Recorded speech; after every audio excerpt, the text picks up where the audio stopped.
Mic check 1 2 3. Mic check 1 2 3.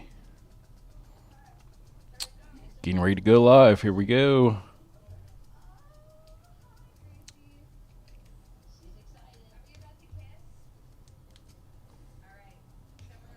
Just gonna add a couple thumbnails in here.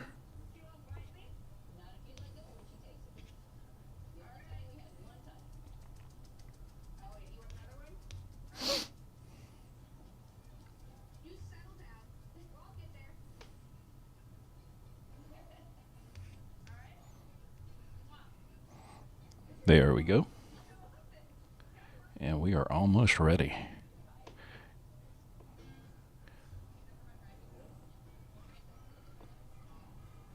Okay, let's close that there. Just waiting on YouTube to do their thing.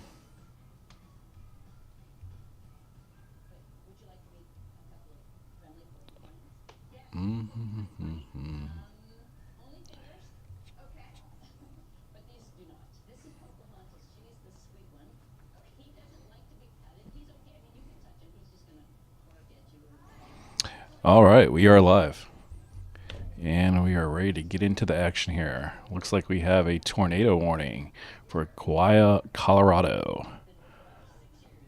Severe thunderstorm warnings for Bent, Colorado, Ontario, Colorado, Kauai, Colorado. These are destructive storms with winds of 80 miles an hour, damage threats of destructive, 1 3/4 inch hail possible.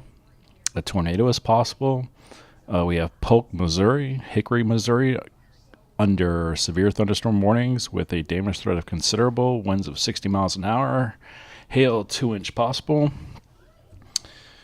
We also have more severe thunderstorm warnings in Cheyenne, Colorado, Kit Carson, Colorado. Those damage threats are also considerable, winds of 60 miles an hour, possibly 2-inch hail.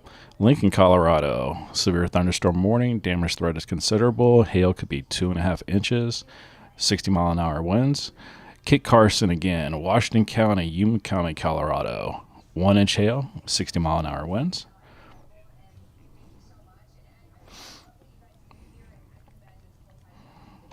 Elbert, Colorado, Lincoln, Colorado, Washington County, Colorado, Arcapaco, Colorado, 60 mile an hour winds, 1.5 inch hail, severe thunderstorm warning.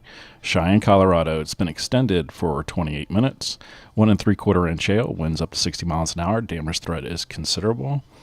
And it looks like Washington's been extended also, or they're just getting their own warning. Hail, 1 3/4 inches, wind damage, wind speeds could be 70 miles an hour, damage threat is considerable. A lot of these are duplicates. Lincoln, Colorado, 2.5 inch hail, 60 mile an hour winds, damage threat considerable. Moving into Texas, Hutchinson County, Hansford County, Roberts County, Texas, 3/4 inch hail, winds 60 miles an hour. And into Missouri, Camden County, Benton County, Missouri, 1-inch hail, 60 mile an hour winds. And we're going to get right into the map. We're going to go to Colorado first for that tornado warning. This is in Kauai County, Colorado. This is radar indicated with 2.5 inch hail, tennis ball size. Expires in 43 minutes, and here's our radar.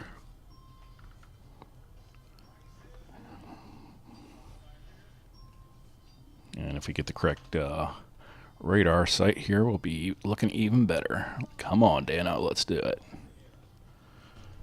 Let's zoom out. Let's kick it back about... I want to get to the minimum of 7 frames here, and that is really strong hail, looks like.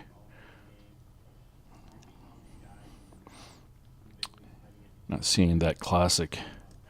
Let's look at the wind speeds. Yeah, I see exactly why they issued a tornado warning here. Hey, what's going on, Miss Elise? How are you today?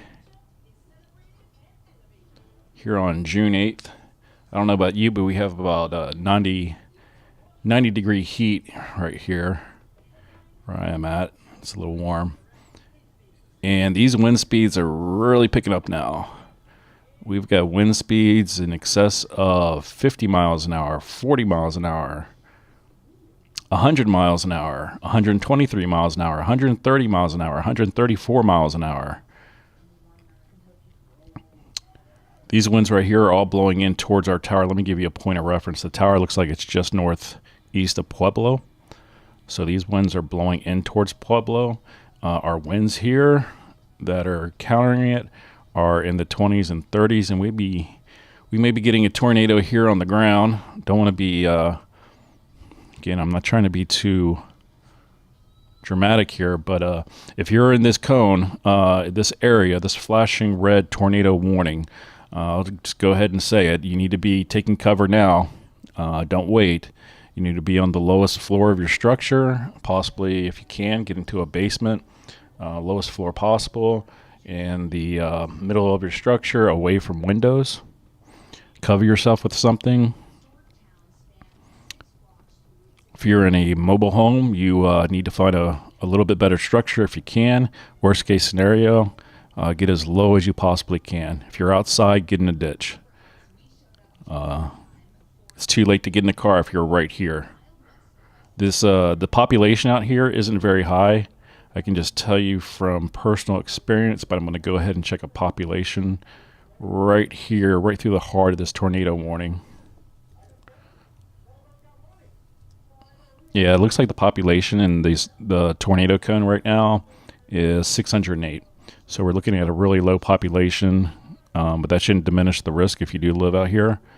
You definitely want to take cover, stay calm, get to the lowest floor of your structure, stay away from windows.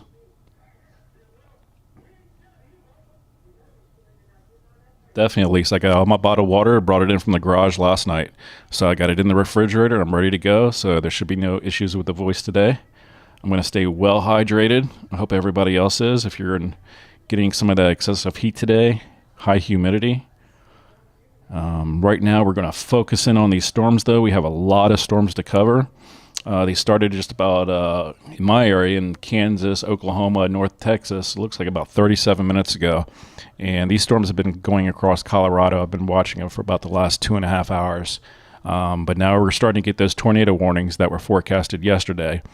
We had a possibility of tornadoes here right in the Colorado area, central Kansas, southern Kansas, northern Oklahoma, south Nebraska, and north Texas. Again, it's 6:38 p.m. Central Time, and I'm fired up. I'm ready to go. There's going to be a lot of storms tonight. It's possibly going to be going into the early morning hours. I'm going to be here for every minute of it. I hope you guys are too. And we're all going to stay safe. If we start seeing these tornadoes warnings popping up in your area, you're going to take cover. You're going to be in your safe spot. We're going to give you plenty of warning when these things pop up. So there's no excuses for everybody to stay safe tonight. And here's our 65-mile-an-hour wind, 90-mile-an-hour wind, 105 right there. And let me check something. We could be getting a tornado on the ground here any second. If you're out in this area, hold on.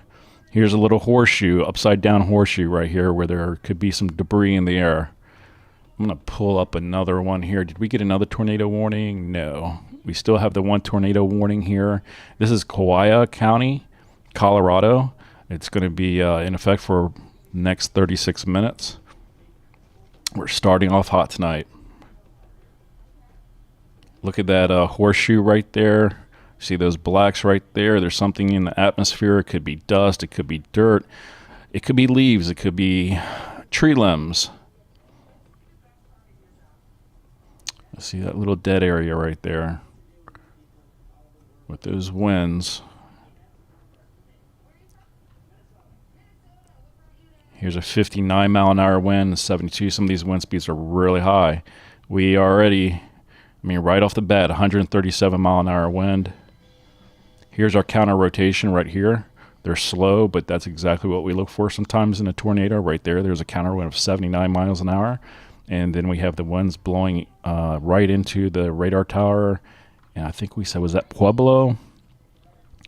Our radar tower is just northeast of Pueblo and north of Boone. So any of these green winds that you see, those are blowing in to the southwest. The reds, orange, these reds, orange, and yellows are blowing outbound from that from the radar site.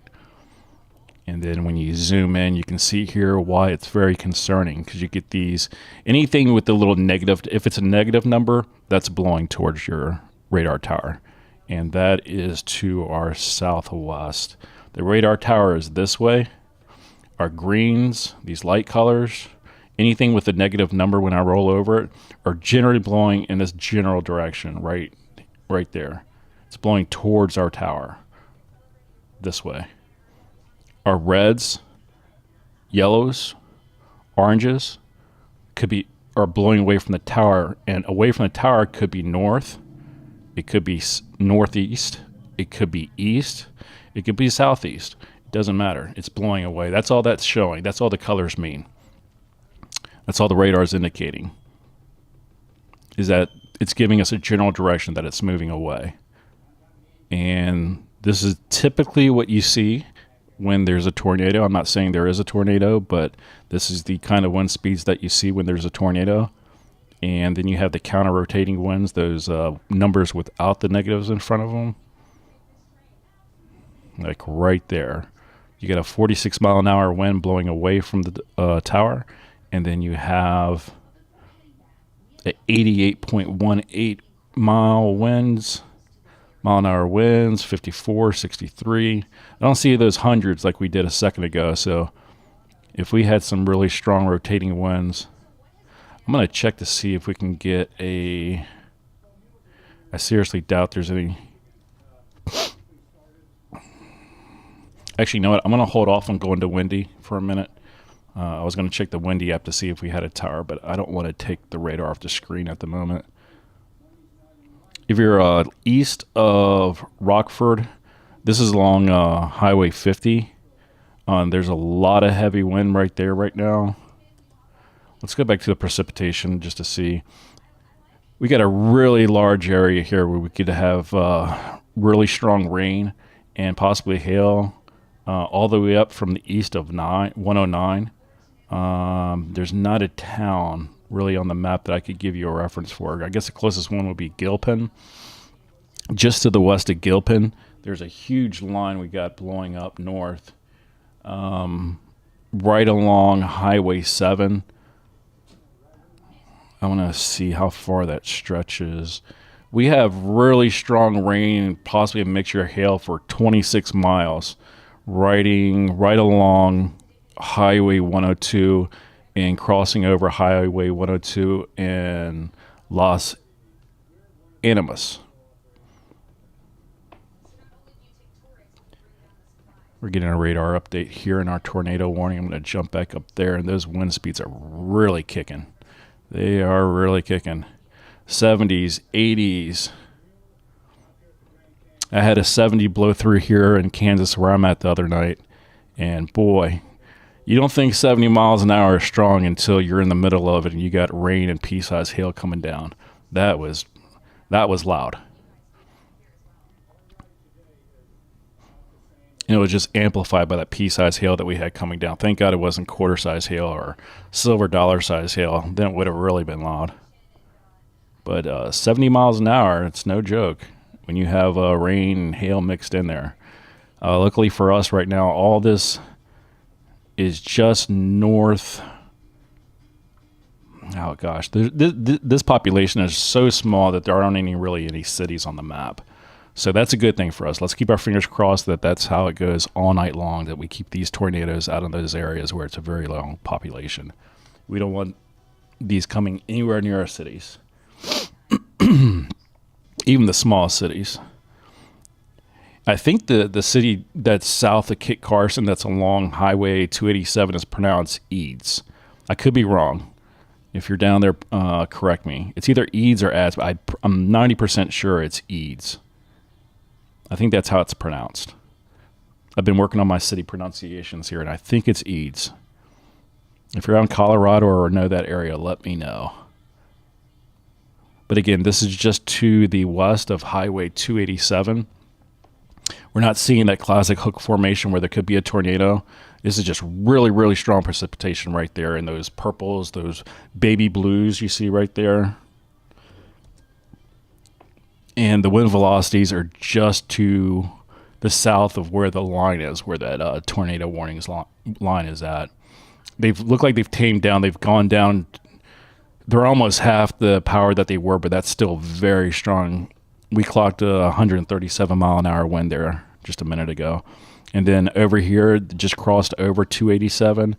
We have a 58, and they're rotating winds over here in the 70s, 89 mile an hour wind right here. I don't see anything being blown into the atmosphere at the moment. Keep our finger crossed that stays the same way. Wind velocities again, 87, 55, 58. I need to turn the volume up on here. I have my alert set. I had the volume turned down last night. Wow, these are really close. These are really close. So you have a positive 58 mile an hour wind and then a 55. Again, the negatives just mean that it's blowing in towards the radar tower. The positive numbers are blowing away. And our tower is over to the left side of the screen. Just give you a little point of reference of what's going on there. And a lot of these, there goes a radar update right there. And we're still having the same thing right here. 51 going against 55, 58. There's a 49 right there. And then I always check over to a coefficient to see if there's anything in the atmosphere really quick. Nothing there. And we don't have a little hook signature. It's almost like a backwards hook, upside down hook. Sort of like you see out there in the Atlantic when you see one of those hurricanes coming in.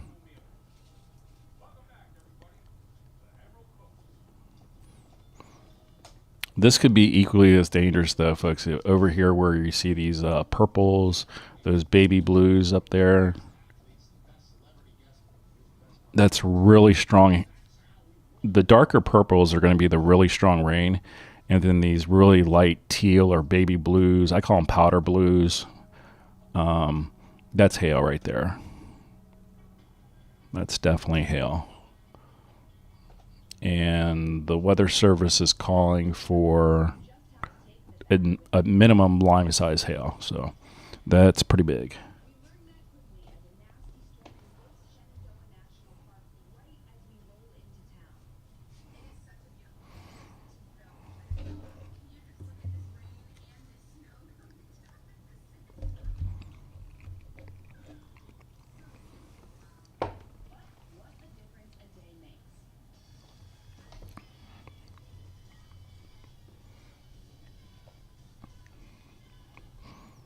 Just to let you know, I'm ready to do I'm going to be on here as long as we need to be. I'm prepared. I got the snacks. I got some caffeine. I've got my healthy vegetables. I'm actually chewing on a banana right now. I've got Bubba, my handy and little Jack Russell down here by my feet right now. We're preparing for the storms tonight. We're ready to go. We're away from all the windows. We've got our emergency room all set up. We've got our blankets in there. We've got our flashlights. We've got snacks in there in case we get trapped in there for a few hours. We're ready. Everybody needs to get ready. I'm going to move up here just a little bit while we wait for that. Wait a minute. Let me check one thing. I'm going to go up here to the north of where this tornado warning is. I want to go up here near Flagler, north of Flagler. It looks like it's right on Highway 36. We have some more really strong winds, a lot of precipitation, and there's our baby blues. Call them the baby blues or teals right there. There's hail in that area right there.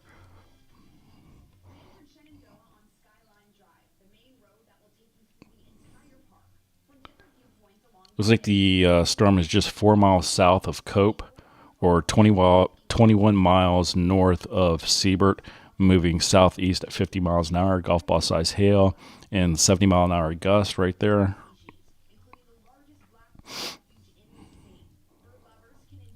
And let's do a population check just for the heck of it right here.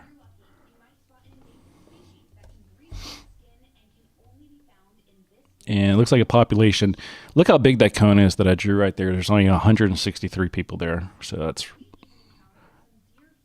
that's a bonus. And then down here, this is a really wide storm. I want to check how wide this storm is. The storm stretches out over 120 miles, just to give you a little bit of idea how big this storm is. And down here near Lyman, it's not Lemon, it looks like it's Lyman, just along to the east of Highway 71. There's really heavy precipitation there. Some hail mixed in, and wind speeds of about 30 miles an hour, and just to the north of it, it's about the same. It's in the teens, 20s, and low 30s. Those are blowing away from our tower down there near Colorado Springs and Pueblo. I think the tower is actually right in the middle between Colorado Springs and Pueblo. Let's go back to the precipitation. We have a little bit of heavy rain. There might be a little spot right there. It's a little bit lighter. I'm not sure if there's any hail right there just to the east of 70 by Deer Trail, but it's definitely a lot of rain coming down. So if you're going across 70 right there north of Deer Trail, you might be experiencing some winds, definitely some high rains. Now if you're on 70, this is a this is highly traveled highway right here. This is Interstate 70 between Deer Trail down to Lyman or Lemon. I'm not sure which one it is. We're right there where 86 and 70 connect. These storms are going to be, the tail end of the storm is going to be crossing over 70. It looks like closer to where 86 and 70 connect. And we definitely have really strong rain in some of these pockets. And as you get to the tail end of the storm, it's still really powerful. Definitely a lot of precipitation coming down, and there might be a little bit of hail in there on the small end, pea size to the large size, possibly maybe nickel size hail.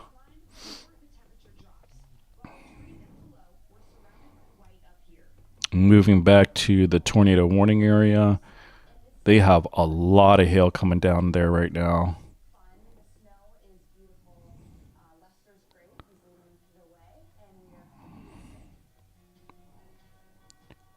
About 15 miles west of 287, it looks like, is where the majority of that hail is coming down right now. And right, looks like it's just to the south of where that hail was. Let me go back up here. Right where this hail, you're seeing these purples and blues, those light blues, those teal colors. Just to the south of there, the storm is kicking up a lot of stuff in the atmosphere here. 70s, 50 right there. I'll zoom in a little more. A lot of stuff's being thrown up into the air here.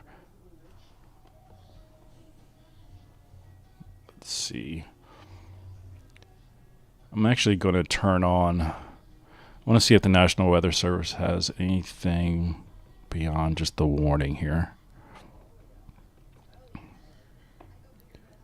Apologies in advance in case my voice gets a little too low. Let me know. I'm still goofing around with this mic. I'm not sure what the volume levels are on the on my voice coming across. Still goofing around with it. Okay, we're not seeing anything on here on Twitter. I'm going to jump back on to I'm going to go into the Radar Omega settings and see if we have any storm chasers in that area. See if they can give us a little better idea what the skies look like. And it looks like we have some up here to the north.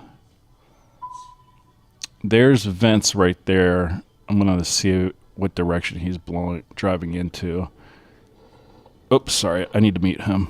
I need to mute that. I don't want to break any rules here. I'm trying to figure out what road he's on. It doesn't even show the road he's on the map, unless, I don't know. I have no idea. Let's go up here and see who this is. This is Corey Gherkin. It looks like he's going south on 385.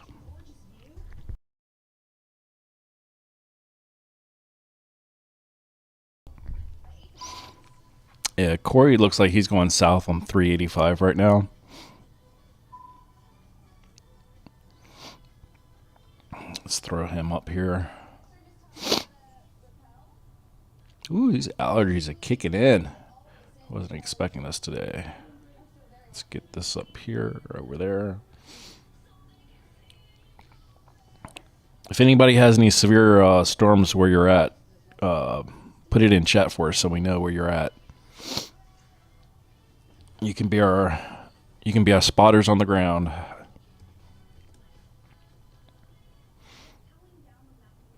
I almost thought that tornado warning had been lifted. Okay, here's Corey Groff. He has no camera on.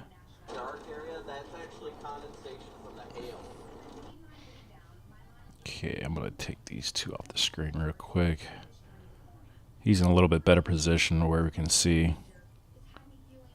Before, this is Brandon Kopic.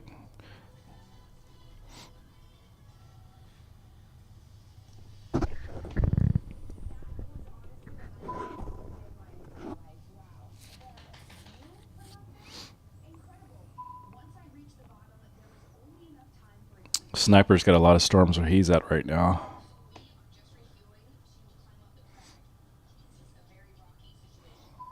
Keep in mind, I'm going to be going all night tonight, or as long as these storms are going. So,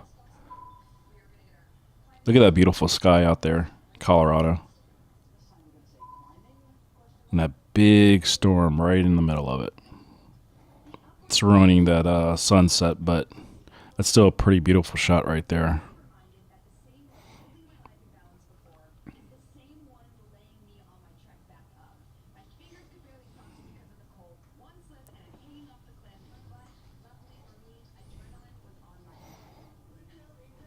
He looks like he's the closest. He's got his camera on there, right there. I'm surprised it's not picking up more lightning strikes, but I guess with the sun behind it, it'd be really hard to pick it up. He's going south on 287. It looks like just to the south of Kit Carson.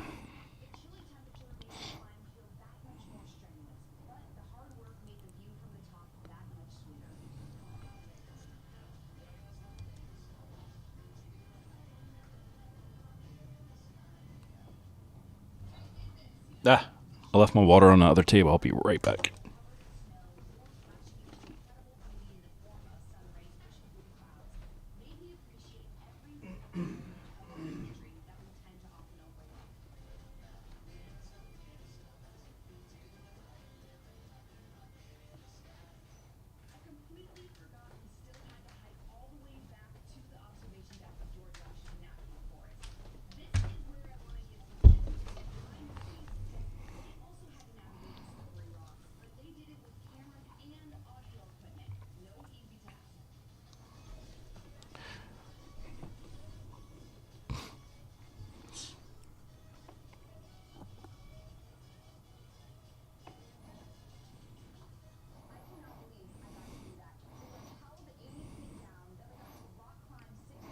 They're getting pretty close to that storm right there. I just saw a little bit of lightning come down. There's still a lot of hail in there. Let's jump over to Wendy, see what the temperatures are there.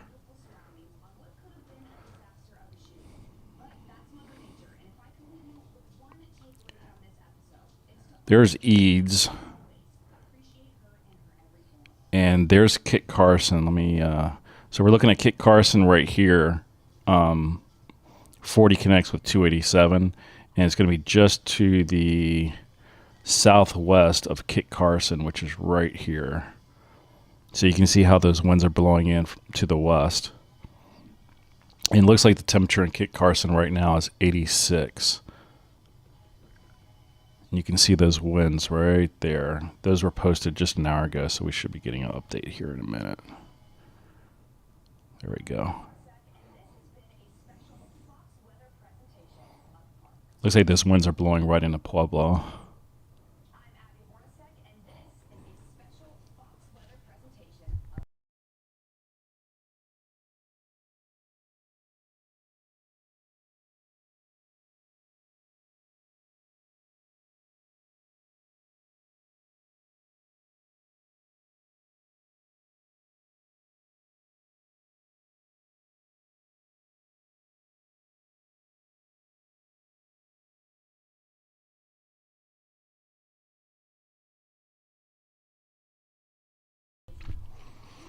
And it looks like we're in the right spot because currently the two major weather networks, one of them showing a special, they're doing a special of Guadalupe Mountains National Park.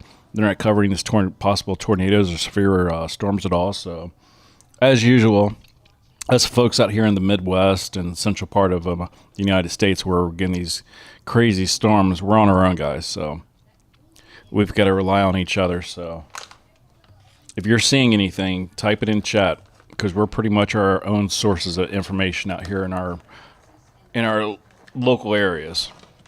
The national guys don't seem to care too much about us. If this was happening in New York or LA or something like that, they'd be on top of it, but we're not as important. We're just the average folks. Yeah, they're literally raiding trails in Guadalupe National Park while this is going on.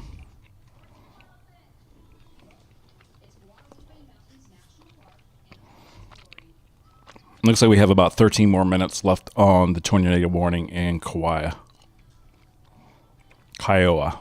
Colorado.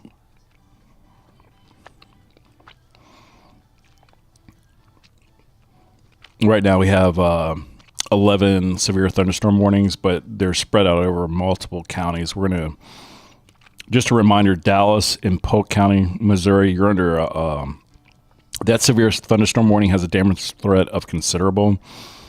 Cheyenne, Colorado, you're right there in a destructive storm, potentially destructive storm. Winds of 60 miles an hour and hail almost up to 3 inches in size.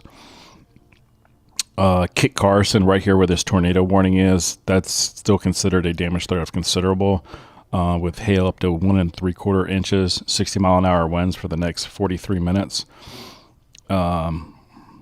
Laclede, Missouri, Pulaski, Missouri, Camden, Missouri. That's also considered a damage threat of considerable. 60 mile an hour winds, 1 3/4 inch hail. Kit Carson, which is right here in Yuma, Colorado, that is a damage threat of considerable with 60 mile an hour winds, 1 3/4 inch hail. And we're going to jump over to Missouri here in just a minute after we check out Cheyenne. Let's see how far Cheyenne. It's okay. Cheyenne is That's Cheyenne County. That's not the city of Cheyenne. That's Cheyenne County. So keep in mind there's a difference there. And then as soon as we see, it doesn't look like there's a hook formation right now. So I think that gives us a second to go over to Missouri. Let's jump over to Missouri really quick. I want to see.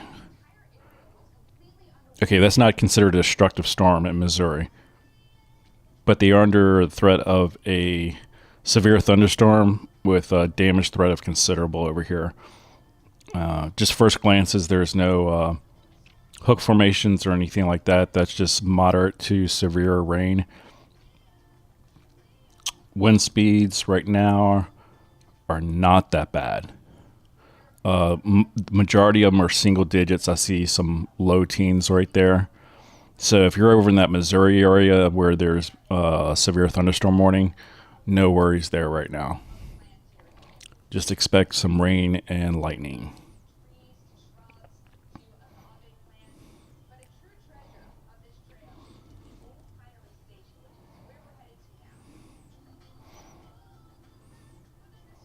Wow, that's a beautiful picture. Look at the. I'm gonna pull that up big. You can see the lightning right in the center there of that downpour.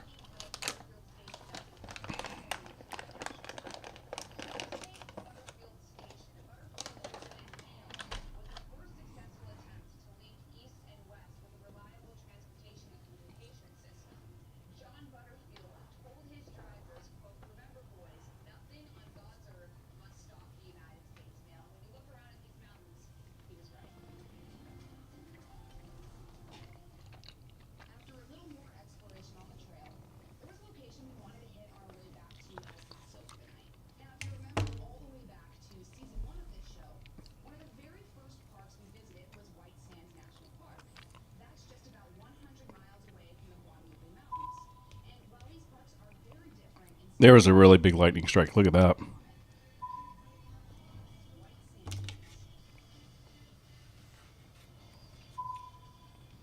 Excellent.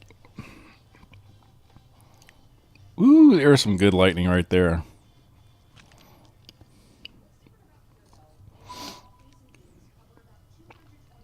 Those wind speeds have become very tame. We're not getting those 100-mile-an-hour winds anymore. The winds that are inbound to the tower are in the 20s and 30s, and the ones that are outbound, there's a couple little gusts in there around 70. And then up here near Kit Carson, they're under a severe thunderstorm warning as well. And looks like their winds are rotating a little bit. We're seeing some 26, 46, 49. And then the outbound winds are ranging anywhere from 24 to 51, it looks like right now. No tornado warnings up there.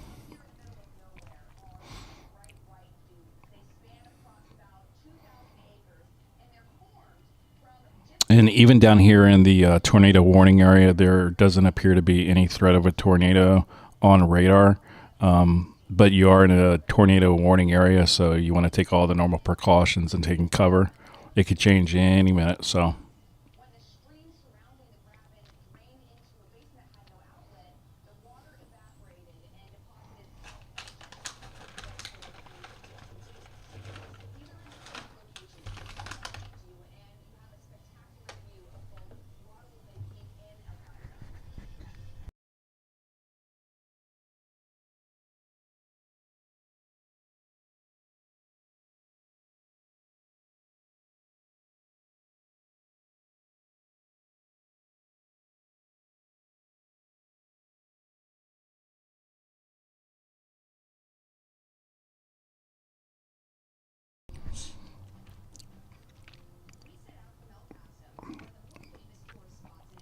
This isn't a hook, but I just want to point this out. It's kind of circulating. That's where the winds are circulating right there.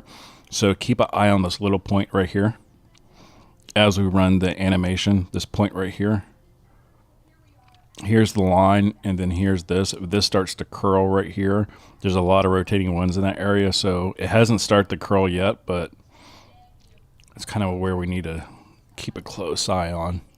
That's the only part that looks like there's a threat. But it may flatten out. Let's keep an eye on it and see.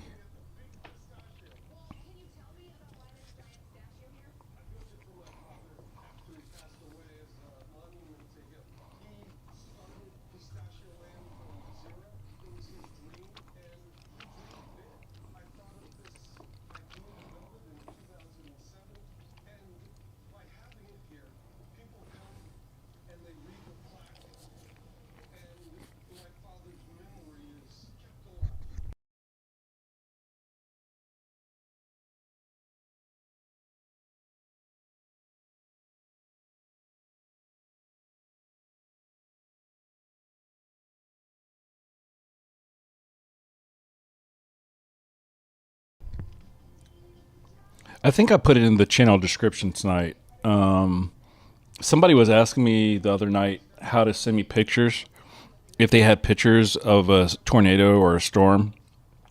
I put a link in the video's description tonight of our email. It's simply just the channel name, weatherzone411@gmail.com. And I forget to put the dot in there. I'm going to try to fix that really quick. There we go. That dot will be there in just a second if you hit refresh on the stream. So it's weatherzone411@gmail.com.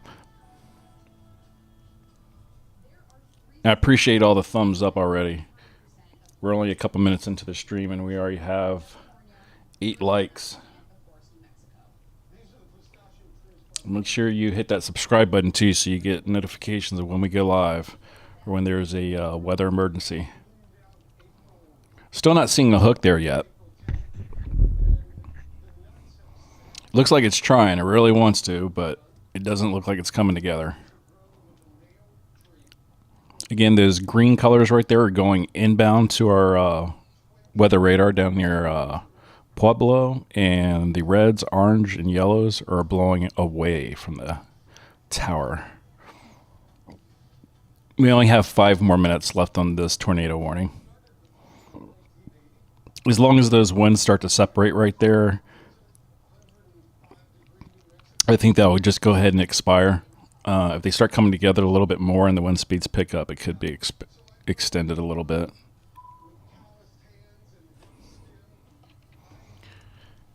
As a matter of fact, we're getting a radar update right now. The storm's still producing a lot of precipitation up there in those purple areas. I don't think they're getting nearly as much hail as they were, but you got to keep an eye on it. There could be a little bit of hail in there.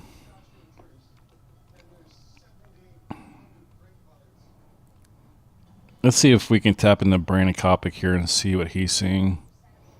It doesn't look like his camera's online right now. We're just having some difficulty in that storm. Oh, Elise, I totally forgot. Thank you for reminding me. We're going to pull up, let's get the news off here.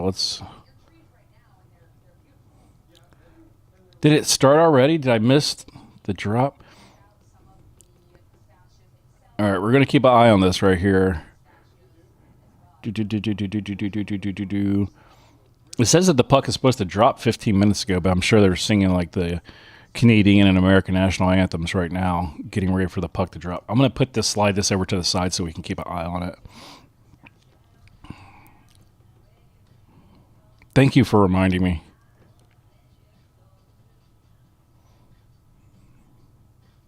I got so caught up in the tornado warning, I just totally forgot about it.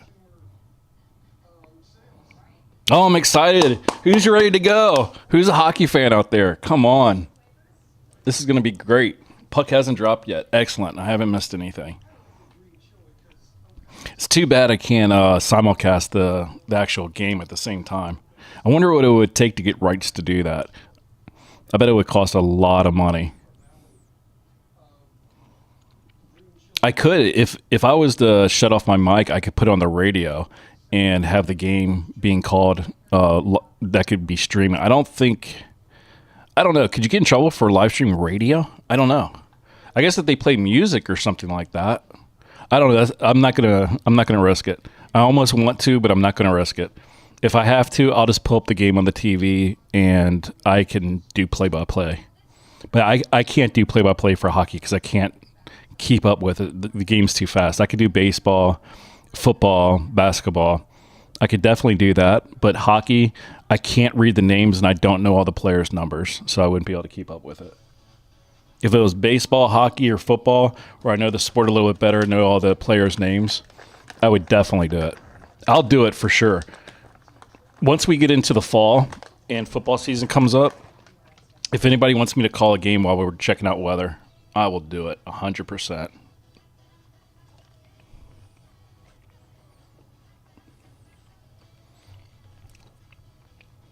No, Dallas is out of it, bud. It's the Florida Panthers and the Edmonton Oilers.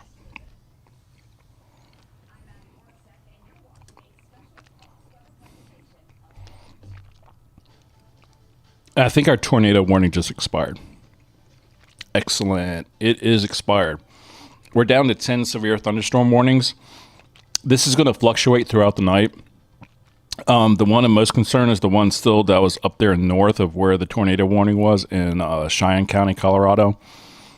That has 16 more minutes left on it, and the damage threat is considered destructive. 60-mile-an-hour winds, 2 3/4 inch hail. We still have 16 more minutes left in Dallas and Polk County over in Missouri. Damage threat is considerable. 60-mile-an-hour winds, 2-inch hail. And then the area we just had the tornado warning in, Bent, Kauai, and Prowlers County. We still have possible golf ball size hail, 70-mile-an-hour winds. Damage threat is considerable. Tornado is possible. Hickory, Dallas, and Camden, Missouri. 2-inch hail, 60-mile-an-hour winds. Damage threat is considerable. 16 more minutes. Lincoln County, Colorado. 1 1/4 inch hail, 60-mile-an-hour winds. 16 more minutes. Hutchinson, Hansford, and Roberts County, Texas. You're just about to expire for your severe thunderstorm warning. There should be about 60 seconds left on that. Again, Cheyenne, Colorado, Kit Carson, Colorado. Those are duplicates. Those have 31 more minutes. Pulaski, Missouri, damage threat considerable, 60-mile-an-hour winds, 1 3/4 inch hail. 31 more minutes there. Again, here's a duplicate, Kit Carson. That's 46 more minutes. Damage threat is considerable. Yuma, Colorado County, 1 3/4 inch hail, 60-mile-an-hour winds. Damage threat is considerable. And Kauai, where we just had the tornado warning, we still could potentially get 2-inch hail, winds of 70 miles an hour, and the damage threat is considerable. Yeah, we're going to need you to keep us updated, at least, for sure.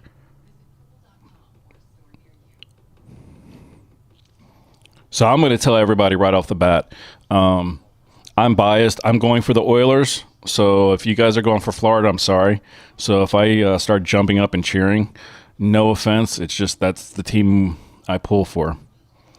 When the Capitals aren't in there, I pull for the Oilers. Only because I grew up watching Wayne Gretzky, and that's who he played for. He was my favorite player. So that's my team.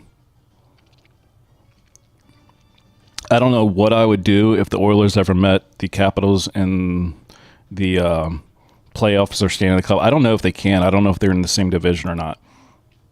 I don't know that much about hockey. But I grew up in D.C., where the Capitals play. I went to a lot of games out there at the Capitol Center. I think they play at the MCI Center or whatever it's called now. But growing up, I was a Capitals fan. But I was also a Gretzky fan, so I had to pull for the Oilers.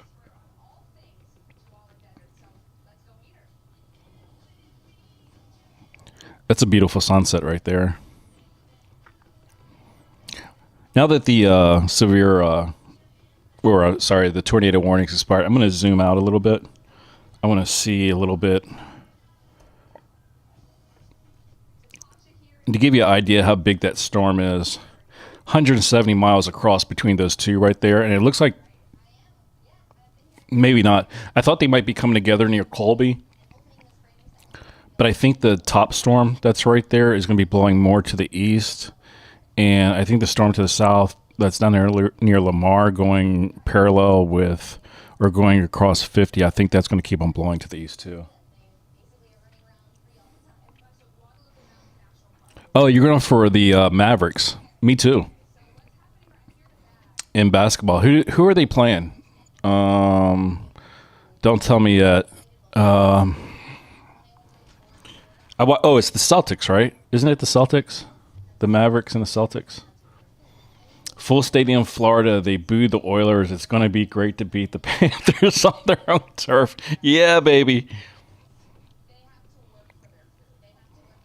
So we got the Panthers and the Oilers in the NHL, and I think we have the Mavericks and the Celtics in the NBA Finals. Celtics, I believe, won Game 1. But we're pulling for the Mavs. I'm pulling for the Mavs. Sniper's pulling for the Mavs. I want to see the Mavs win. Luka needs to get a ring. All right, I'm going to zoom out here a little bit. Let me get that off the screen. And you can see how big that area is of Missouri and northern Arkansas. Arkansas didn't come up in the list of severe thunderstorm warnings. Are those not? Those are thunderstorm watches, that's why. The warnings are out here in these counties here. Right there in Missouri. And it looks like they have about 25 more minutes left there. I'm going to check the radar in Wichita, see if they got anything. They do not. Up here in Nebraska, it's picking up on radar the storm that's coming in from Colorado. There's a little bit of rain up there that's going to be blowing into Omaha. Yeah, it looks like it's going to just nick Omaha. I love the confidence Elise. I play video games with a guy named Elite, so I get them mixed up.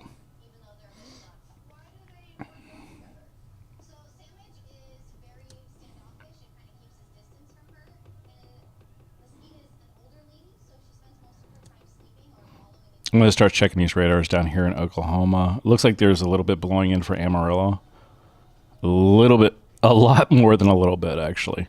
There's some pretty strong thunderstorms down there in Amarillo, just to the north, up near Dumas, Borger, and Pampa. Parrington. It looks like there's a pocket of really strong rain and possibly hail right there, just to the south of 136 or to the east of 136. And those are scattered storms. There's also some really high. It looks like it looks like it's getting ready to blow through Channing. There's a lot of rain, possibly some hail mixed in there. Wind speeds right now are currently in the teens, low to mid 20s. And then it picks up over here just to the east of Highway 87. We have some pretty strong winds that are blowing towards the tower, which is down there in Amarillo. And those speeds are ranging anywhere from 40 to 58 miles an hour right now. So if you're just to the east of 87, you're probably getting some pretty strong winds. Definitely decent. Going back to the regular radar, and there's a little pocket of pretty strong precipitation there. I don't see any hail there yet, but we're not going to rule that out. And then down here to the southwest, if that wasn't enough, we have more rain coming into Amarillo. I'm going to go ahead and run it back about 7 frames. Let me, I want to see how far. Let me go back a little bit more, 21 frames. Yeah, it looks like it's blowing northeast directly towards Amarillo right now. I'm going to pull up Oklahoma City. They're just picking up the rains over there by Amarillo. Dallas radar, Abilene radar, Lubbock radar, and they're picking up the storms that are blowing northeast. Springfield, Missouri radar. Most of those storms are to the northeast, and they're blowing more east. It looks like they're almost going directly east right there. I'm going to jump back up to Lincoln, Omaha area. And those storms are blowing east, southeast. They're going to be going right through Omaha. So, Grizzly, you're going to be getting some rain. I don't know if you're in the chat yet, Grizz, but you're going to be getting some rain here in a minute, bud. Not a lot. I don't even see any lightning up there, so just a little bit of rain. I'm going to jump back over here to Pueblo to pick up that radar.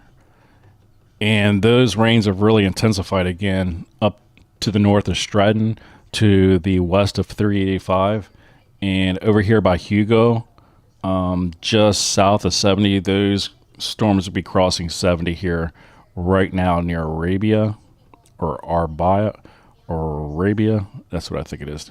I'm going to use Flagler. How about that? It's going to be crossing 70 between Lyman and Flagler. So if you're traveling along 70 right now, anywhere between Lyman and Stratton, you can expect really heavy rains down there by Hugo to the southeast. It looks like they have a little bit of hail coming down there right now. The rest of it's just really strong rain. Wind speeds currently are in the mid-20s. It looks like upper mid-20s, low 30s. I saw 138 in there. And those are going to be blowing across Highway 70, Interstate 70. And then down here near Cheyenne Wells, there's also a couple of strong wind gusts of 63. There's 81 in there.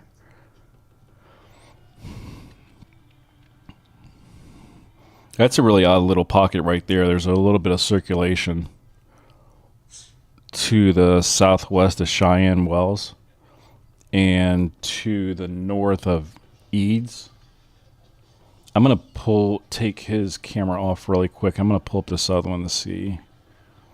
Okay, he doesn't have his camera on right now. They're still getting some good lightning. Look at all those cows out there in the field. That's a really cool shot.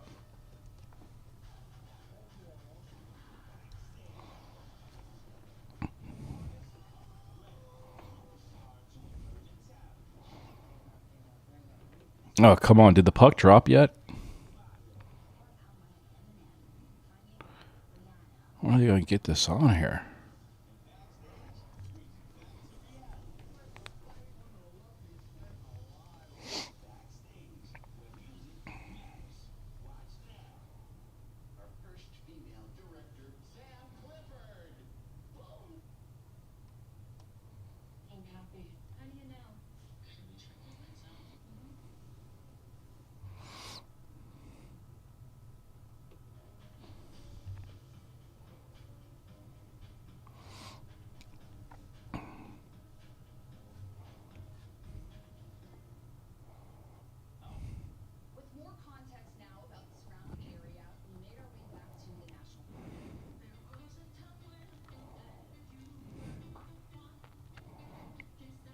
Look at that little video of that dust devil right there.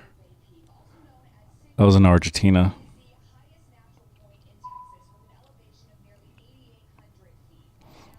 All right. More pressing matters is this. Let me go back here.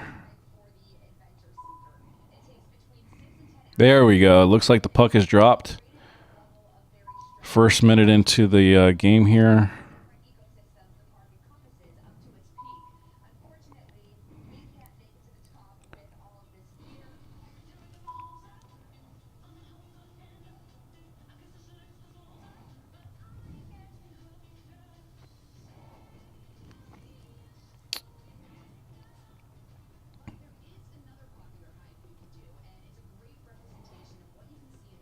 Again, it looks like we got 4 really hot spots for severe rain coming down right now over there by Stratton, Burlington, Flagler, Hugo, Lyman, and then down by Eads. And actually, I see a 5th one now down there by Wiley and Lamar. It looks like the rains are coming down pretty strong. I'm going to check the wind speeds again really quick. These are in the 20s and 30s. Up here in the 50s and 40s to the west of Sheraton Lake. They get a little stronger up here north of Cheyenne Wells. They're still in the 50s and 60s. There's still a lot of wind. There's a lot of strong winds. And it's really weird down here. These strong winds are surrounded down to the south. There's some rotating wind down there, but these wind speeds pick back up again. 77, 68, 65. But those areas, that's not strange. That is strange right there. That's different. 123 miles an hour right there. But getting winds in the 50s, 60s, even in the 70s when there is no rain in those areas aren't unusual. It's really flat right there, and I know from experience driving on 70 through there, the wind speeds are really strong at times.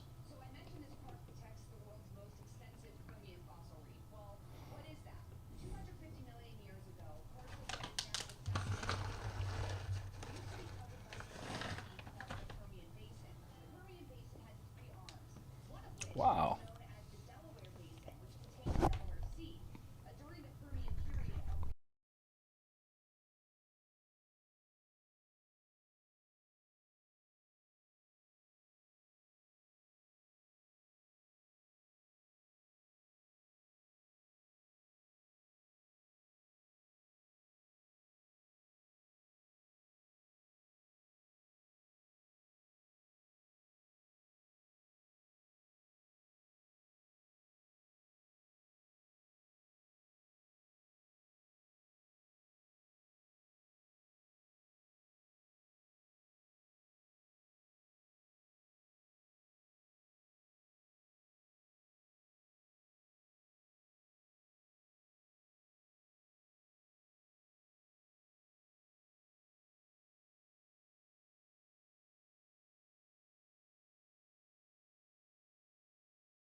If anybody needs me to jump over to Nebraska, Kansas, Oklahoma, Texas, Missouri, wherever you're at, just let me know. It doesn't have to be those areas either. And it looks like Florida scored 4 minutes into the first period. They're up 1-0. What happened? Come on, guys.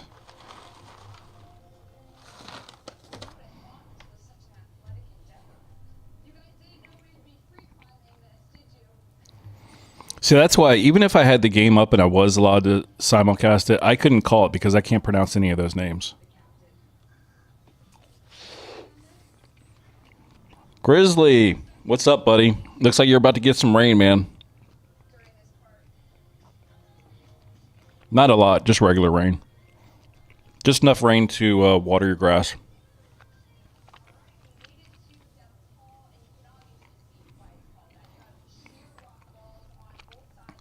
We need some good juju there, Grizzly. Elise and I are going for the.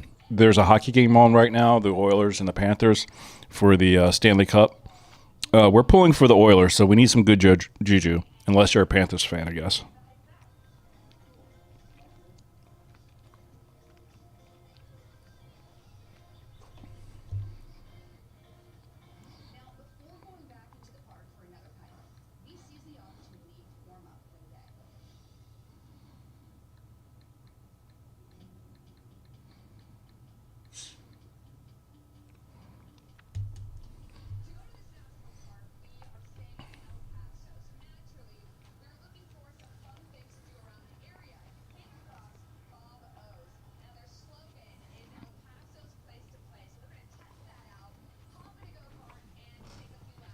What's up, Bubs?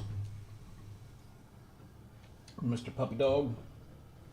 Don't want to roll over your toes here.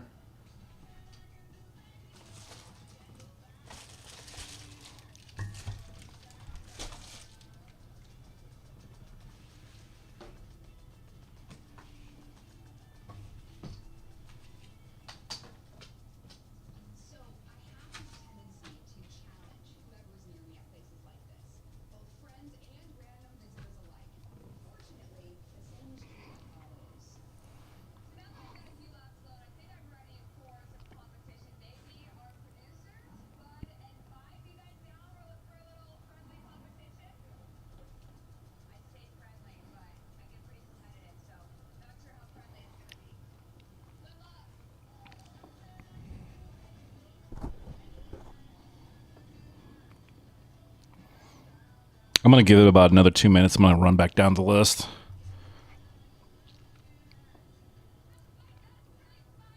I'm just giving it a chance to I was hoping that I was going to update a couple radars here, but they're kind of updating slow. Here's the list right here in case anybody sees. Most of them are over in Colorado, parts of northern Texas, Missouri. We haven't had anything for Kansas yet. We're waiting on that. We should be getting those here pretty soon. It's going to be central northern Kansas and then blowing into southern Nebraska.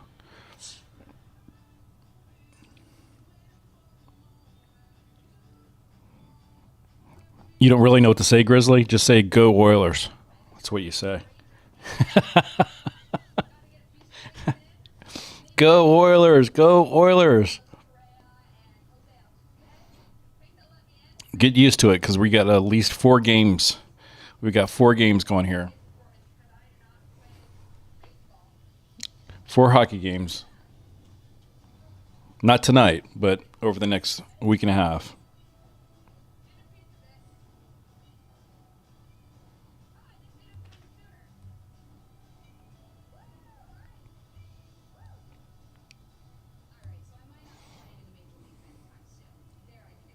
But I'll keep you entertained as best I can.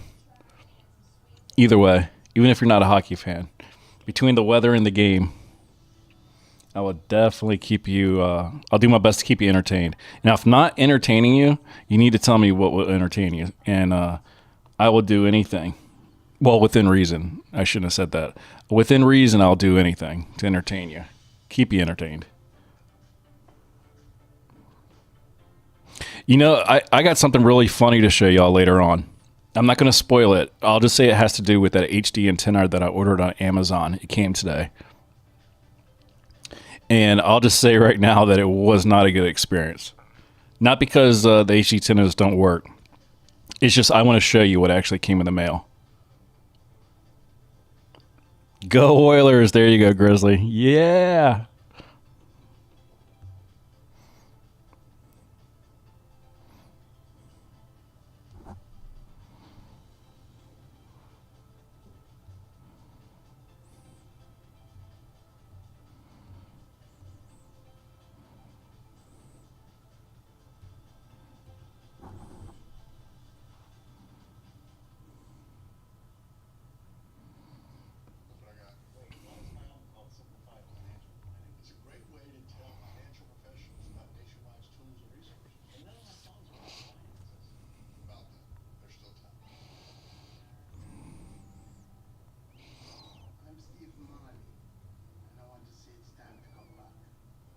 Oh, ESPN.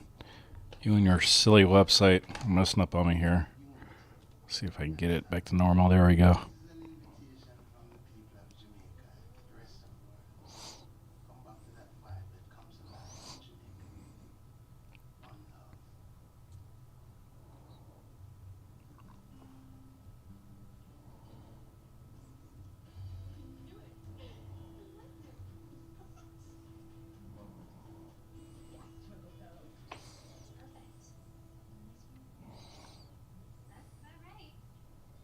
No, Grizzly, not yet. There was one tornado warning over there in Colorado. There were some really high winds and hail over there, but nothing's touched down I've seen so far. So,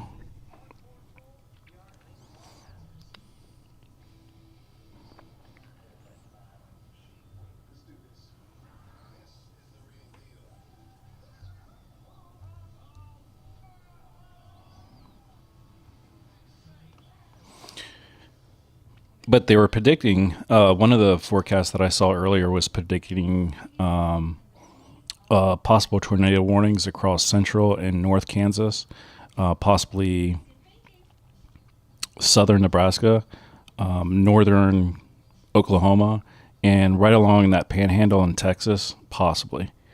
But we haven't seen anything else yet. We're keeping a close eye on it, though. We expect it to be a long night as far as the severe thunderstorms and possible tornadoes. And almost all the, more than half the severe thunderstorm warnings right now have a damage threat of considerable, with winds in excess of 70 miles an hour and at least 1 to 1 3/4 inch hail.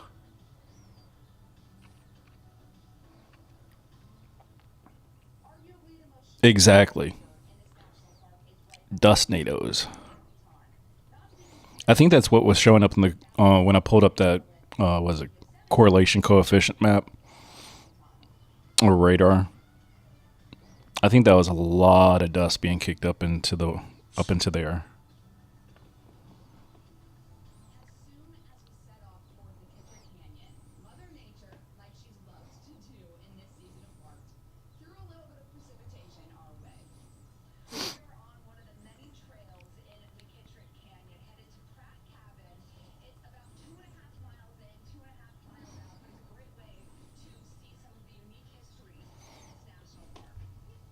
Gosh darn it! I keep getting that off my screen.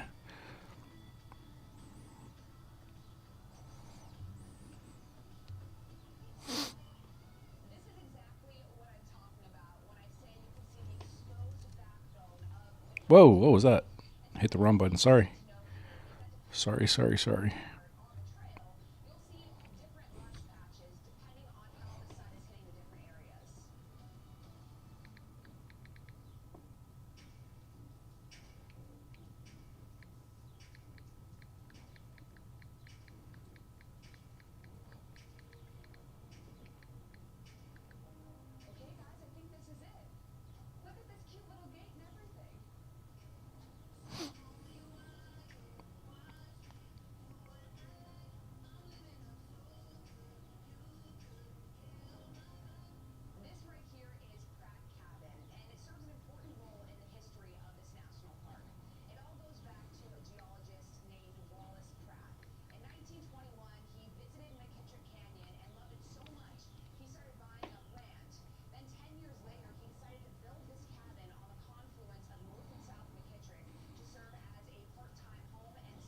Mm-hmm.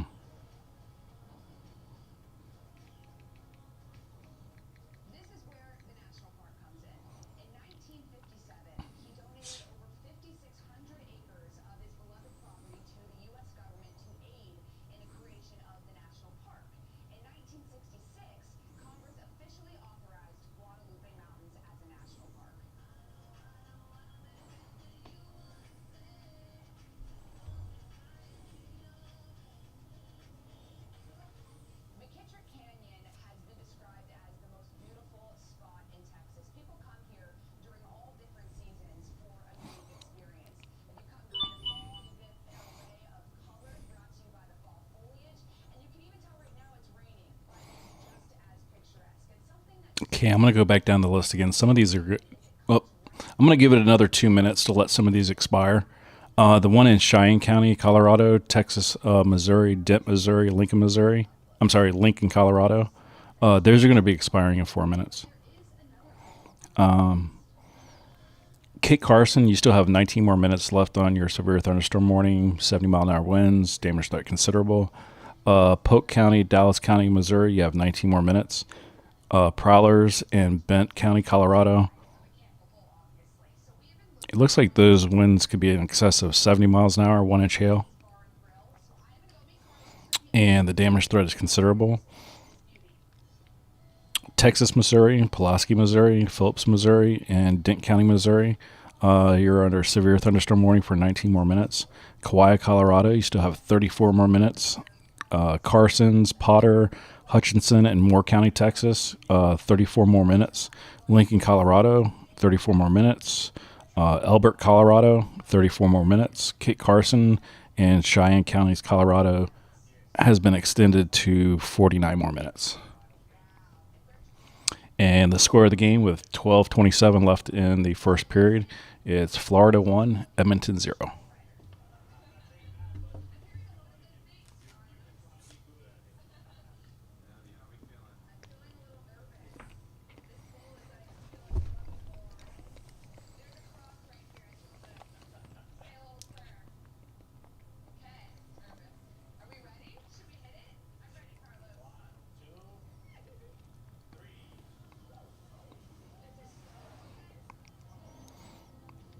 And if you'd be kind enough to drop a like and subscribe, it'd be much appreciated.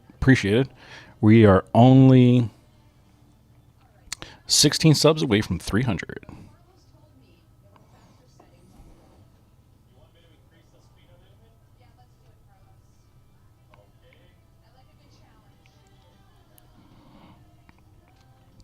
There's really nothing new to report in that part of Colorado. It's just continued heavy rain.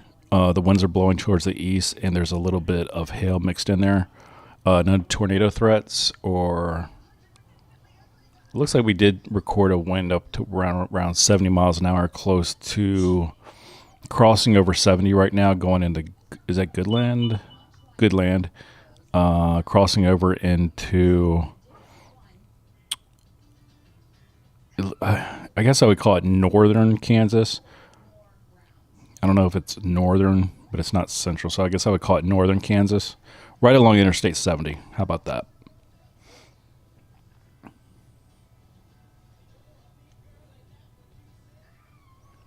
Grizzly, when are you going to subscribe, buddy? I'm just kidding. I know you're a sub. Are you the one guy? No, I'm just kidding. Are you the one guy that keeps giving us thumbs down? I'm just kidding.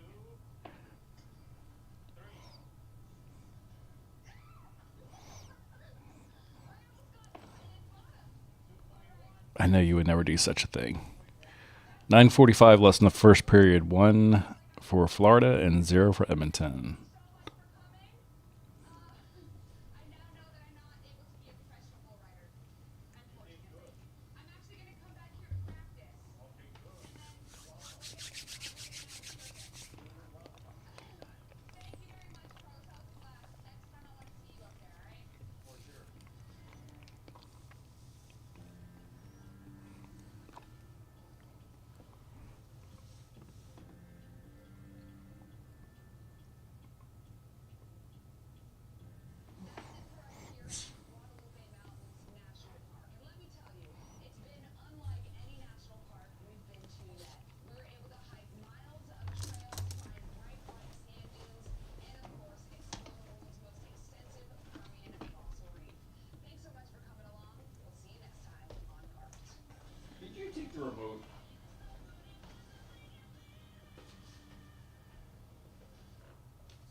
Sorry, I couldn't find my TV remote.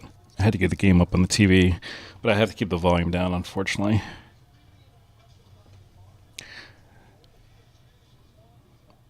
Let's say we get 8:30 left in the first. Florida's still up 1-0.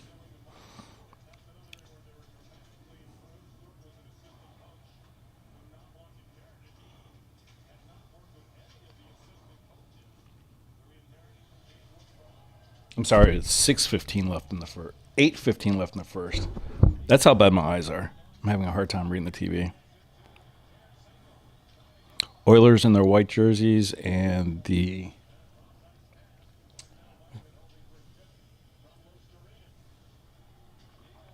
Oilers in the white jerseys and the Panthers are wearing the reds.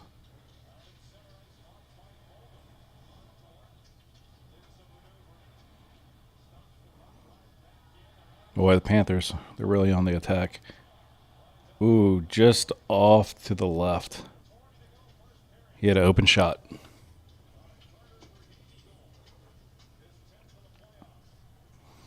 And we still have 11 severe thunderstorm warnings in effect.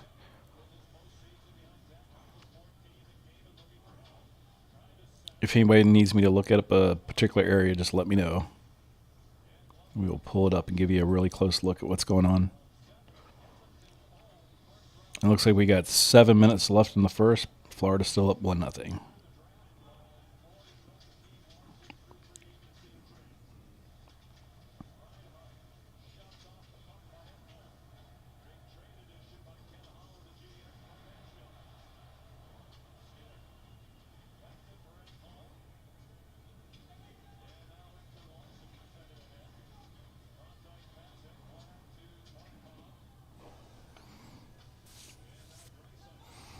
And as these storms blow in from Colorado, some of them are going to be they're going to be following straight across east, right along 70.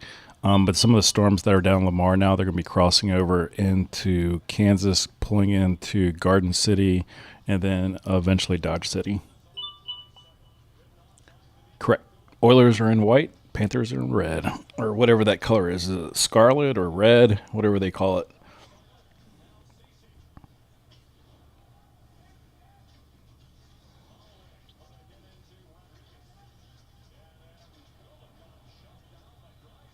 Whoa, what was that? Come on. Did that guy get hit by the people coming off the bench?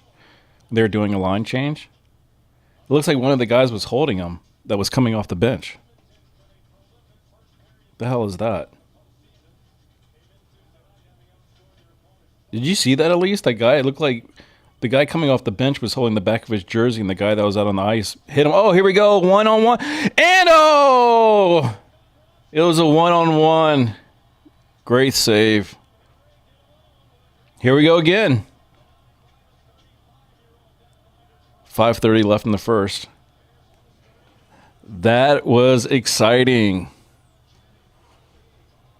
I thought he was going to score.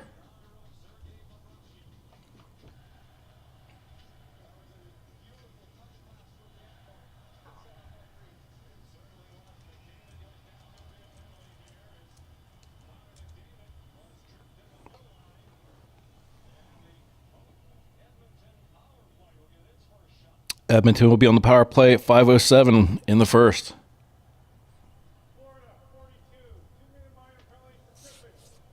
Clipping.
There's my boy Gretzky. There's Ovi. My two favorite players of all time.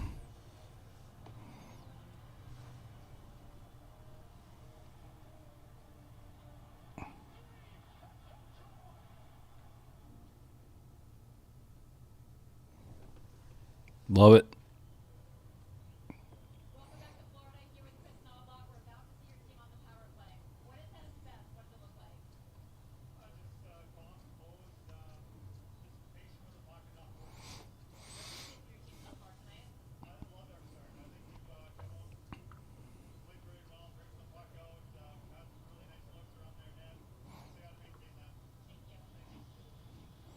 Looks like the whole southern part of the state of Missouri is under a thunderstorm watch right now, but there's only 3 warnings out there.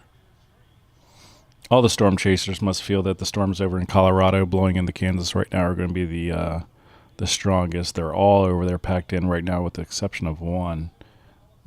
Dragon Nation. I'm not sure if that's a storm chaser or if that's just a camera that's set up, but that's a beautiful sunset. Look at that.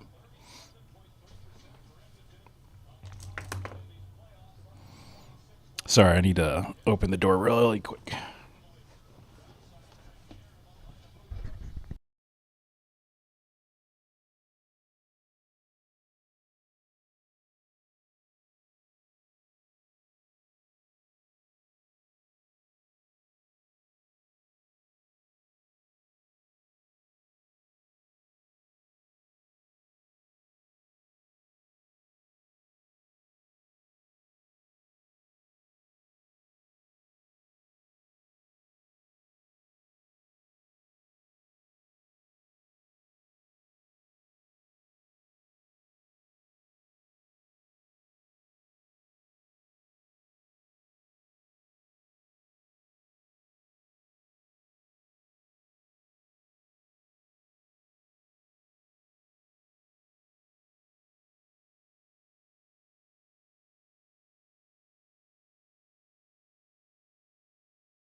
That is a good idea.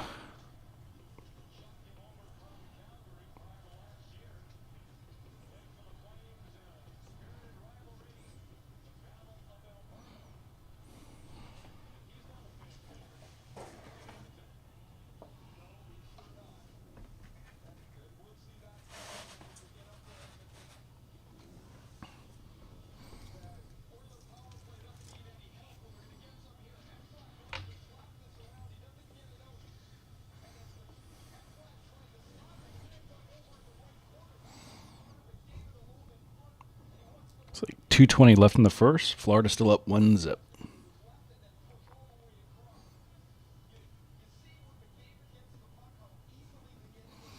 All right, and as you guys can see, that's where those storms from Colorado are blowing. See that tan area? That's the area that the Weather Service put up last night. This is the forecast here.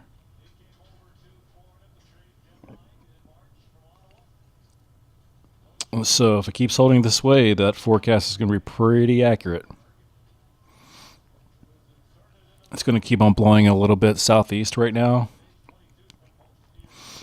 then continuing east through Wichita, central Kansas, a little bit of southern Kansas, maybe northern Oklahoma, and then on into Springfield, Missouri.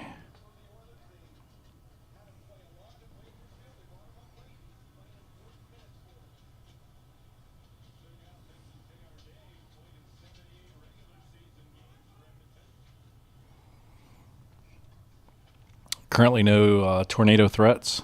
We have 13 severe thunderstorm warnings. Kit Carson, Dallas, Polk, Prowlers, Colorado, Bent, Colorado has 2 minutes left on their warnings. Kauai, Colorado, Carson's, Texas, Potters, Texas, Hutchinson, Texas, Moore, Texas has 17 more minutes, along with Lincoln and Elbert, Colorado, again 17 more minutes. Cheyenne County, Colorado, Kit Carson, Colorado, 32 more minutes. Texas, Missouri, 32 more minutes.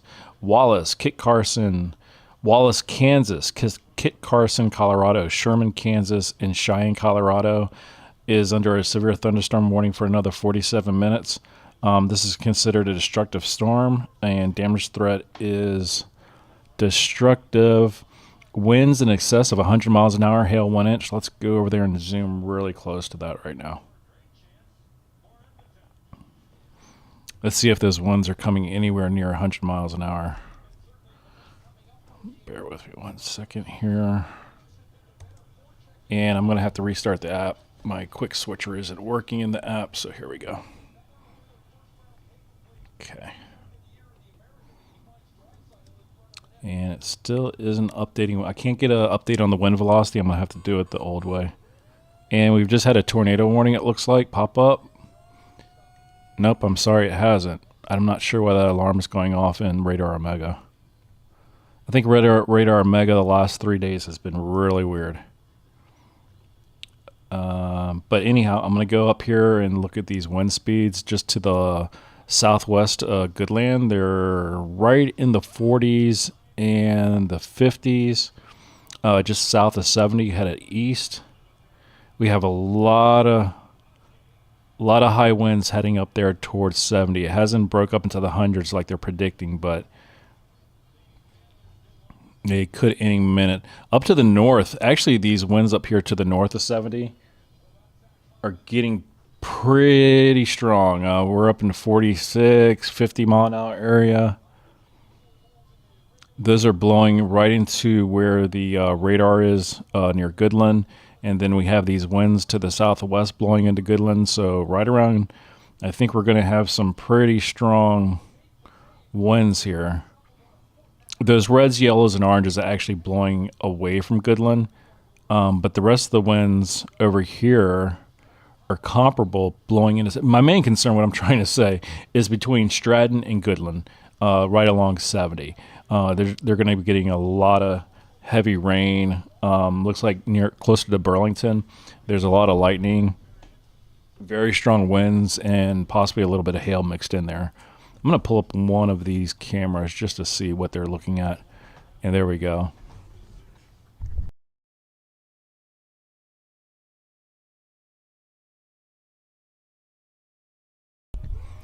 And there's our tornado warning. And that's Prowlers, Colorado. That was previously under a severe thunderstorm warning. This is for Prowler County, Colorado, for 44 minutes. And we are looking at it right now. It's down a little bit to the south of where those storm chasers are. We were looking up here at Goodland. This is where we were. This is where the really strong storms are going along 70. We're down here near Lamar. Take that off the screen, zoom in a little bit. Let's look at wind velocity, see what we have. And there we go. It's starting to get up there in the 60s, mid-50s, 50s, 40s. A lot of lightning. Let's see if they have any hail. Looks like there could be some hail coming down there. It just looks like really strong precipitation right now, but up to right along where 50 is right now. Just to the south of it, it looks like it might be a little bit stronger. That could be turning into hail. We're going to keep a quick eye on this. Let's drop it back. I don't want to go back too far. Let's take it to 14 frames and run it and see how that's coming together. I don't see any hook formations or anything like that, but that doesn't mean one can't form here in seconds. And that's the end of the first period. Florida is up 1, Edmonton 0. Game 1 of the Stanley Finals.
Winds are still in the 60s there, right in the center of the tornado warning in Prowlers County, Colorado. This was radar indicated. Ping pong size hail possible. I'm not seeing it. If it is, it's more up there to the northern part, closer to 50 in Lamar. I don't think there's any hail down here, but wind speeds are still consistently in the mid 50s, low 60s.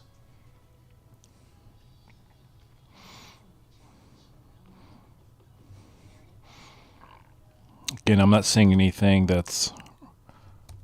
Let me just double check. We do have some winds that could get in here. There we go. There's a little bit of... Is that 55? You got a 55, a 46, butting right up against a 46, a 49, a 52. Right there. That's the area we need to keep a really close eye on.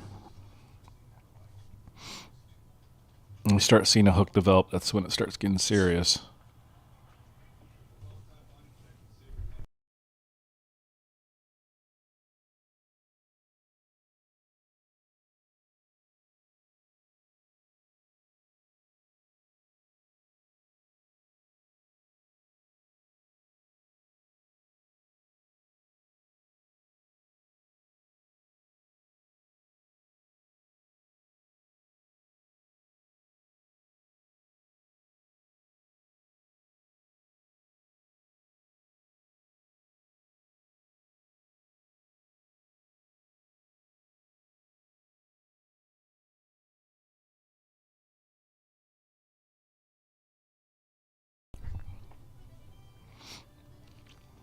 That right up there on 50, kind of where it does like that little,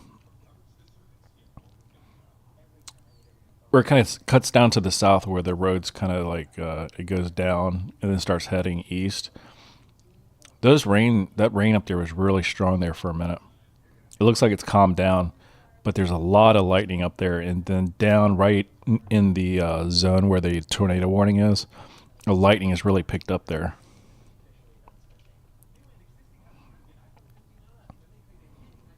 I'm starting to think there might be, I didn't think at first that there was any hail, but I think there might be a little bit of hail coming down. The wind speeds are right about the same, but I can see why they put a tornado warning there. We do have some circulating wind farther down to the south of where the tornado warning is.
All right, Elise, looks like you only got 10 more minutes left in this intermission. You better grab your snacks. Use the bathroom if you need to, because this is going to be a crazy second period, I think.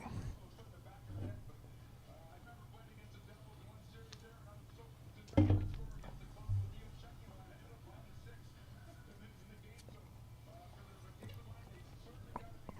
doesn't look like this tornado warning's turning into anything.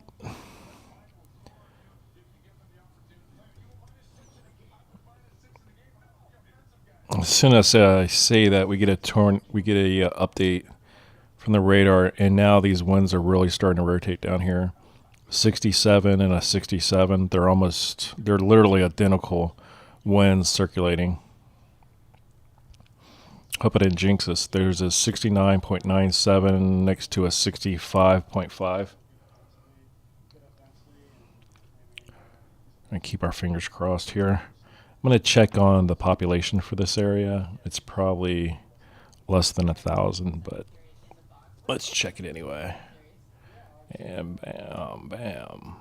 Yep, it's right at 864. Got your snacks ready to go.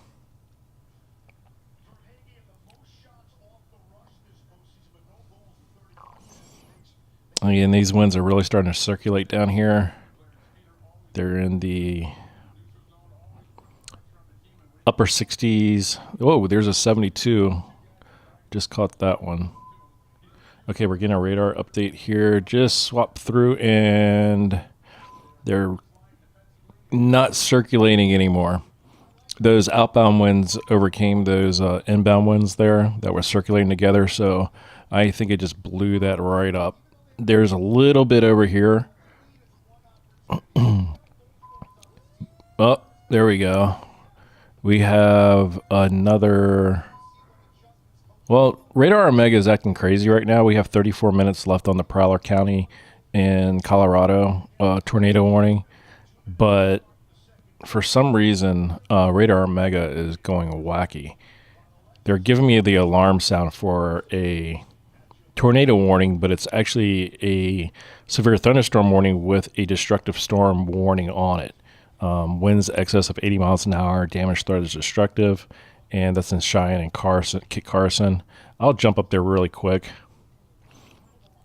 Again, this isn't a tornado warning or anything like that. This is just a severe thunderstorm warning with a damage threat of considerable or destructive. I'm going to go back down to where that tornado warning is. I'm not looking at that right there. And everything still looks fine down here. There's some circulating winds, but I don't think there's anything to be concerned about. We don't see any hook formations, and the correlation coefficient doesn't show anything in the atmosphere right now. It looks very normal. Let's go back to radar and run it back.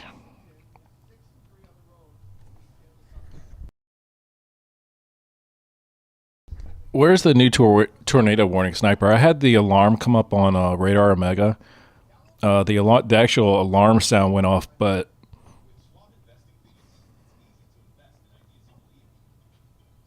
yeah, I don't think they are either. I double checked my settings before I logged in, and everything was set correctly. Like the whoop whoop. That's what I hear for the tornado warnings.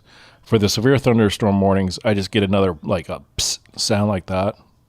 That just draws my attention to it. See, there it goes again. I'm getting the whoop whoop, but there isn't another tornado warning that I'm seeing. It's just the one in Prowlers County, Colorado. And it didn't even add another severe thunder.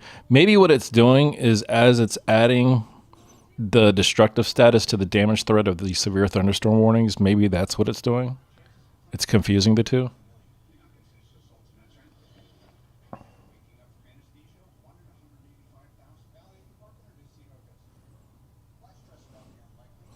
Maybe it's, yeah, maybe the app's getting the two confused. Because it seems like right when Kit Carson and Cheyenne got the destructive damage threat, it went off, and now Wallace, Kansas, Sherman, Kansas got added to the Kit Carson for 32 minutes, and that's when the alarm went off too. So, I'm not sure there. Come on, Radar Omega, pick up your game. Get it right. Counting on you here. Here comes the radar update. Wind velocities, it's definitely changed. The winds have dropped in half. But as you see, those ingoing winds right there, they're kind of circulating right there. They're circulating around the outbound winds. And there's another radar update 10 seconds later. Weird. Let's go to the correlation coefficient. Look here, everything looks good. And I just zoomed out to the wrong area. Sorry about that. A lot of lightning blowing into that area. And there's a little bit of stuff in the atmosphere there, just a teeny little bit. Mostly lightning and moderate rain. Again, wind speeds are circulating around that little area right there. And we're going to keep an eye out here for a hook formation, which looks like it's coming together a little bit, but it hasn't done it yet.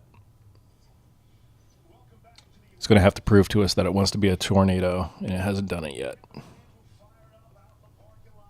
And just to confirm, we just have one tornado warning on the ground, or one tornado warning for the county of Prowlers, Colorado. It has 30 more minutes left with a possibility of 1.5 inch hail, ping pong size hail.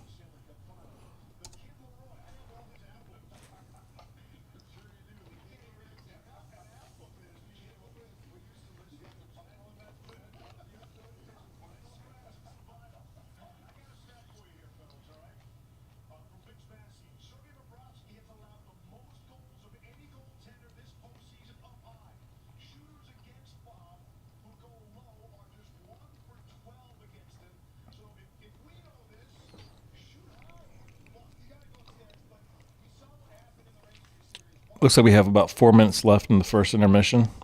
Panthers up 1-0. Game 1 of the Stanley Cup Finals. First game is in Florida.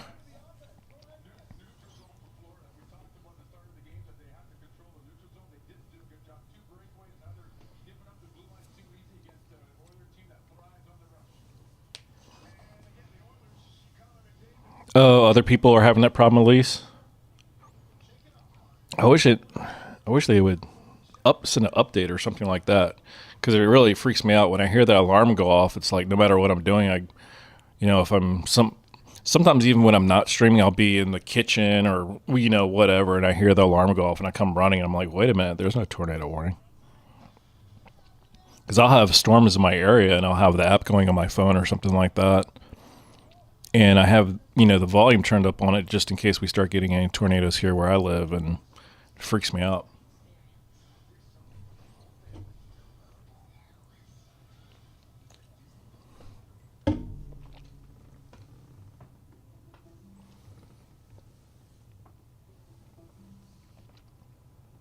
Thank you for the sub, whoever that was. We were up to 285, 15 away from 300. That's our goal tonight. Let's get to 300.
Oh, I missed that.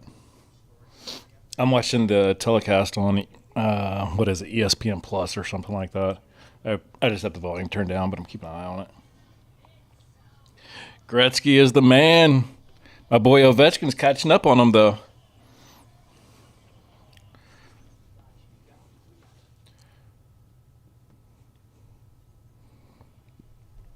Yeah, I know we have a tornado warning, but it's not turning into a tornado.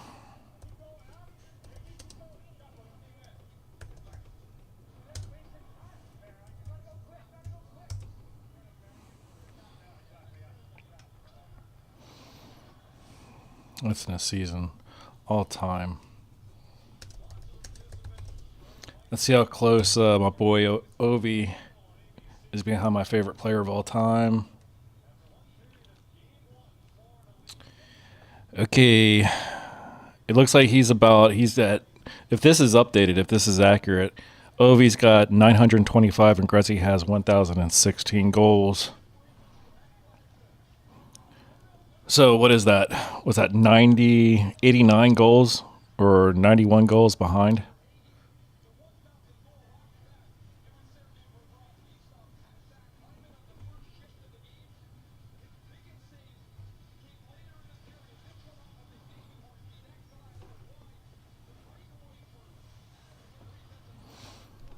Yeah, it doesn't look like much.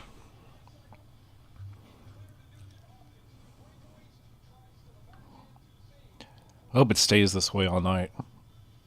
Even if we get these tornado warnings, it doesn't look like they're turning into anything. Just keep our fingers crossed for Kansas, Oklahoma, and Nebraska.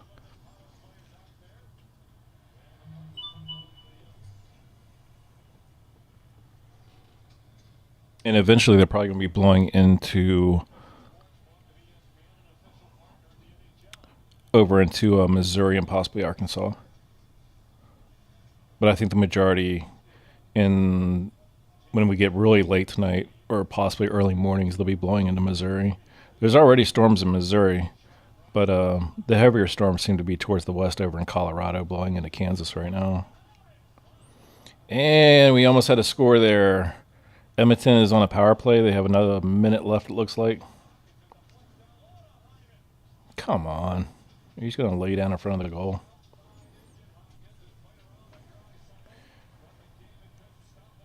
We're just over a minute into the second period. 45 seconds left on this power play for Edmonton.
Florida scored again.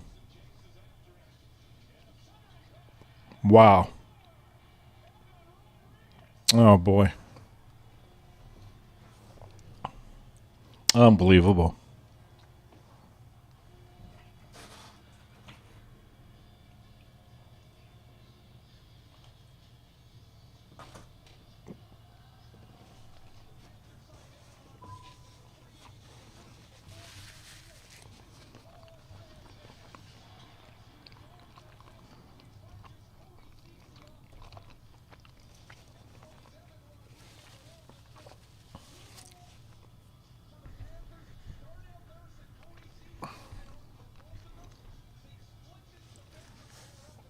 Yeah, there's quite a bit of a delay.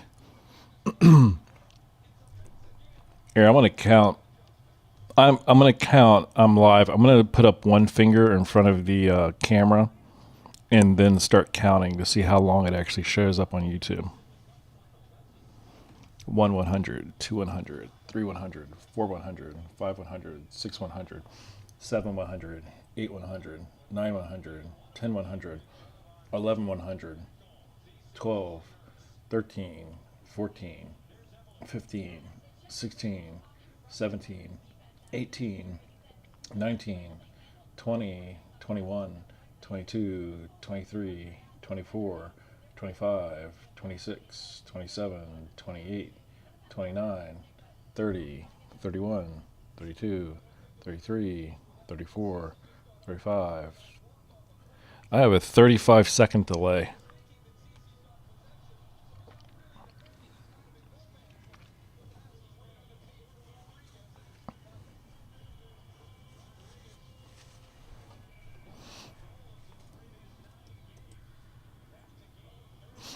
Yeah, Sniper, that's right up there. Here, I can zoom in. There's so much lightning right there, it's almost hard to see.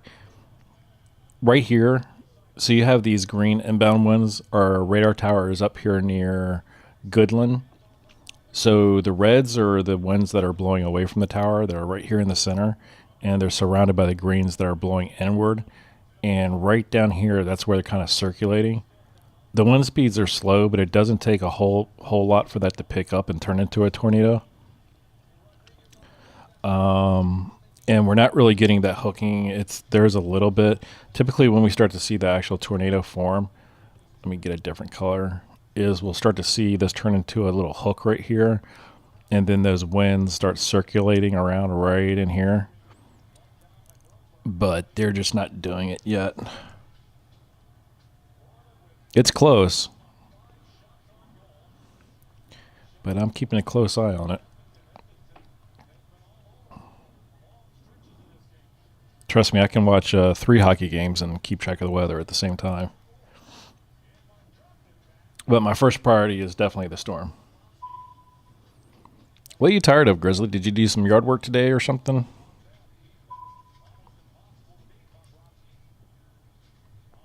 There's 18 minutes left on the tornado warning. I think it's probably gonna end a little bit earlier. Probably be ending here in about 10 minutes.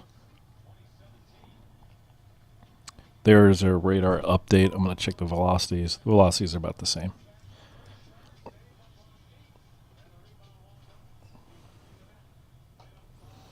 Cold. What was your temperature up there today? Weren't you like up in the 80s?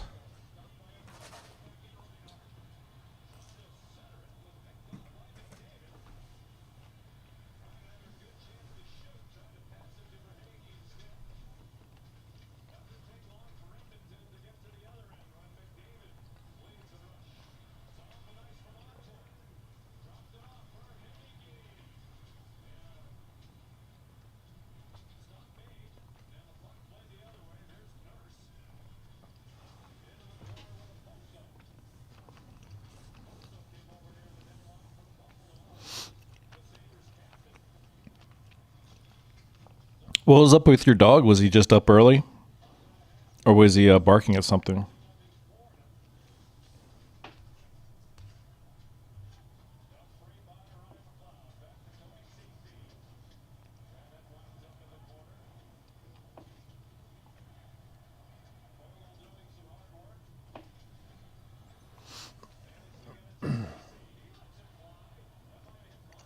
Oh, you're laying underneath your fan?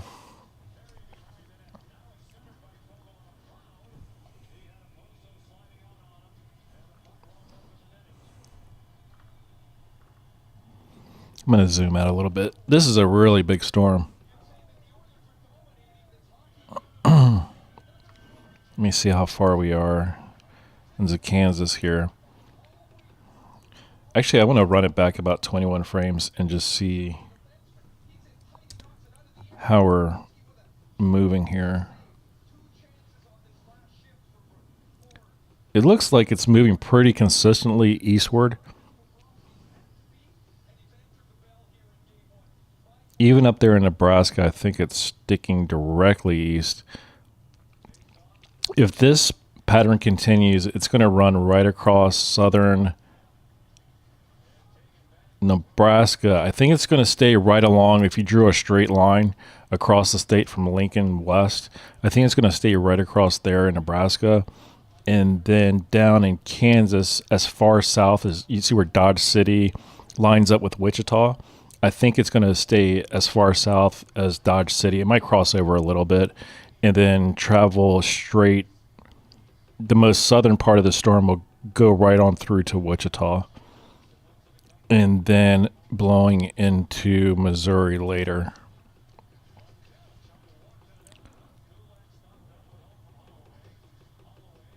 The center of the storm seems to be the strongest. Here, I'm going to pause it really quick. It seems like the strongest part of the storm kind of runs right here in the middle. And then this is where the tornado warning is. But as far as wind speeds, and hail potential and precipitation, it's right along this little alley right here. And that's going to continue on to the east.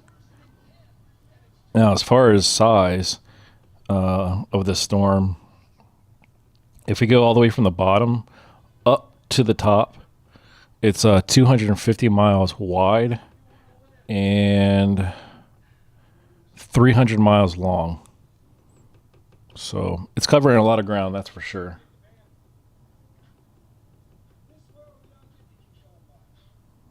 It's 44 degrees. Where in the world are you at again, Elise? 44 degrees. It's currently or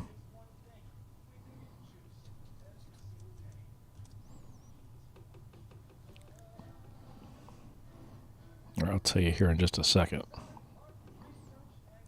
It's still showing about 88 where I'm at.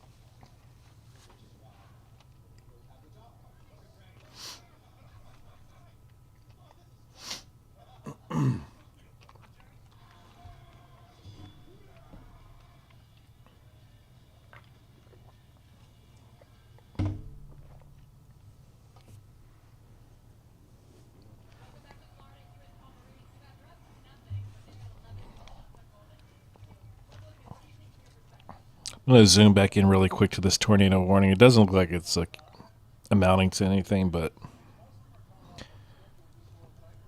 I'm going to look at it again here. Yeah, it's still not doing anything. Wind speeds are really low. It does, like if you're looking at the winds, it does have like that little hook to it, but when you go back to the radar, I think if anything, it's hooking more up here, closer to Grenada. I'm not sure if they pronounce it Grenada there, but Grenada. You're in Edmonton. Let's see if I can find Edmonton on the map. You're right up here, aren't you? Somewhere.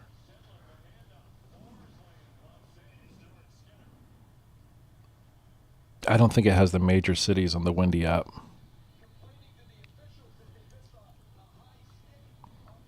Here, let's see if I can zoom out here.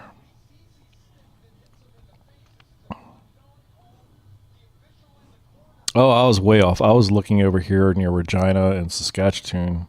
Saskatchewan. Wow, you're really up there in the northern part. I mean, not northern, but mid part. That's still pretty far north. When you get north of down here where Idaho and Montana are, you're up there. I'm surprised it's not colder up there right now.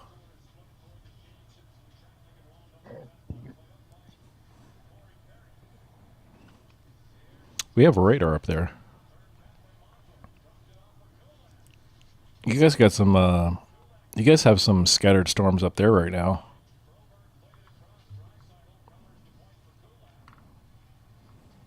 Actually, that Edmonton is actually on the route that I took to Alaska, I think, because I crossed the border right here. Right there, stayed my first night in Canada in Regina.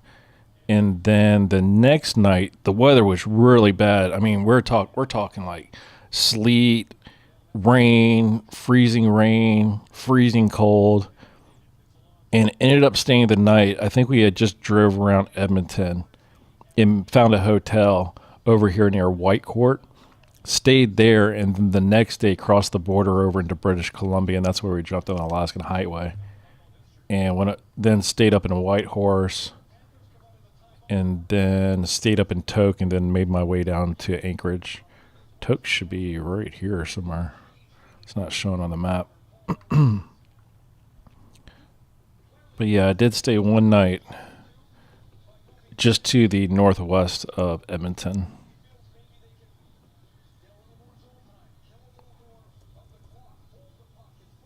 Wow, look at that lightning right there. That's a lot of lightning. A lot of lightning strikes. It looks like the rain is picking up a little bit more.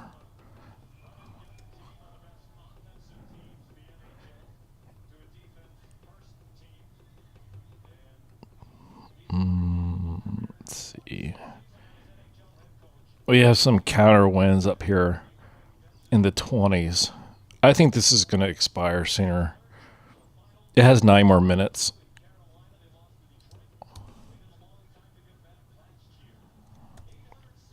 I think everybody's going to be fine there.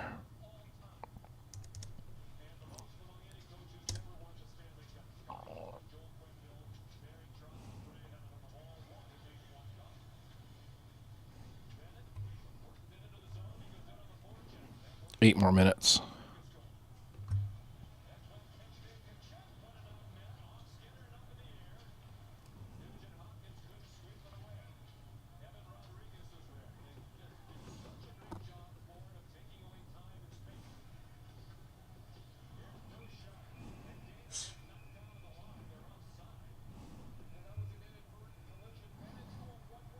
I'm just checking some other radar towers as we head east. See how far.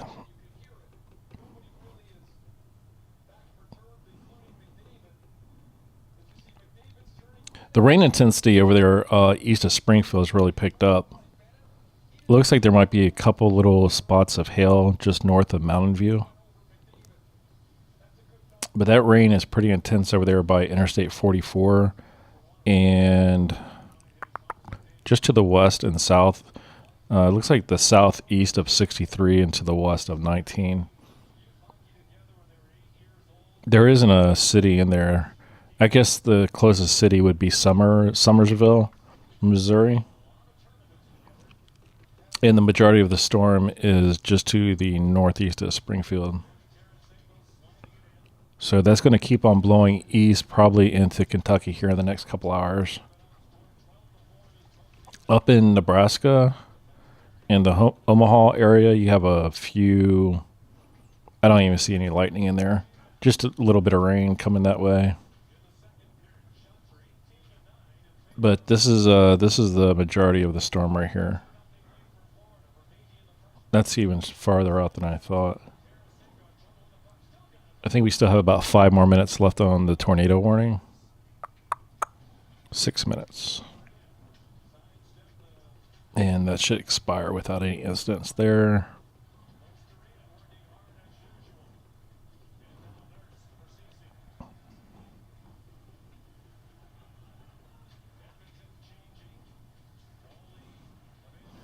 Still got a lot of rain.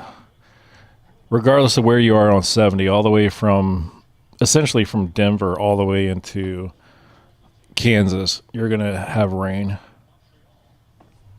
As far as wind speeds, along 70, 38, 20s, teens, single digits, and then a little bit stronger near Goodland. It picks up in the 40s right there, and then in the 20s the rest of the way into Kansas.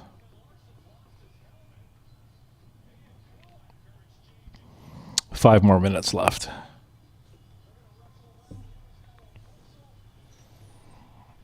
Oh, yeah.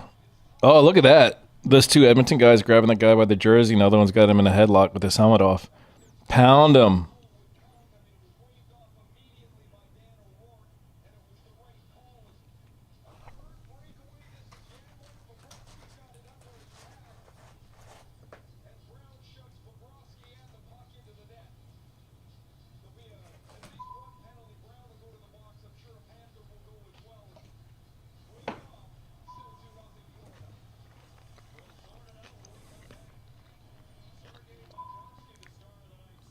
Did they call a penalty there?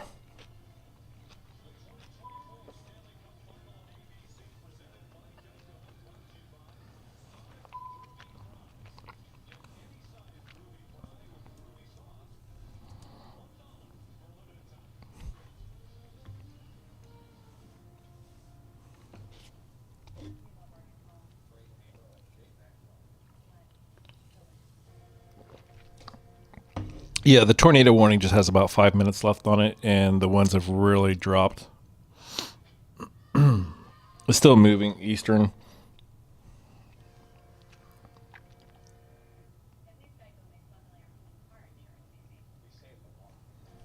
It's pretty much dissolving down there. Even the rain is kind of falling apart. I'm surprised the tornado warning hasn't been called off. There's still a little bit. I think the only reason it hasn't been called off is because that inbound wind is to the south and west of the outgoing wind. So there's a little bit of chance of rotation there, but there's a little buffer zone. It's about 17 right there, and then the inbound wind is in the 20s and 30s. But see how right here, that's the part that kind of concerned me. If that would start moving up in this direction, sort of like to the northwest, and then right there, there's another little spot. It's not in the tornado warning zone, but that kind of caught my eye for a second. It doesn't have to be in the tornado warning zone for it to turn into a tornado. There could be one anywhere, but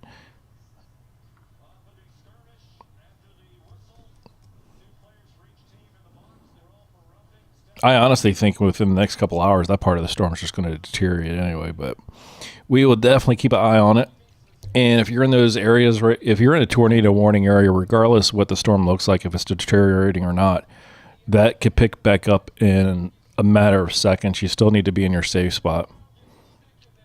If you're in that area, if I lived in that area right now, even if I'm looking at radar, I'm still in my safe spot because, again, the conditions could change in a matter of a second.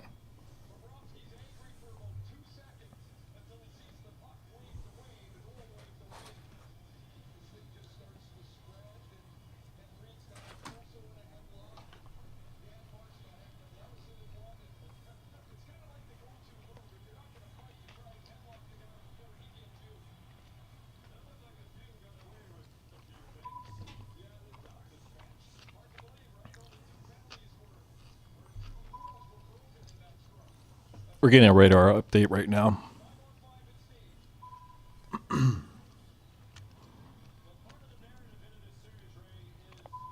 Look at that. I don't know if you call it a lightning field, but look at that stretch of lightning right there. It's all the way across the tornado warning area, but it's really intense. There's a lot of lightning. And then as you move up into Granada and into Hartman and to the west of 385, east of 385, all along the storm, that's a lot of lightning in that area right now. The precipitation, believe it or not, isn't that strong right there. There's a couple little spots, like right there where it's exiting the tornado warning zone. It's okay. But then if you look back here, there's really not that much rain coming down, but there's a lot of lightning.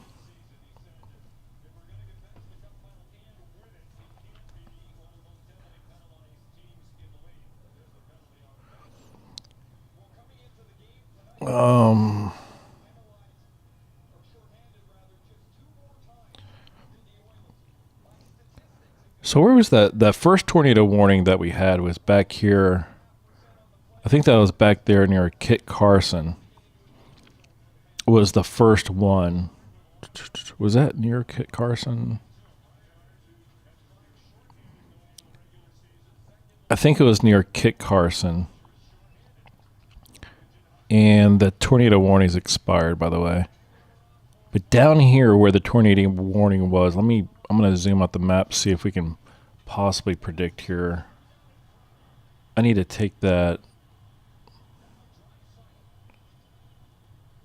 forecast off the screen really quick. It's throwing me off here.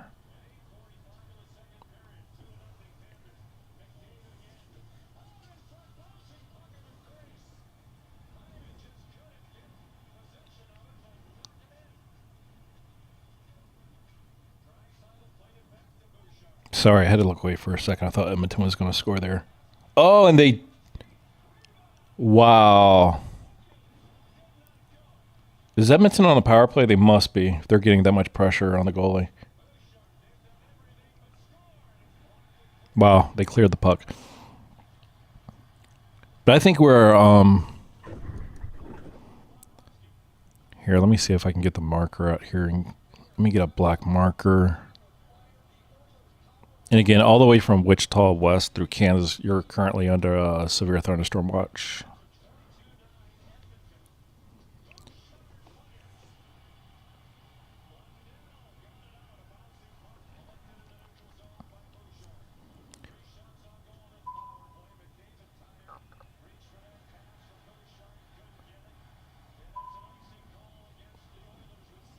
Sorry, I messed that up.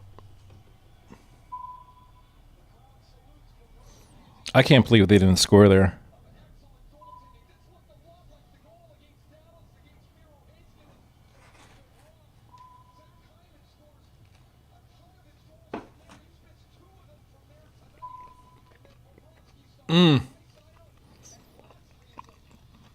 It's a game of inches, I'll tell you.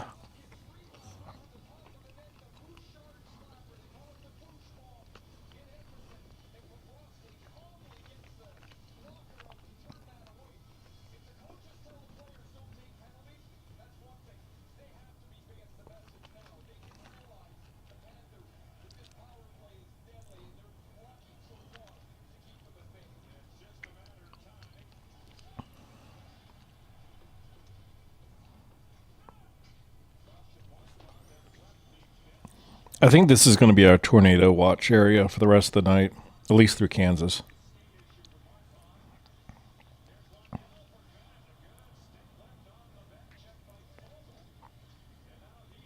Assuming that the winds continue to just continue. Oh, wow, that was close. If the winds continue to blow directly east, I think you can just follow those lines. In that whole squiggly area, I think that's where we're going to get our tornado warnings for the most part. And then right along the southern part of the storm. If the storm starts blowing a little bit to the southeast, if the storm starts going this way, then there. But I think it's going to be right along the leading area of the storm as it blows east, and then right to the very south.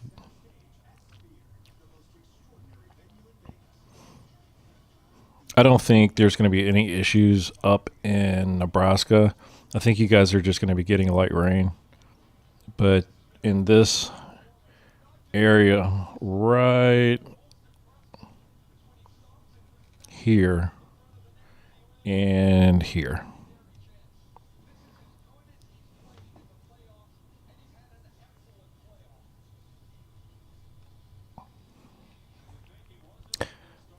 but I expect we're going to get, it almost looks like right here, this piece right here might be breaking off from the group right there. Let me run back the radar a little bit and see.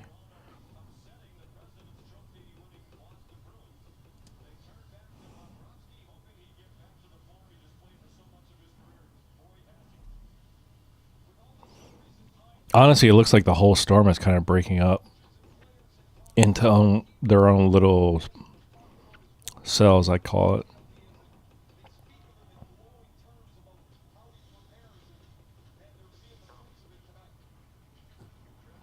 They packed the stadium to watch the game. That's awesome.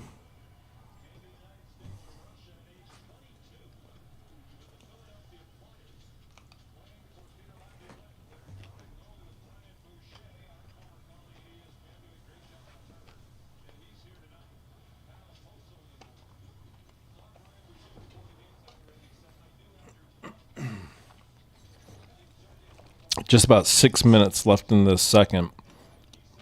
As I'm saying this, there's 6 minutes left in the second, so that would tell you how much of a delay we have in YouTube and me live. And it just stopped at 5:55. So I'm not sure how much of a delay there actually is, but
looks like we're down to 9 severe thunderstorm warnings left.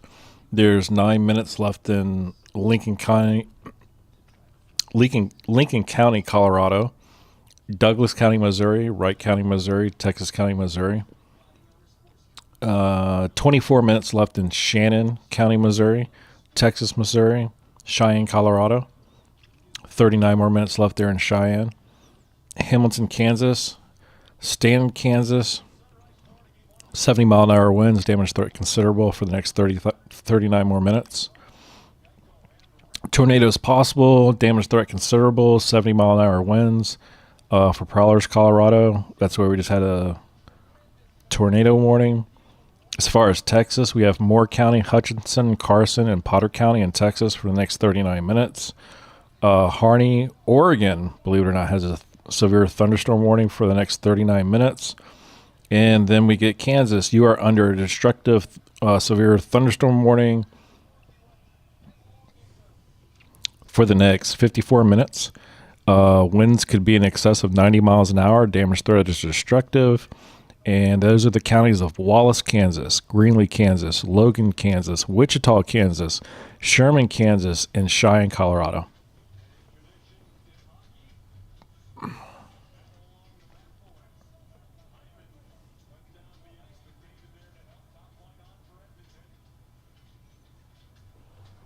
A few chasers are packing it up for the day.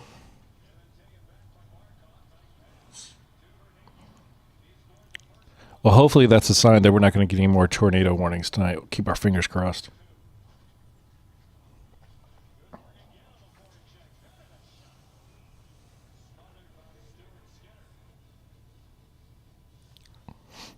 typically when they start going in for the night, that means they're not chasing any more tornadoes. So hopefully that's a good sign for everybody else.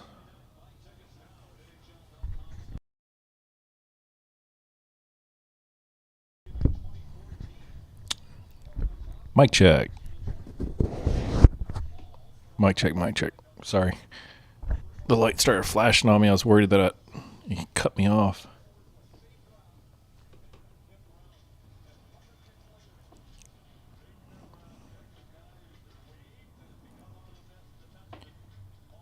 If you're in this area right here, oh gosh darn it, I drew the line way too far. Pretty much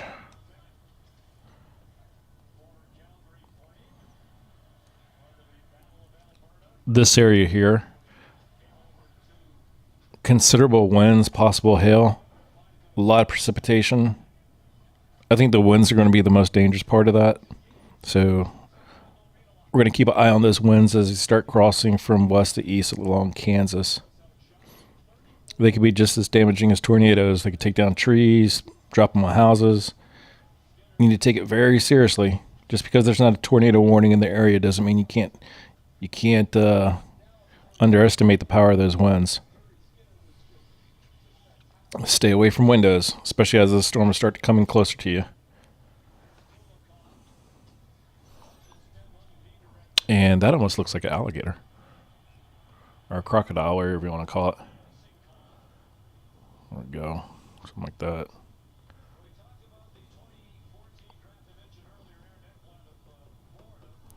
There's an alligator storm.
There's only 4 more minutes for Lincoln County, Colorado. Everywhere else that are in that area, it's 19 minutes or more.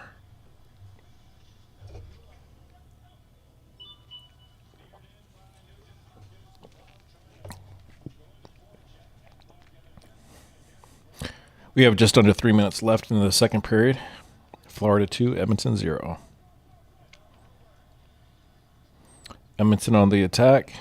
And it looks like there's going to be a penalty, or is that ice? What is that? What are they calling here?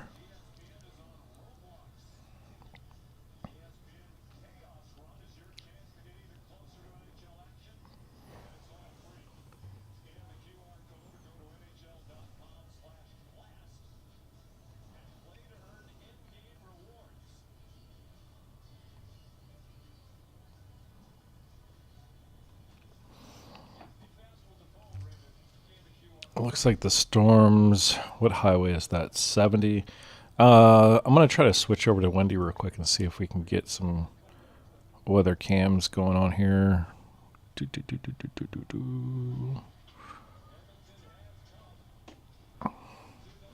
Let me get back down into our area here.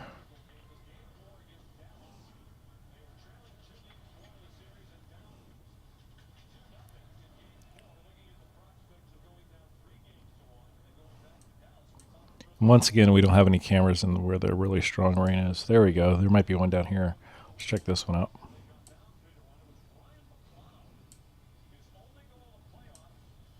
Look at those lightning strikes, guys. Holy moly. Look at all those lightning strikes. Incredible. Now, that's one place I wouldn't mind being. The winds aren't too strong. It doesn't look like there's any hail coming down. It's just rain and a lot of thunder and lightning.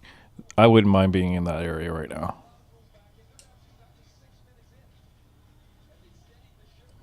The only flood warnings that I saw, I believe it was for Kit Carson, Colorado, Texas, Missouri, and Wright, Missouri. And Kit Carson has 2 hours, 2 minutes. Texas, Missouri has 6 hours, 2 minutes. Wright has 6 hours, 2 minutes. And then there's a bunch of thunderstorm warnings across, or thunderstorm watches across the whole state of Kansas, essentially. From middle Kansas, north Kansas, south Kansas, from coast to coast, all the way from Colorado to Missouri.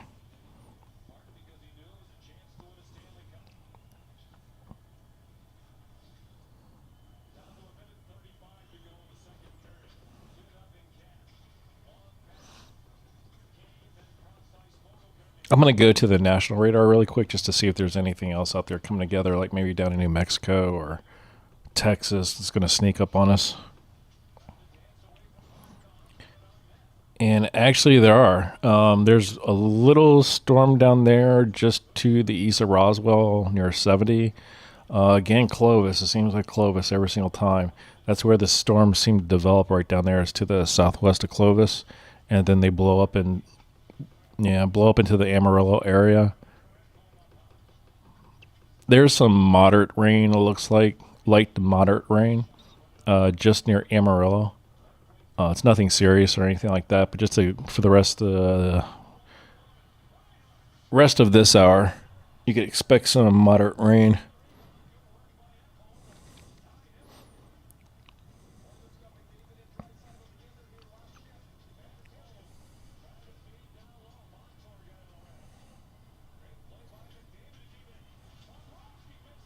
Oh, open net. They couldn't get it in there.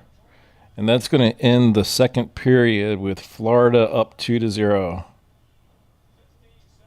Wow, there was a really good opportunity there with that goalie. They should have put him on his butt. 6, 5, 4, 3, 2, 1. End of the second. All right. Looks like these storms that are over, I'm going to run it back about 21 frames just to try to get an idea where they're blowing. Looks like they're blowing kind of east-southeast. The ones that are finishing up in Missouri, there's a little bit over Springfield right now, blowing into Cape Girardeau.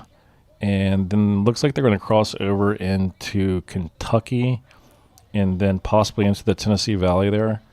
I think it's going to cross the border. It's just going to cross right over into southern Illinois, then right into Kentucky, follow along, crossing over Interstate 69, 55, and 75.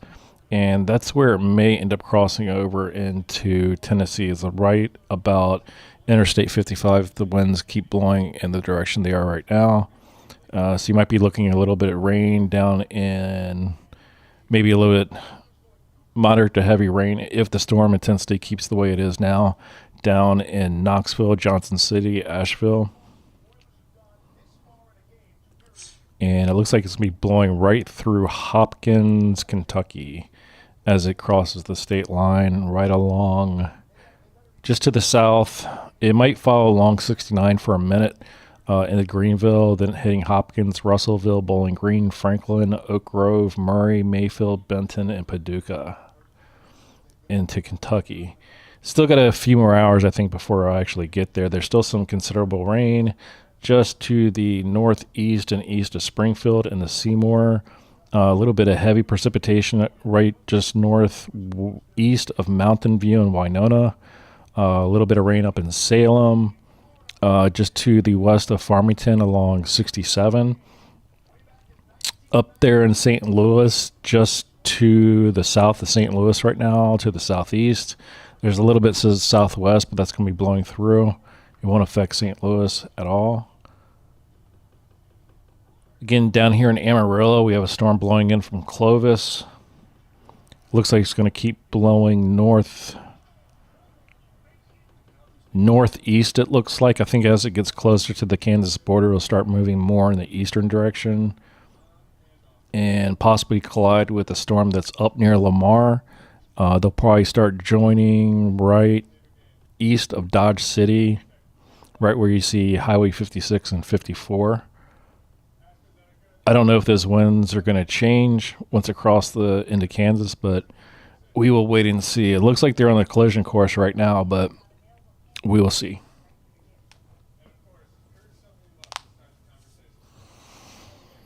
Yeah, I think Edmonton had a chance there when they got the goalie away out of that crease right there. That was really an awesome chance right there.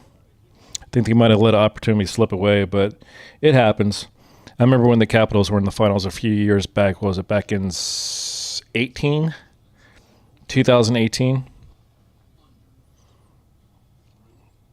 I nearly had a heart attack during that series, but it was the same thing. They would score these crazy goals, but when they would get a situation where the goal was wide open, they couldn't get it in there.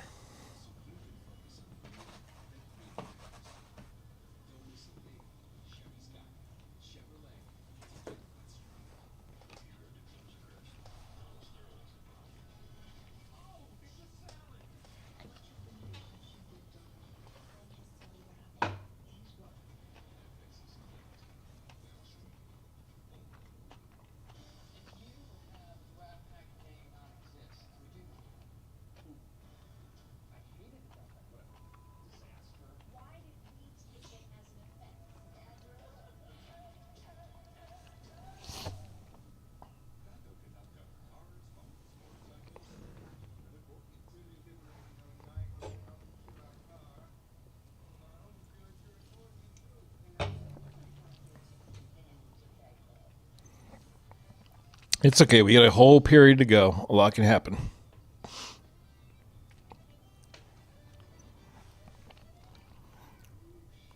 It's 5 minutes after 9 Central Time.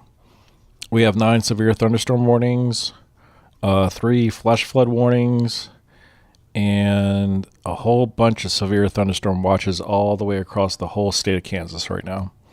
And pretty much all of eastern, central, and western Missouri.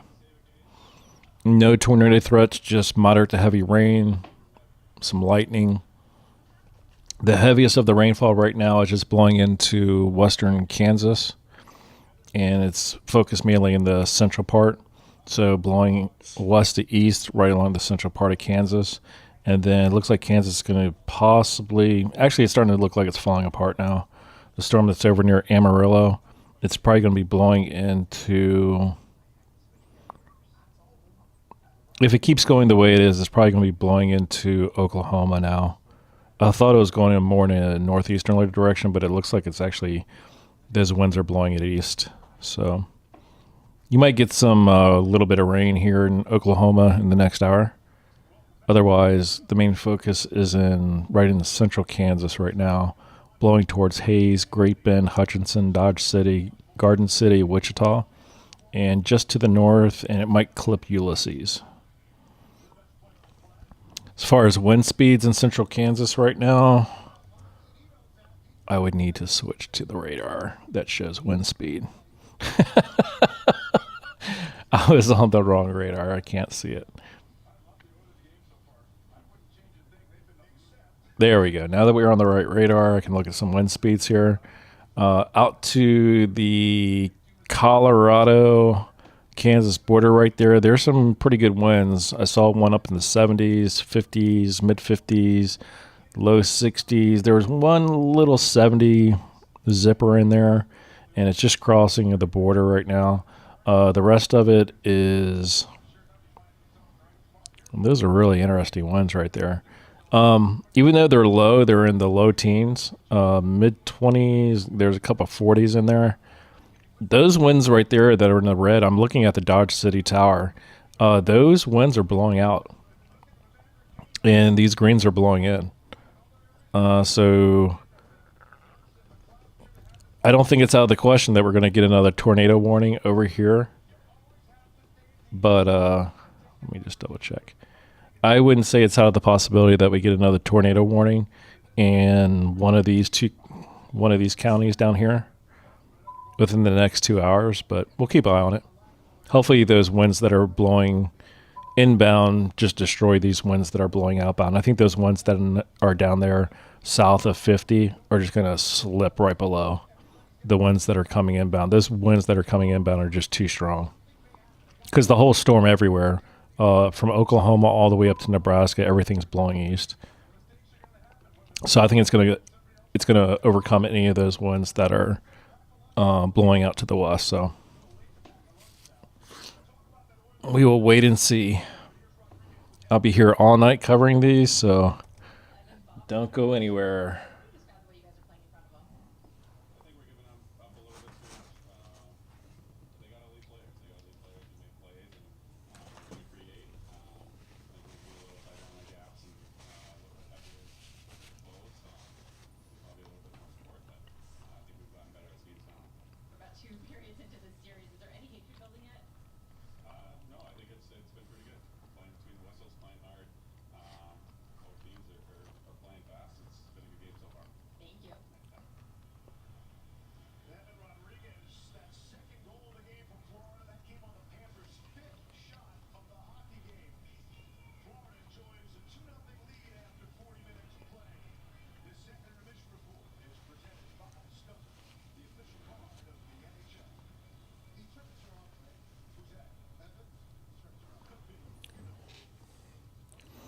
Is it just me, or is that stadium in Florida not full?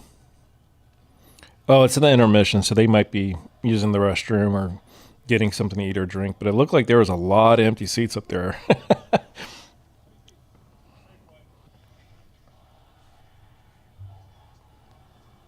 Yeah, thanks for everybody who's coming out and watching. And again, I don't think there's anything serious right now, but we're not going to roll out any more tornado warnings tonight through central Kansas, possibly into Kentucky.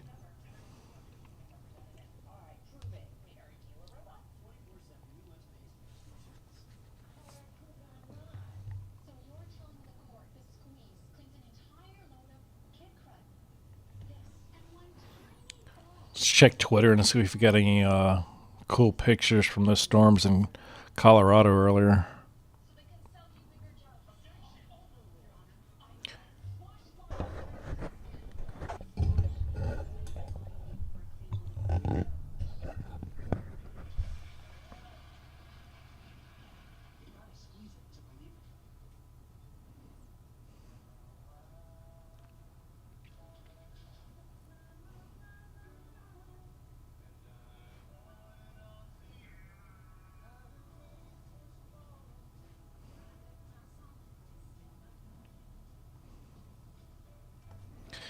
Oh, this is I love maps like this. I'm into statistics a lot, so I really enjoy these.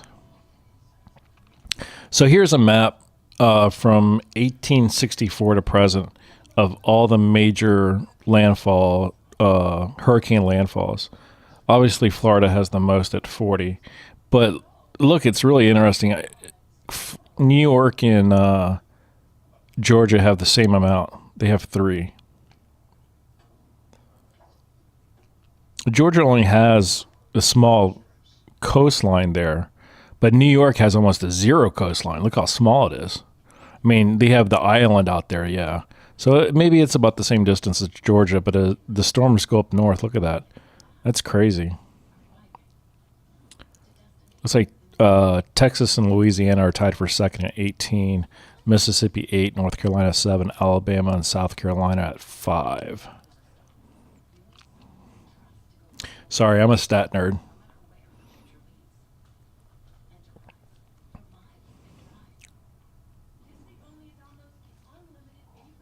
That was a video. Looks like Miles Nelson took that video. Whoops. I can't play that audio. Sorry. Wow, look at that. Catastrophic failure of a Wyoming highway, Highway 22 over Tenton Pass overnight Friday. Look at that. That's amazing. Huge section of the highway just collapsed. And that apparently is a really important corridor between Jackson, Wyoming and Victor, Idaho. The Wyoming Department of Transportation reports. Wow.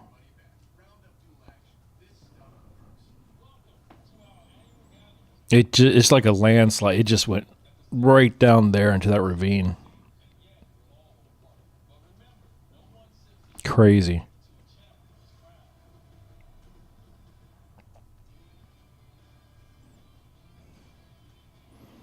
There's a funnel cloud. That video was taken about 12 hours ago in Orlando, Florida.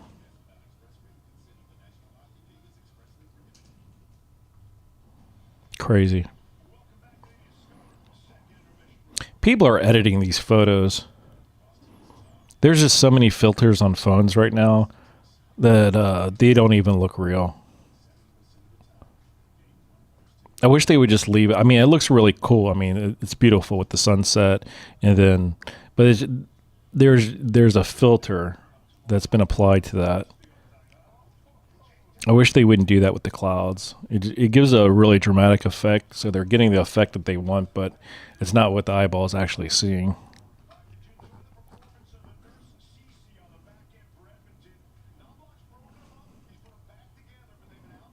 Here's a little rotation. You can see up there in the clouds.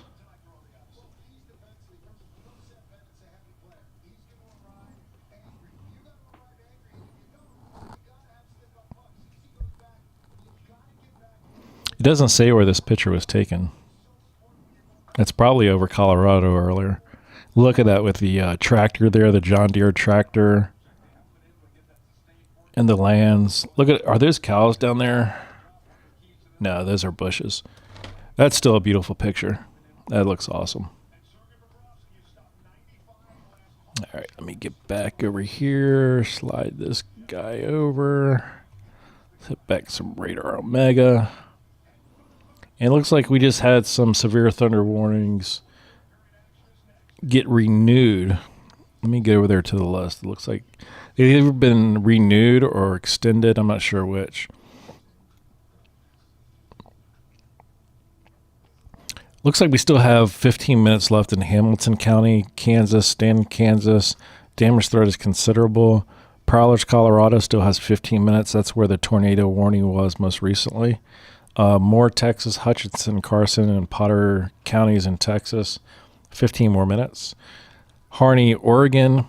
I forgot to take a look up there. Sorry about that. Webster and Christian counties in Missouri, Greene County. The destructive storm warning is still active for 30 more minutes in Wallace, Greenlee, Logan, Wichita, Kansas. There it is, Harney, Oregon again. I'm going to go up there and take a look. We never look at Oregon. We never have anything to look at in Oregon. But Howe, Douglas, Texas County, Missouri, Oregon, and Shannon, Missouri. And I'm going to jump up to Oregon really quick. We never get a chance to go up there. And that's all of it right there, guys. There's nothing to see here. Literally, there's nothing to see here. What kind of warning was that again? That's sad. That's 13 minutes left on a severe thunderstorm warning with 1 inch hail possible and 60-mile-an-hour winds. Is this a joke?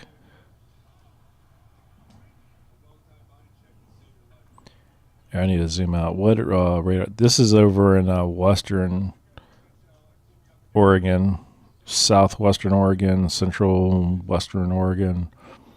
Maybe there's not a radar station picking up. Let me go down to the Medford. There we go. Okay. That radar station up north wasn't picking up. I was about to say there's absolutely nothing there. This is way past the range of the radar, even in Medford or Klamath Falls. No, Medford. That's kind of out of the range of the radar, so we're probably not getting the full picture. I'm looking. Let me see if the Boise radar can pick it up. There we go. It's actually, they needed another radar station out there. So they are getting some moderate rain, lightning. Wind speeds right now are 15. We have a little bit of counter winds out there to the west of it. And then right in the center of the warning, there's 11, 13, 15-mile-an-hour winds heading towards the tower, and these away from the tower, and these are blowing towards the tower right here, but there's no tornado threat there. Yeah, as you get out west here in Idaho, there's no other stations for Oregon. They have the one up in Portland, one down in Medford, and that's it. Oh, it looks like they have one up here north, up near Pendleton, Camp Pendleton. Washington State, only up in the western part of Washington, they only have one. I know the population is really low there, but it reaches out pretty good though. And then we have the one here north of Seattle, and then up near Surrey and Aberdeen. Let's jump back down here where all that action's happening. Let's go to the Springfield radar. And that pretty much covers everything that's going on. There's 3 flash flood warnings still in effect. Kit Carson, Colorado, Texas, Missouri, Wright, Missouri, Greene, Missouri, Webster, Dallas, Polk, Dade, Wright, and LaClaude, Missouri. And then a bunch of thunderstorm watches across the state of Missouri and Kansas. Looks like these been issued. Those Missouri flash flood warnings were just issued. They're going to be in effect for the next 5 hours and 41 minutes. So if you're over there, stay alive and turn around. Do not go in any moving water, crossing any roads. Still getting a lot of lightning there from Springfield stretching over to Mountain View and Winona. And it looks like we still have a couple hours before they start blowing into Tennessee and Kentucky and clipping just to the south of Illinois. Basically the whole southwest, central, and the whole state of Kansas is under severe thunderstorm watch. The warnings are still out there towards the west near Colorado. I'm going to switch radars really quick. Some of those wind speeds are actually pretty good up there. They're still getting consistent 50s and 40 wind speeds right over there, blowing in from Colorado into Kansas. As far as precipitation, it's really calmed down a bit. They're still getting more down there just to the west of Ulysses, up near Garden City, Lincoln, right along Highway 50, it looks like. I don't think there's any hail coming down there, but the most intense part is right here. To the northwest of Manser and west of Johnson, just to the west of actually it's closer to Highway 89, just crossed over 89 heading towards 27. I don't think there's any hail in there. I think that's just some moderate to heavy rain and a lot of lightning strikes in that area. And it looks like it's going across 50. There's a little strong storm right there near Kendall and Heartland, getting between Kendall and Heartland, closer to Kendall, getting ready to cross over 50 or run just parallel with 50 into Lincoln. Here's a radar update. And pretty much everything's the same. Wind's still moving eastern direction. I don't think the storms are going to make it up into Lincoln. They might get some sprinkles up there. But I think that's about it. Let me check the radar up here really quick. They may. The storms that's up by Kearney right now, they may blow into Lincoln. We'll see. We'll keep an eye on it.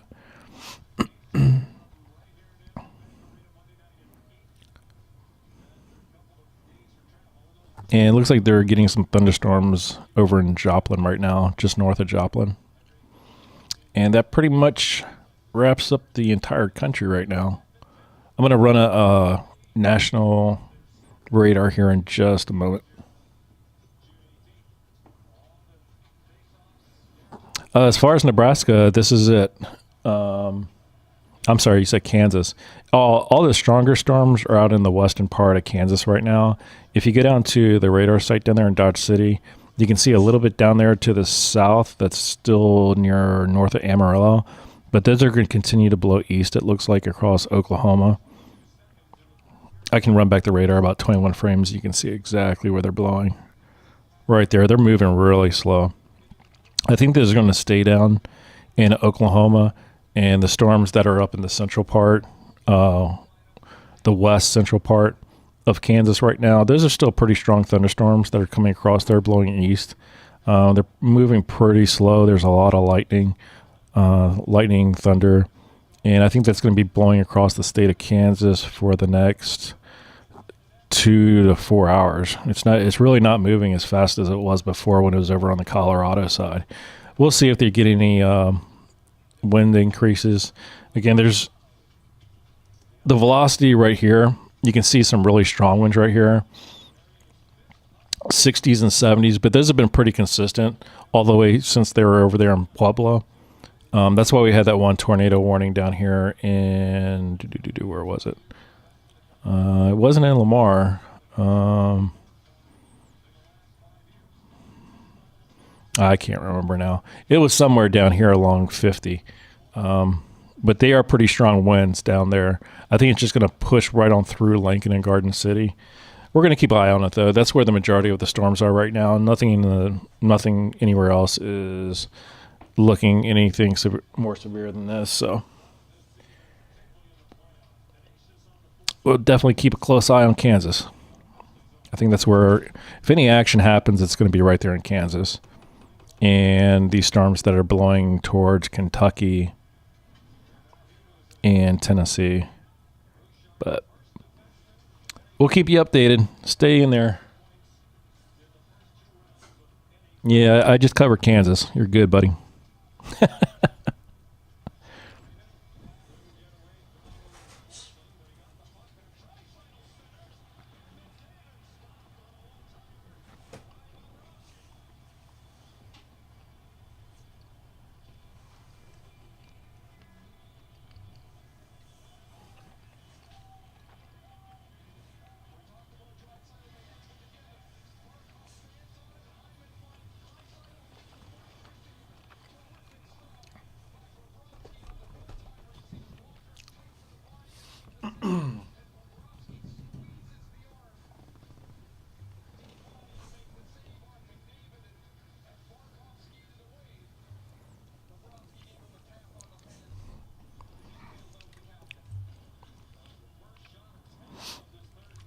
I'm going to pull up the forecast for tomorrow before it gets too late.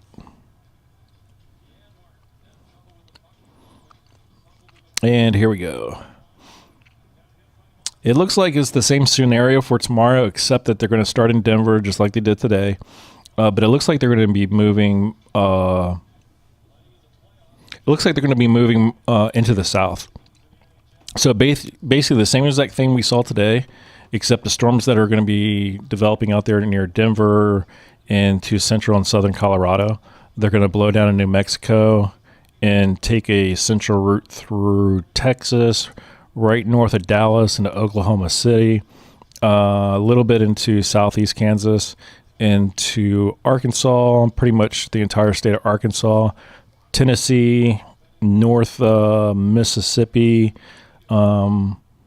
the top half of Alabama, Georgia, pretty much the whole state of South Carolina, and into the southern part of North Carolina. Should be a little bit of action up here in Idaho, Montana, and northern Wyoming. But I think our action is going to be here. I think it's going to be pretty much the same setup as we had today. Just the storms, once they get through Colorado, it's going to be more southerly route through Texas, Oklahoma, and Arkansas.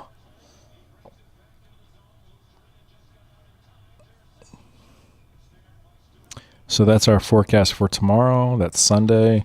And here's the forecast for Monday. It looks like the heaviest parts are out here in just from Denver through a little bit. It looks like Colorado, Denver, Colorado, Cheyenne, Wyoming, and then into a little bit of South Dakota, down there in southeast New Mexico, and southwest Texas, a little bit in central Texas. That's the forecast for Monday.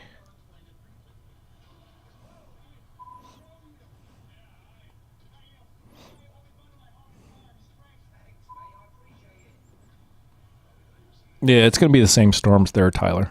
They're blowing right through. They're going to be blowing through there. They're coming from the west. They're going to be following this track right here. If you're anywhere in this area, that's where the storms are blowing. Anywhere in here.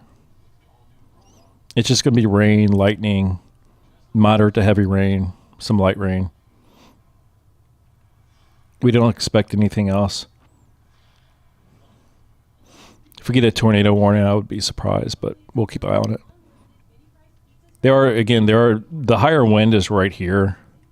If you look right here, Tyler, if you go right along this line, if the winds keep up the way they are, there's a tailwind going right there in this area.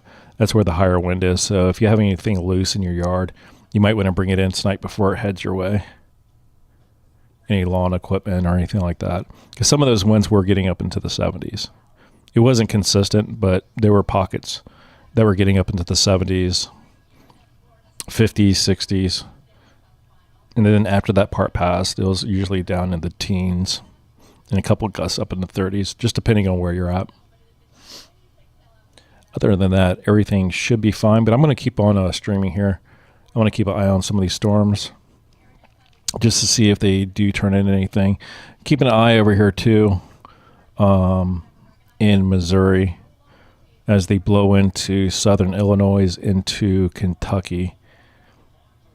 That's almost a replay of what we saw in Kentucky. I don't think there's any tornado warnings over there tonight, but those storms look exactly like the ones that blew into Kentucky about 2.5 weeks ago that caused those tornadoes. I'm not saying that any tornadoes are going to happen tonight, but that looks almost identical to the storms that blew in there a few weeks ago.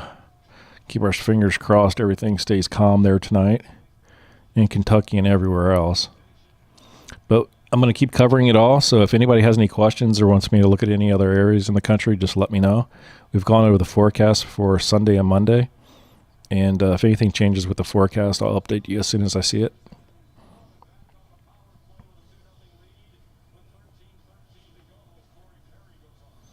There's storms in Kansas right now. This is the state of Kansas right here. Kansas is just to the east of Colorado and to the west of Missouri, south of Colorado, and north of Oklahoma. This is the entire state of Kansas. And here's our storms right here.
Excuse me for just about 90 seconds. I'm going to let my puppy out. I'll be right back.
All right, thanks for that. Just had to let the puppy out real quick. He's about to go to sleep, so wanted to get him outside one more time before bed. Looks like we got about 9.5 minutes left in the third period of the game one of the Stanley Cup Finals here. Edmonton is losing right now 2-0 to Florida.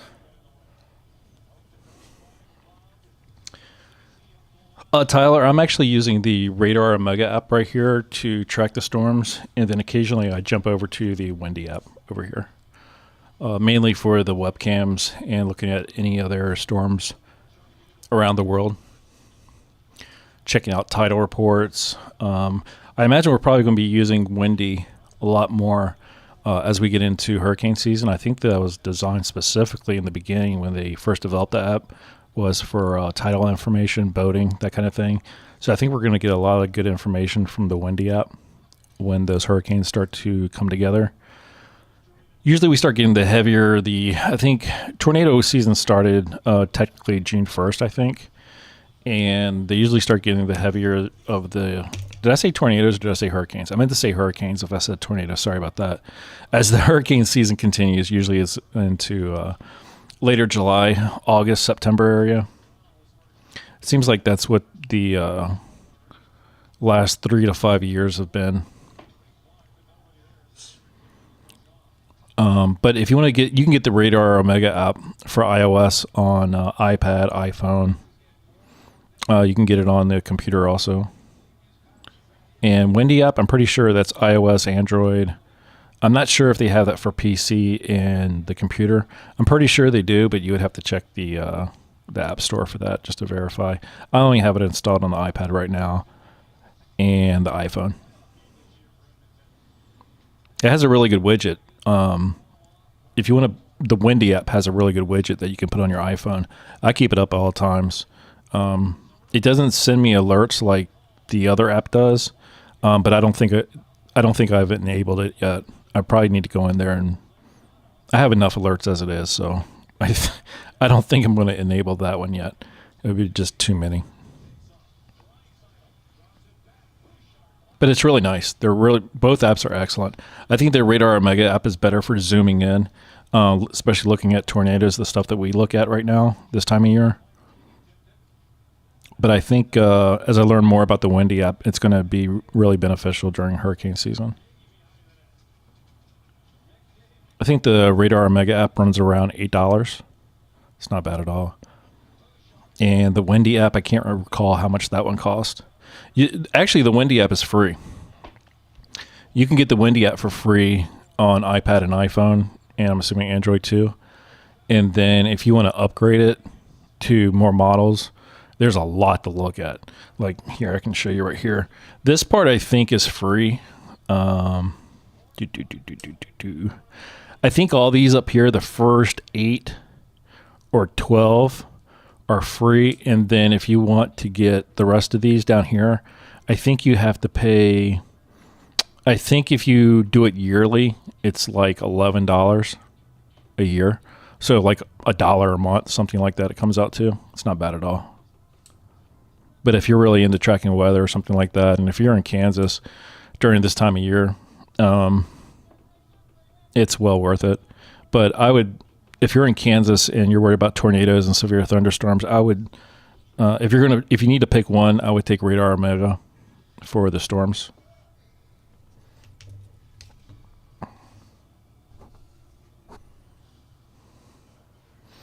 No, Radar Omega is not free. I can't remember how much I paid for it. I want to say it was around $8, something like that. And then you can upgrade it to get a couple little options. I don't think the upgrade's really worth it if you're just looking at the weather. I opted for the upgrade just because I cover it all the time, and I wanted the quick radar update. So I went ahead and got that. But if you're just casually using it, just get the regular. It covers a lot of good stuff. Almost everything that you're looking on your screen right now is covered in a basic version.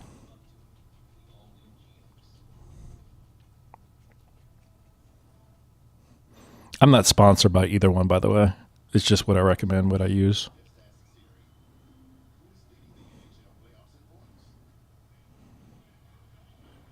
I don't sell anything yet. Not unless somebody wants to pay me. If somebody wants to pay me or sponsor me, and if I actually use it, I'll sponsor them. But if I don't use it, I'm not going to promote it.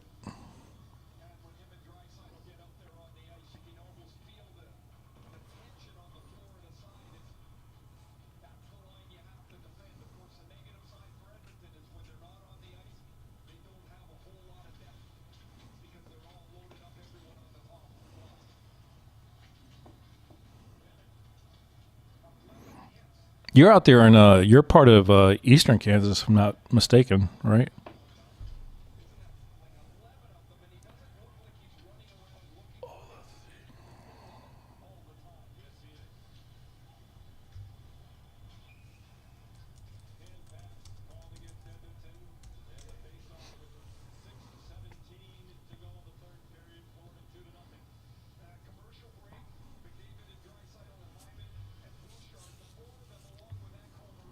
Kind of up there by Kansas City, just like right outside the city, near Interstate 35. I think it's right up here. I think you guys are covered by the Topeka radar. There you go.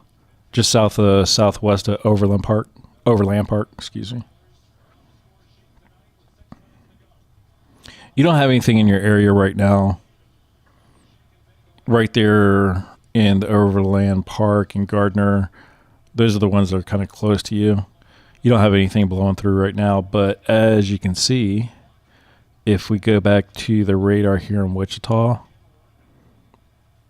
these storms right here, as long as they don't start deteriorating, which they kind of are, I don't know by the time they get to you in the next 2 to 3 hours, I don't know how much of that storm is going to be left. It really looks like it's kind of crumbling.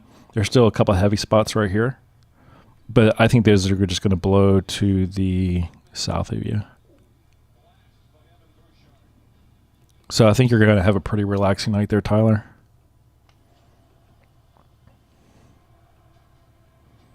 There's a little bit of lightning up there, but again, in the next 2 to 3 hours, I have no idea what it's going to look like. If anything, it's deteriorating.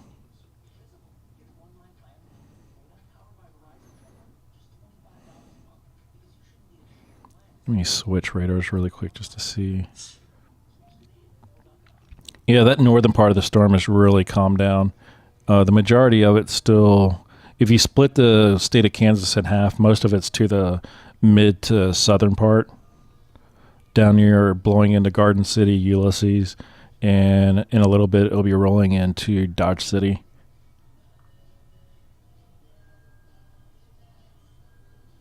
Oh, you're not from there. You're just up there near Kansas City for a wedding.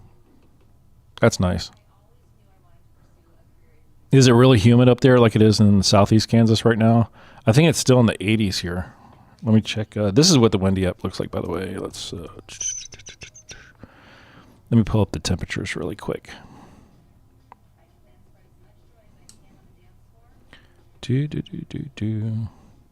Where I'm at. Up there near Kansas City, right where you're at, they're reporting between 80 and 82 degrees. And then down where I'm at, it's about the same. It's 84, and just to the west, there's one little hot spot of 89, but it's really humid outside. I took the puppy out to walk just now, and it was a little hard to breathe, actually. It was so humid.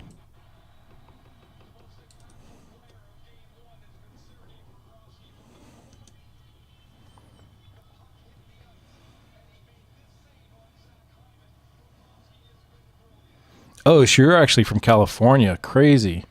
Are you? Do you live anywhere near those wildfires are going right now near San Francisco? I have a family member out near San Francisco, and they're still battling those wildfires out there. I think it was just to the east of San Francisco.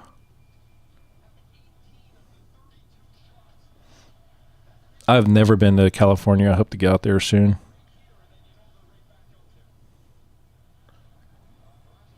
I'd love to go to Northern California where But I think, what are they, redwoods? Those really big trees. I'd like to go out there and check that out. I'd like to get down to San Francisco. I'm a huge book nerd, so I hear they have a lot of good bookstores down in the San Francisco downtown area. I'd like to get down there and check that out. I'd also like to get down to San Diego and just see. Here, it's beautiful in San Diego. You live near Six Flags?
And it looks like we got about 4 more minutes in the third period.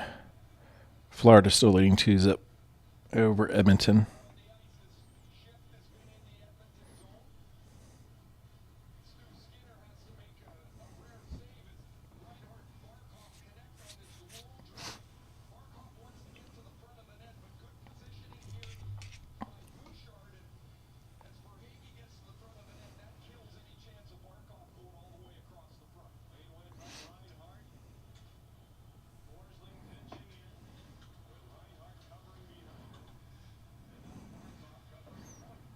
Oh, really, Ohio? That's nice. We have a lot of viewers from Ohio. The first week that I streamed, we had a ton of them because they were having a lot of storms up there.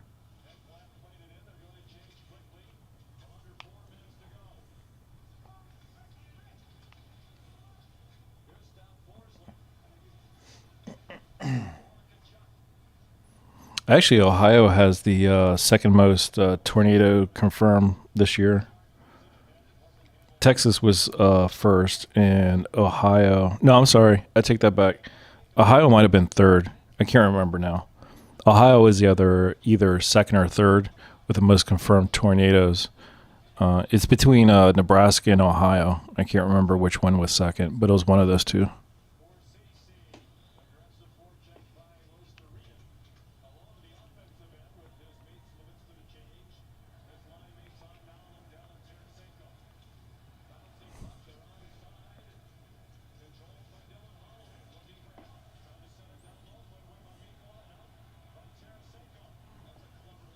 And remember, if anybody else wants to see, we're covering pretty much Kansas and Missouri right now, and as the storms blow into Kentucky.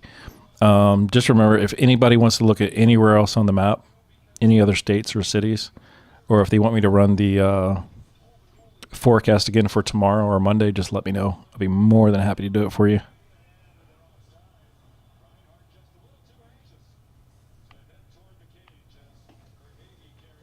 Again, tomorrow, it looks like most of the storms are going to start forming over in central Colorado, head down to the south, roll into central Texas and southern Oklahoma.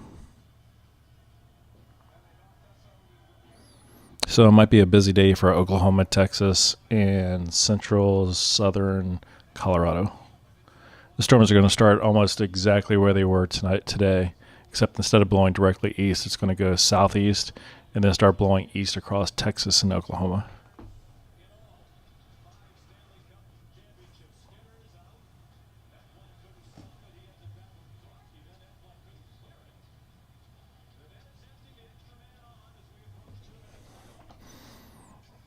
All right, we're desperation time for Edmonton. They've pulled their goalie.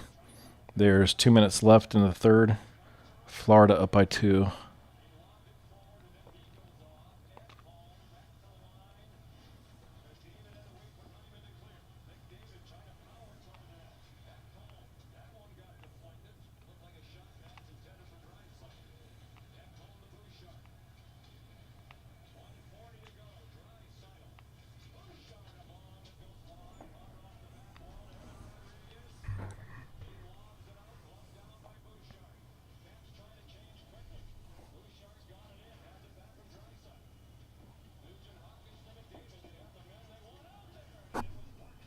How old do you have to be to get your learners there in California? Is it 15?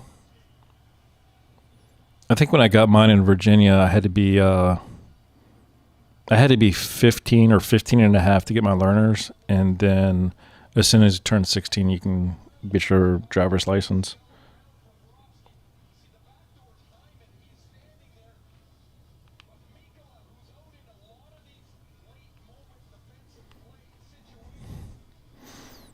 Did your heart rate go up there, Elise? That was pretty close, huh?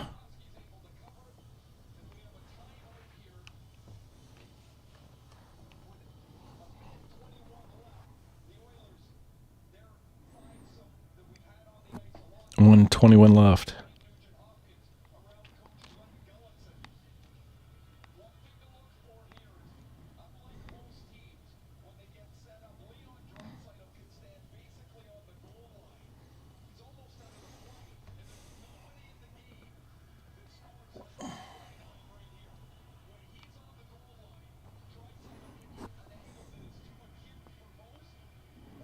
I heard it's getting still pretty expensive to drive out there in California with those crazy gas prices. My cousin was telling me last summer uh, gas prices were over $5 a gallon. I actually saw some Twitter posts where in some areas it was $7, $8, $9 a gallon. It's crazy.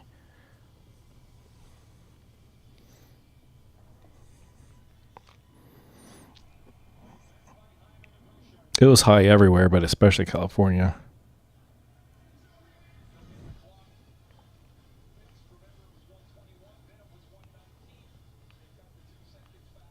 Yeah, they pulled the goalie. I think they pulled the goalie right around the 2 minute mark.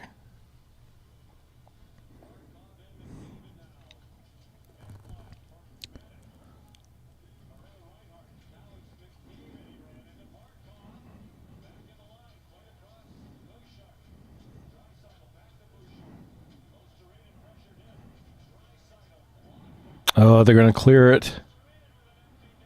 Empty net.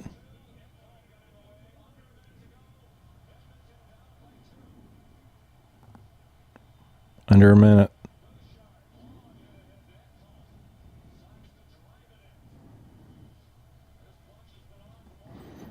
40 seconds. Oh, it looks like they're not going to get it done. And they cleared it. Yeah. 30 seconds.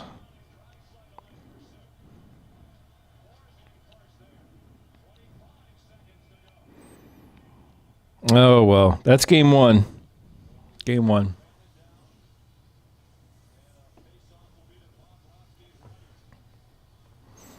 I'm just going to check.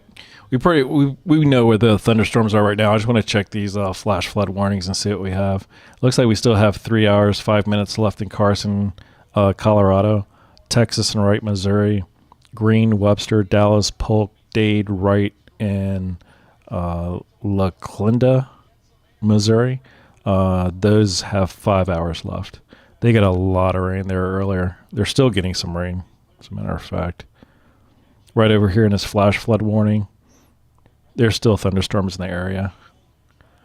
Basically from Joplin all the way east towards Poplar Bluff, and north up into, looks like Ironton and Farmington, Sullivan, and Cuba. Oh no, I am way behind you.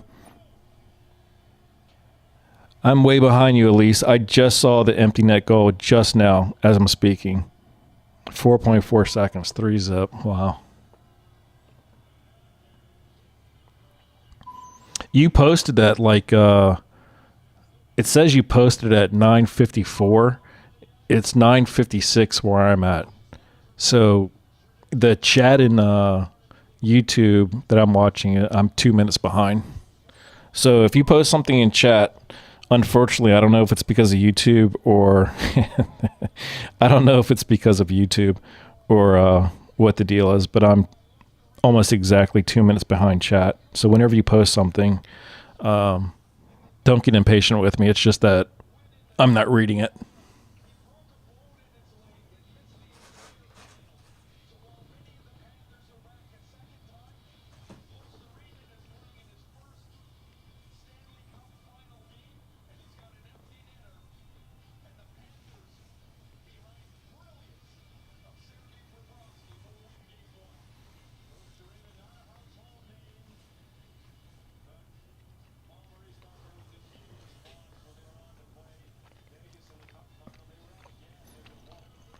And that'll do it.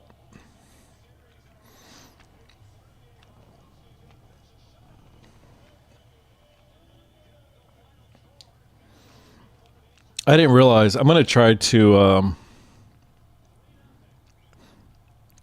going to refresh my browser anyway. I don't think it's going to help.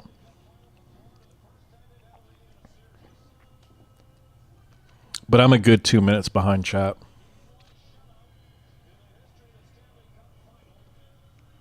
I'm going to look over on my streaming app to see if it's a little bit faster. Every time a comment comes up, I'm going to see if it's faster. Because if it is faster on my streaming app, what I'll do is move that over to where the laptop is and move the laptop over to where the streaming app is.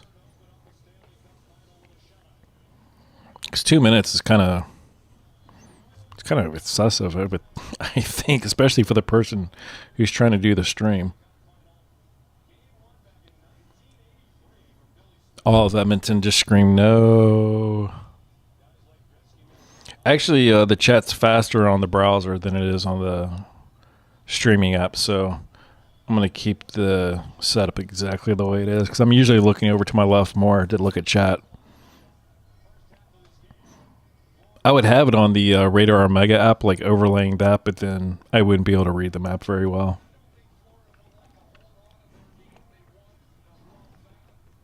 I'm going to go to the national radar really quick just so we can see both of these storms at the same time.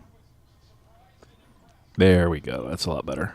Wow, look at those storms have really calmed down. That whole top third of Kansas, those have really calmed down. Let's see here. Let's see if we can get about 21 frames going. Looks like the heaviest part of the storms in Kansas right now is in the bottom third, blowing west to east, and looks like it's heading over a direct path of Wichita.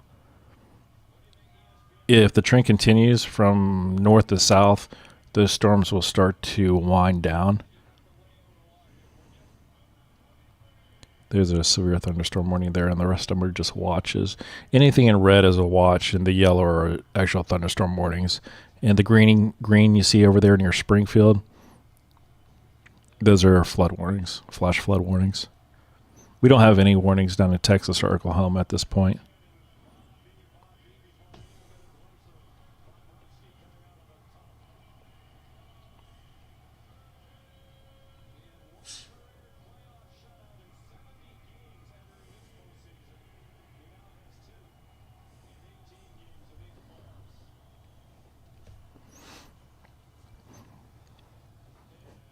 That's all right, Edmonton. You still have just game one.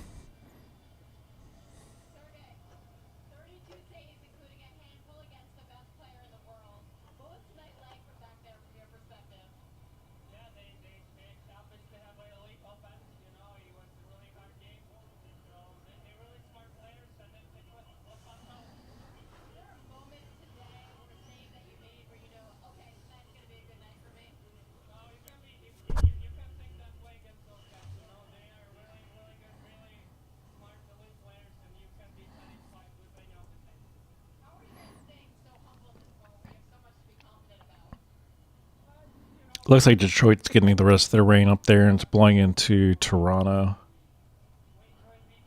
little bit of rain up there. Those storms where we got that severe thunderstorm warning over in Oregon, south of Burns, they're still getting some pretty heavy rain over there, but it's really scattered. And going across Nevada, they're just getting light rain.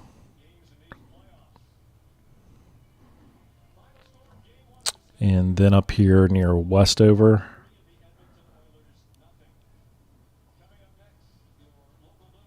looks like most of the storm had just crossed over 80 near Westover, and there's just light rain over in Elko. Let me see something really quick. Oh, wow. How many miles is that? I'm just curious. We used to drive from Salt Lake City over to Westover to do our gambling. It's about 120 miles. We couldn't gamble in Utah legally, so we would have to drive to the state line over in Nevada. We'd usually leave late on a Friday after work, get over there, gamble all Friday night, sleep it all, and gamble more Saturday night, and get up Sunday afternoon and ride back to Salt Lake City.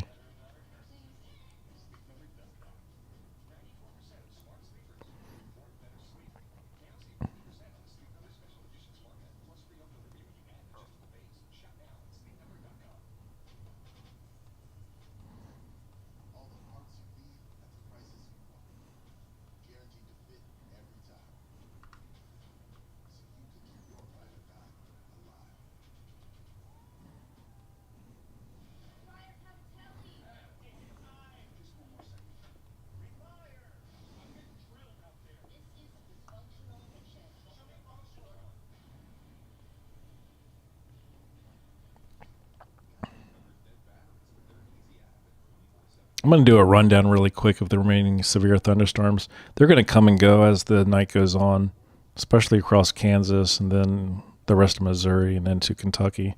Currently, what we have right now is Hamilton, Kearney, Stanton, Kansas counties in Kansas, Scott, Wichita, Findlay, Kearney again in Kansas, Douglas, Missouri, Oregon, Missouri, Lane and Scott, Kansas, 27 more minutes, Pueblo, Custer, Fremont counties in Colorado, 27 more minutes.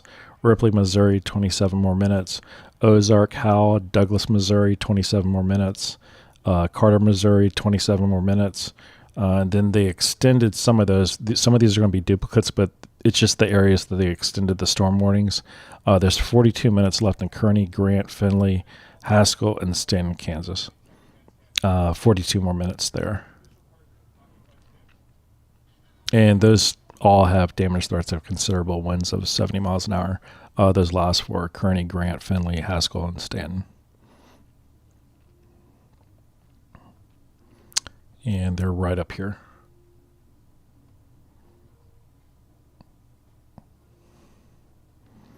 Looks like the northern part of the storm really has died out. It's just rain. It's not even moderate. It looks like it's light rain. And wind speeds are approximately the same. They're not bad at all. The higher winds are down there by Garden City right now. They were gusting up to 70 miles an hour.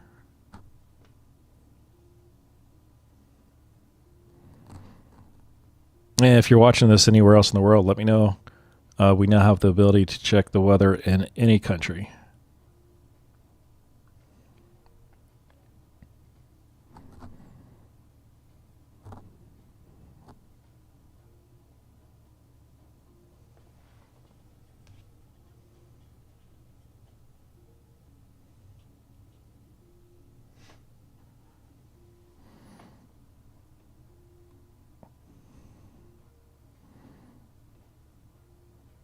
It's really slowing down over there in eastern Missouri too. Appreciate all the subscribes today. If you'd like to drop a like and a subscribe on the video, the stream, we definitely appreciate it.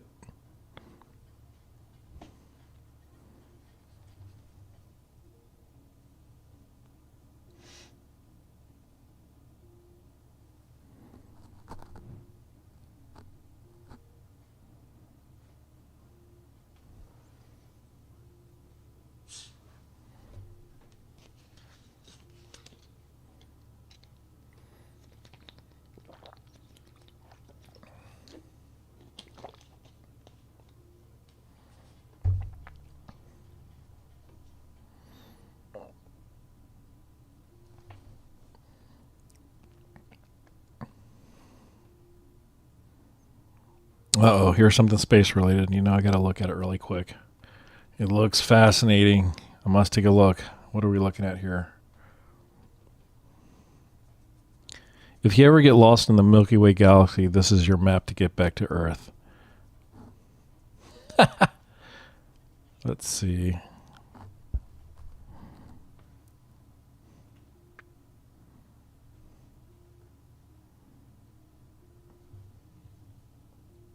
I think we're down here.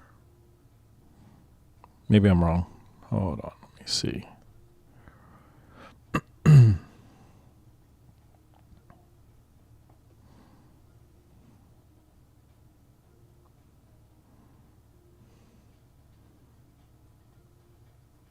They didn't put a dot to where we need to go. So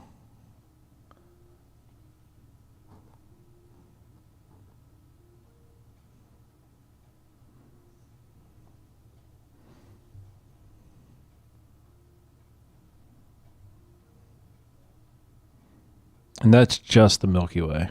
Look how many stars and galaxies are in there. Or different solar systems, I mean. So the Milky Way galaxy, look at that. And then all these millions of solar systems just in our galaxy. Crazy. Anybody know off the top of their head how many stars are in the Milky Way galaxy? Look at the intensity right there in the center. Holy cow. Is it millions and millions? Is it in the hundreds of millions?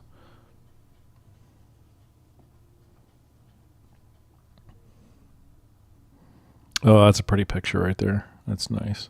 That was out in, it doesn't say.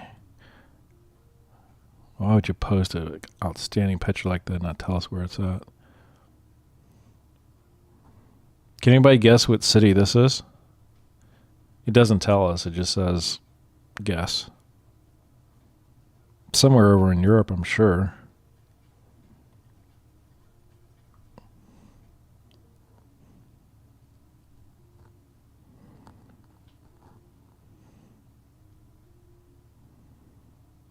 This tornado was taken in Russia, actually, on June 8th. Was that that's today?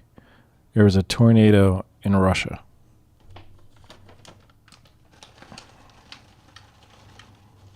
You don't hear of too many tornadoes in Russia.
Oh, wow. Look at this. I got to bring this up. This is really cool looking. Check this out here. This was in Kansas. And it doesn't tell us exactly where in Kansas, unfortunately. Look at this, guys. That's at sunrise.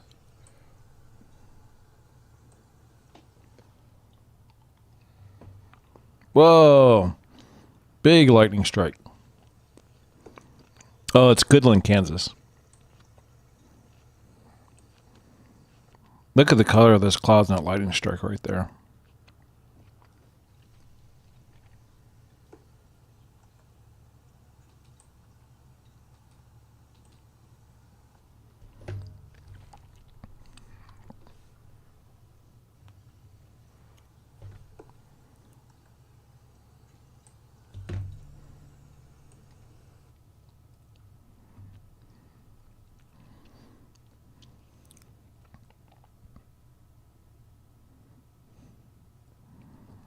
This photo was taken,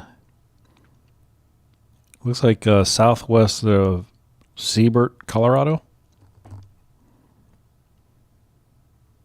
It's It's pretty cool.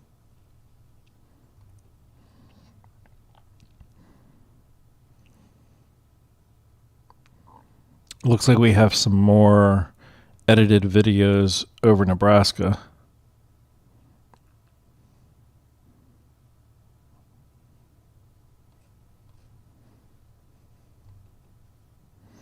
Or filtered videos, I should say.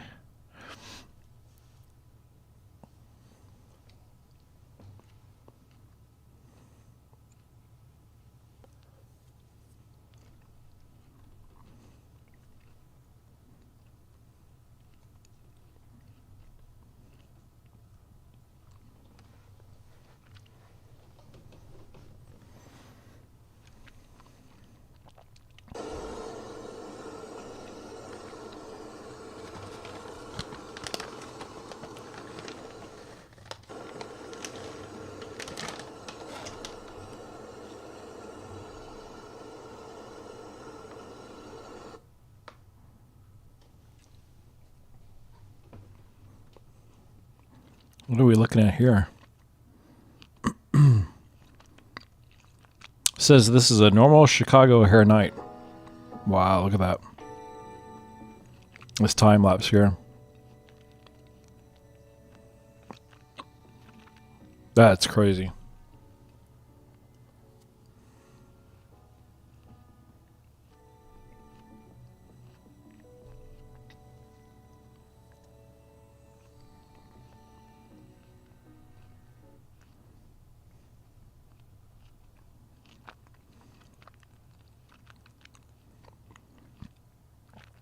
Here's another video that Reed Timmer posted from the tornado over in Russia.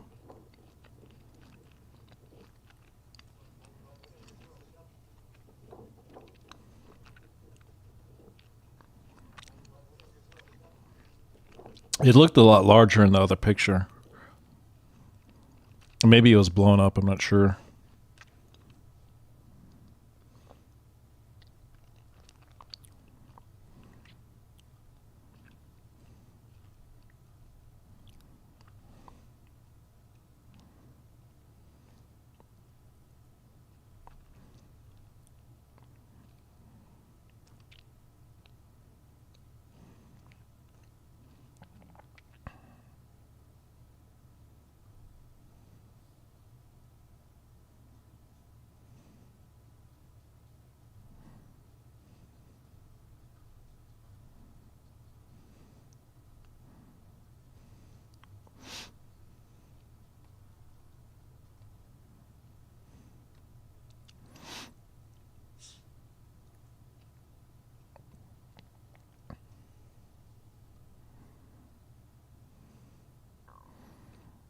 Those storms coming across Kansas right now are really taking their time.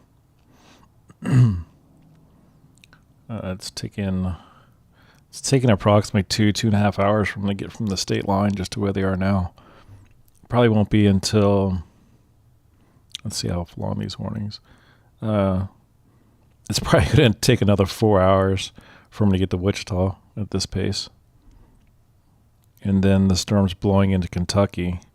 They don't even have any warnings issued out there, so it's hard to judge. Probably within the next hour, they'll be blowing into Kentucky, southern Illinois, and maybe another 4 hours before they get into Tennessee if they keep going southeast like that.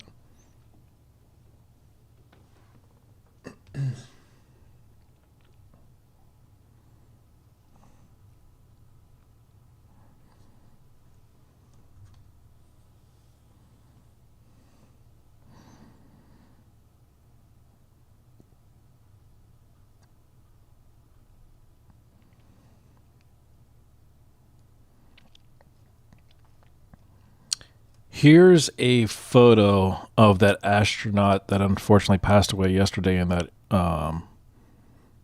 tragic plane crash. This is what he was famous for taking this photo right here.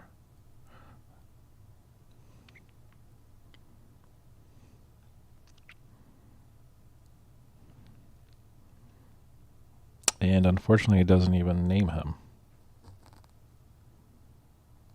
There we go. Apollo 8 astronaut William Anders, who is credited with taking one of the most iconic photos of Earth and Moon, died Friday during a plane crash in Washington State.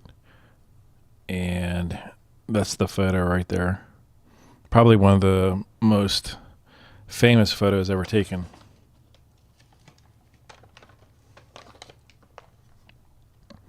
We lost him yesterday to a plane crash.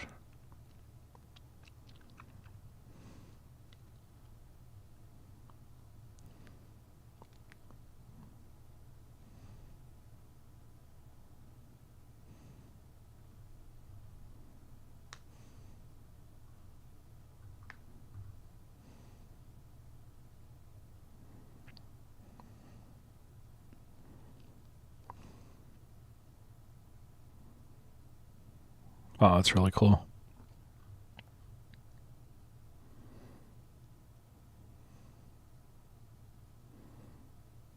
Is that from the International Space Station right there? You think the window? Has to be, right?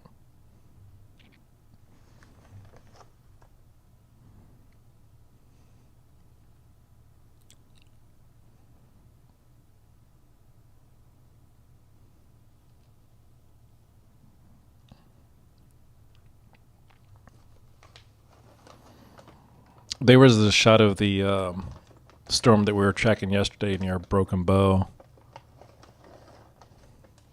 Here's a shot of the supercell we saw.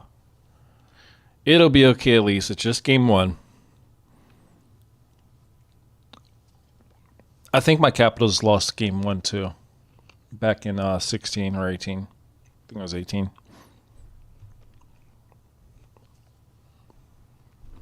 It happens.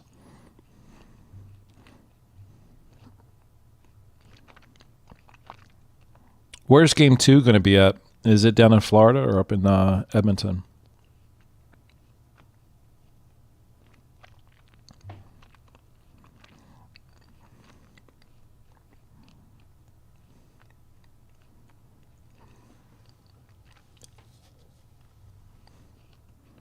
What is this? That's a hotel? What in the world?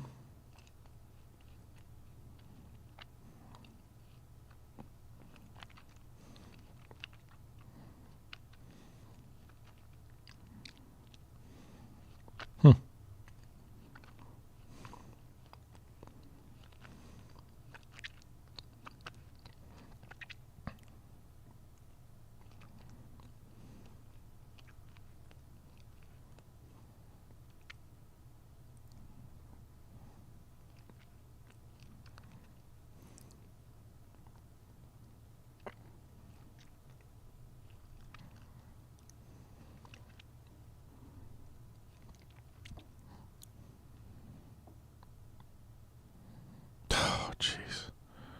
What an idiot.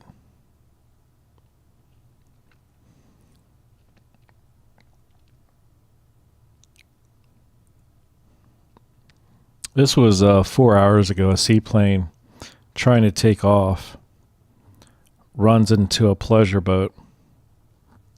Many people have been injured. Oh my God. This was in Vancouver, Canada, near Cole Harbor. Oh God.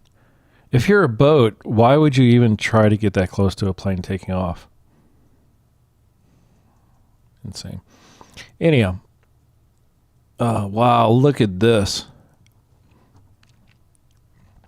I wonder what year that was built and how long it took them to build all the way up from that valley all the way up here. What an amazing picture.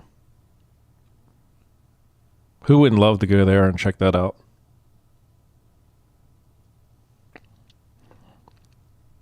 I wish I knew exactly where that's at. It just says Europe. It doesn't give us exact location.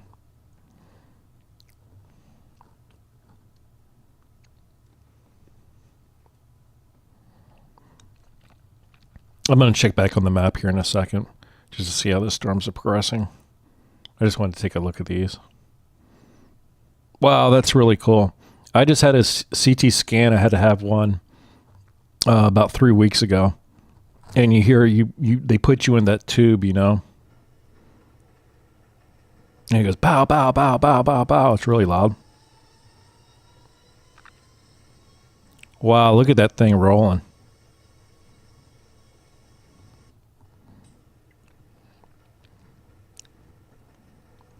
It says the CT scanners can rotate. That's fast enough to open a portal to the upside down. Open a portal to the upside down. I don't know what that means. Speed of 0.275 seconds a revolution. So that thing, once it gets rolling, every quarter second. That's wild. If you've ever been through one of those things, you know how loud it can get sometimes. Or if you've been through a MRI. I hate MRIs. I'm too claustrophobic. I have to have another one done here on my ankle soon. I've been putting it off. I injured my ankle about 2 months ago.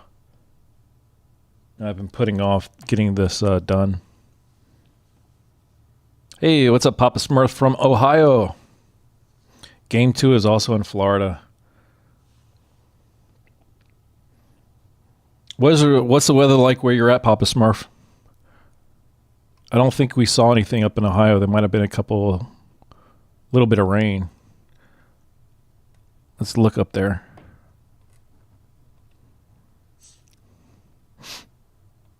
Looks like you guys are just getting a little bit of rain to the north. Just a little bit. You'd have to be up there near Toledo, maybe, just to get some sprinkles. Along 80, 90. A little bit into Cleveland. You aren't in Cleveland, are you?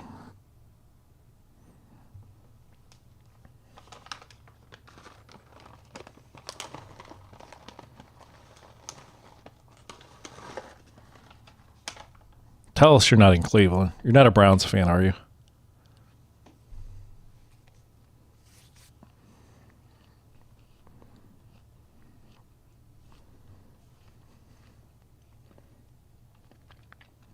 You're going to be a Cincy fan. Watch, he'll be a fan of some team in California. Ohio fans usually stay pretty close to home, though.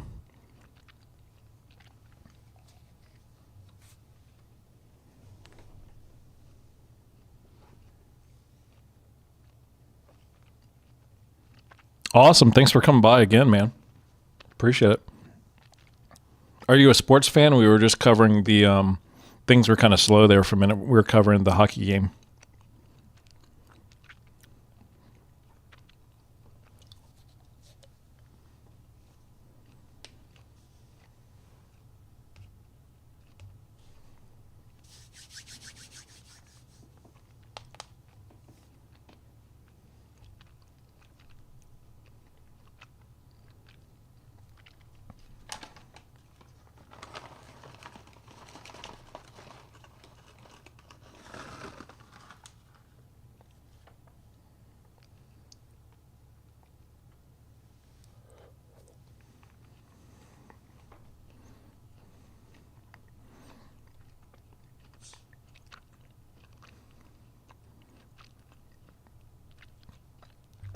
As the time passes, more and more of that storm is starting to really calm down.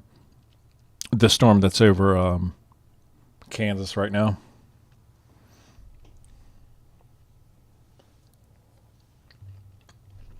Oh, you're just south of Canton?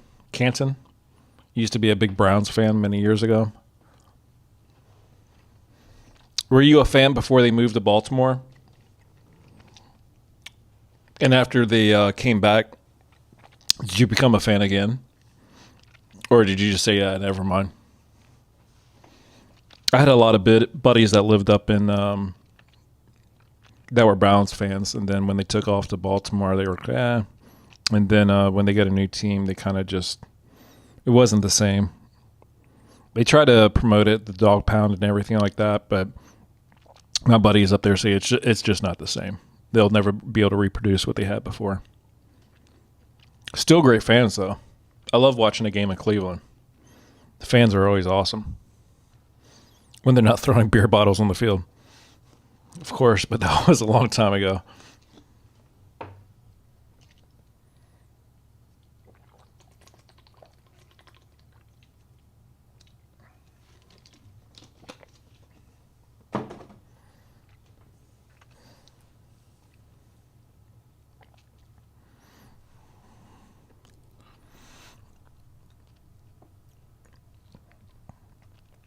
Those storms around Oregon are still trying to make their way across Highway 20 up there. It's just taking a little while because of the mountains.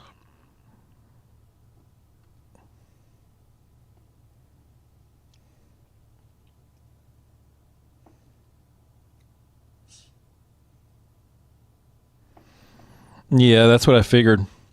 A lot of the folks that were fans back in the day, you know, if my team were to move like that, and we'd had to wait 5 or 6 years to get our not really even get your team back, but you got your name back. But it was essentially an expansion team at that point when you guys came back, and that's so hard to recover from. Expansion teams now have it a lot easier than they used to. Like when Seattle and Tampa Bay came into the league, that was a disaster. It was really hard to get an expansion team off the ground, but I think their first draft pick was, what was it, Tim Couch, and they just haven't been able to get a coach. If they would have just they actually should have hired. Unfortunately, they let go the Browns before they moved to Baltimore. They got rid of Belichick, but I think he was already up in New England coaching by the time the Browns came back.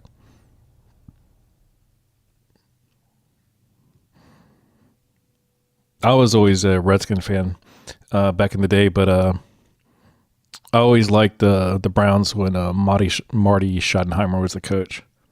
I fought him back then when Kozar, and you had Kozar and Biner and Mack and Webster Slaughter, a decent defense. Had some epic battles in the playoffs against Denver.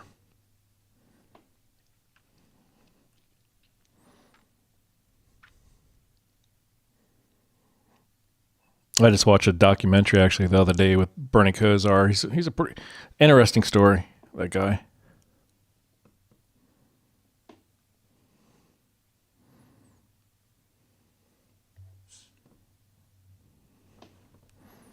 Let me jump back over to Missouri and Kansas real quick. Still got a few thunderstorms over in Nevada. Got a few of them blowing into northwest Utah.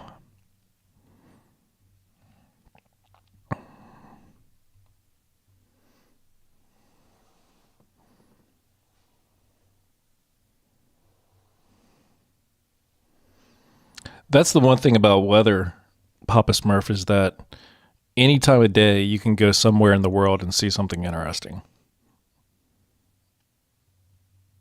It might not necessarily be here in the United States, but somewhere in the world there's something interesting going on with the weather.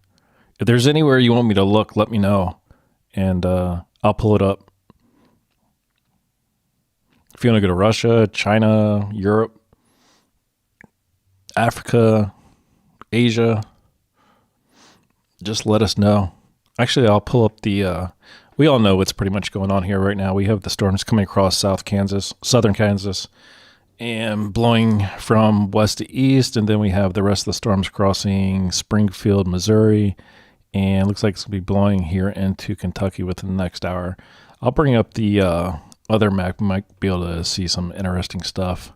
Let me get Twitter off the screen for us here. Here's our weather spread right now. I don't know if you guys can even make out these small little numbers. Here's the temperatures right now across the United States.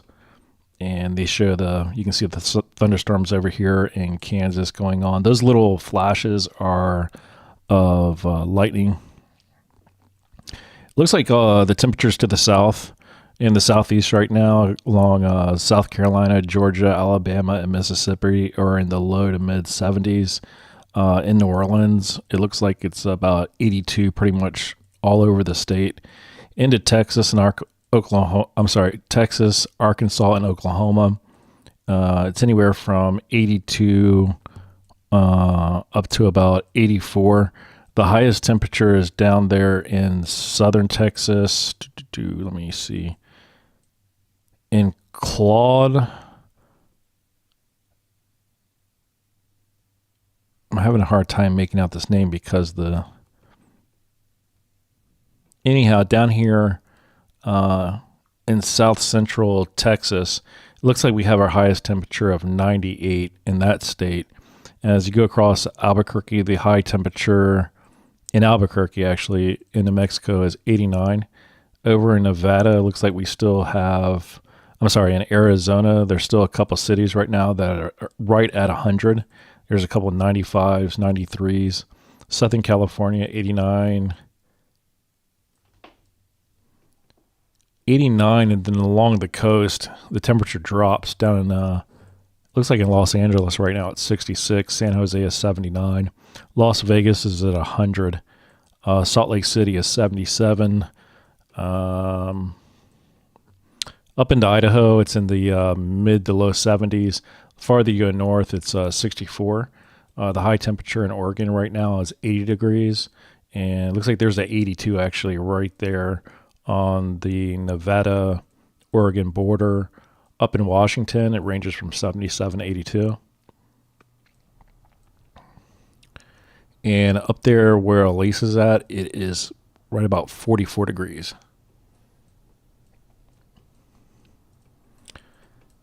And up in the Northeast, looks like the temperatures are ballpark between 53 and 62, all up in the New England area.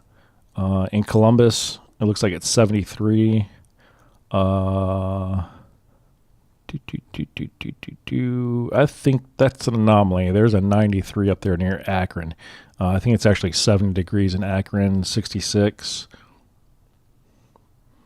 Looks like near Willard, Ohio, looks like it's 71. Findlay looks like 75. Actually, I think I'm too far north.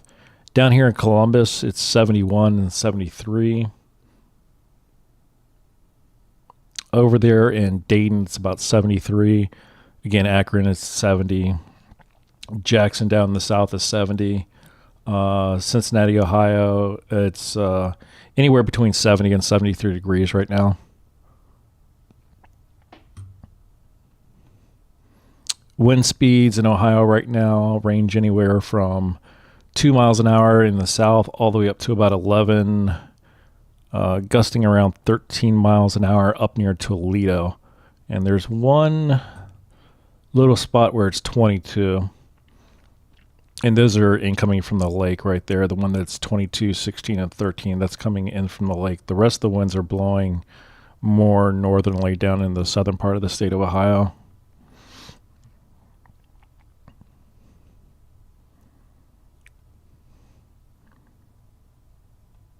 And here's our cams. If you're up there in northern central Ohio, the only cams we have one here in Mansfield. The last image was taken about 45 minutes ago, and here's a time lapse the last 24 hours, if you want to see that. Again, that's up in Mansfield. And then just to the east of there, along, it looks like I-71 and US 30. I can't really make that out. Here's a 24-hour time lapse there.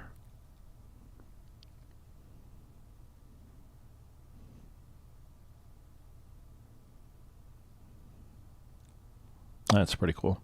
And then up here near Ashland, US 250 and US 250 and US 42 Main Street. There's a 24-hour time lapse right there, the intersection. Yeah, Las Vegas is still 100 degrees there right now. It's I think it's 9:30 Mountain Time.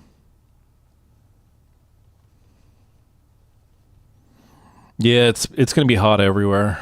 It's going to be a hot summer. It got up I think we got up to 92 or 93 here in southeast Kansas.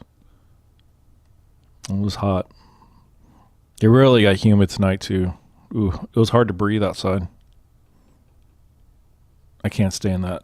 I don't mind the heat, dry heat. It doesn't get to me, but that humidity just kills me.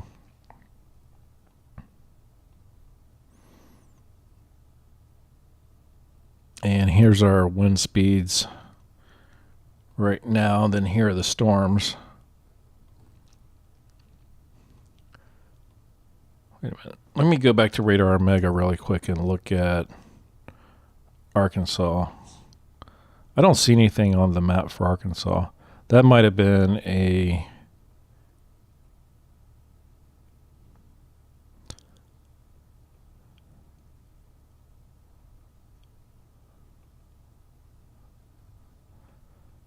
That's not accurate.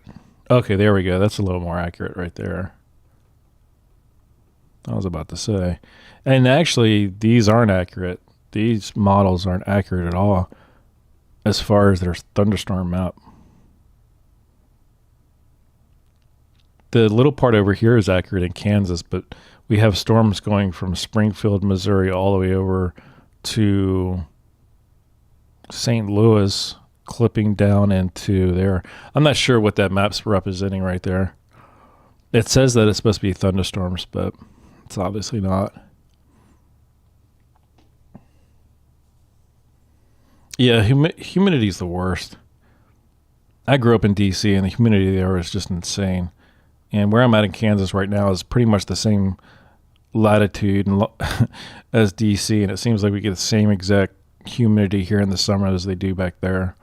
And then the last 5 years prior to that, I lived in Florida and the Gulf Coast, and the humidity there got crazy. And believe it or not, when I lived in Alaska, the humidity was just as bad there in the summer times. Even though it was only 70 degrees, the humidity was like 90, 100%. It was insane.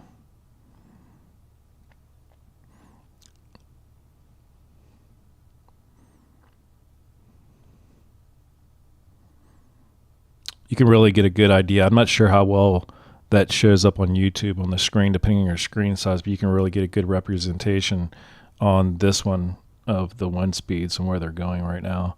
I think that's why that storm is having such a hard problem getting across Kansas, is because there's a westerly wind right in the center of the state near Salina. It's going southwest. So I think that's why that storm is having such a hard time, and that northern part of the storm died out. It's really coming across. When the storm's moving east, it's coming across headwinds right now that are really strong, that are coming together in central Kansas. So it's either going to split that storm and kill the top part of it and really slow it down. It's going to take 4 hours for it to get across the state at this rate. And it's just the opposite over Missouri. As the storm gets farther to the east, there's suddenly winds coming down, and then when they get down near St. Louis, they make a sharp turn towards the east. So that storm's going to pick up in speed actually as it blows into Kentucky. If we look at the wind speeds too, I don't think it's actually going to make it down to Tennessee very much, because the winds going through Tennessee are moving pretty fast to the northeast. So if those continue that way, the storm that's going across Missouri is going to go into Kentucky and take it to the northeast, if the winds keep going that way.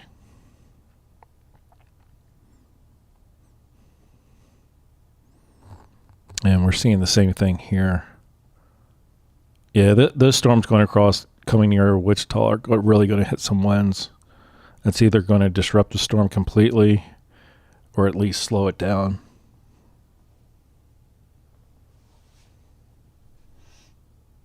I'm going to check one other model on the internet real quick.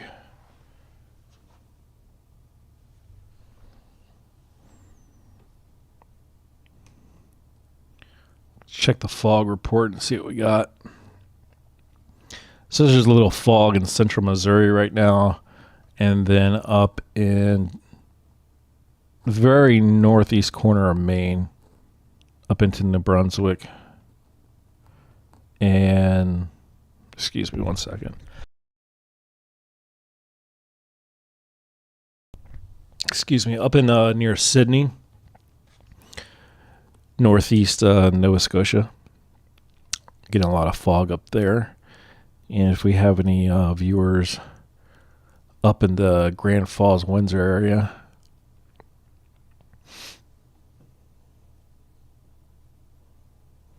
yeah, I like watching the winds. It's really interesting how they affect the storms and everything. Even though that one storm is going from west to east across Kansas, as soon as it got about an hour into Kansas, the northern part of the storm was really strong as it was crossing the border from Colorado. But it hit those headwinds, and it just totally disrupted the storm. It just obliterated it.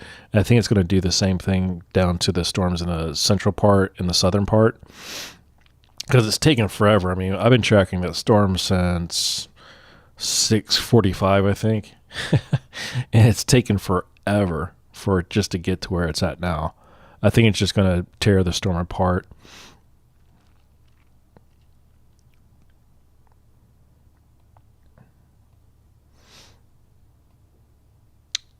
I really wish, I'm not sure how well it's showing up on YouTube, but here you can see the winds. Let me take that off the screen, actually. Let me try to bring in these other ones here.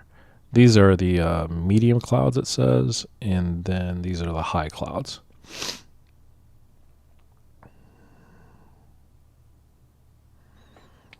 And again, you can start seeing the winds moving more in a, looks like southwest direction in Kansas. Up there near Wichita, it's going east, and then as it starts getting closer to Pratt, it starts going to the southwest. I could just sit here and watch these winds all day.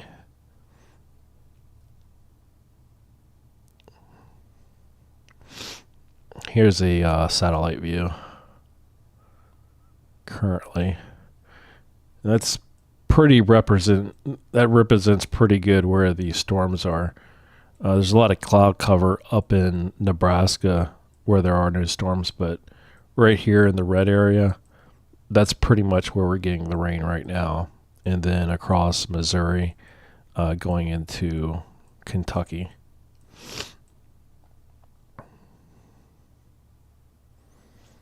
Let's see if it'll give us a little time lapse here. This is from 8:45 Central Time to current. Sorry, let me blow this up a little bit.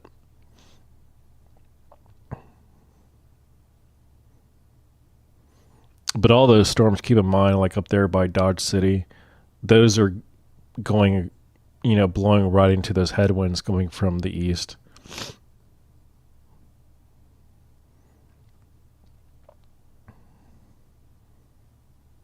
Look at all those lightning strikes over that period of time.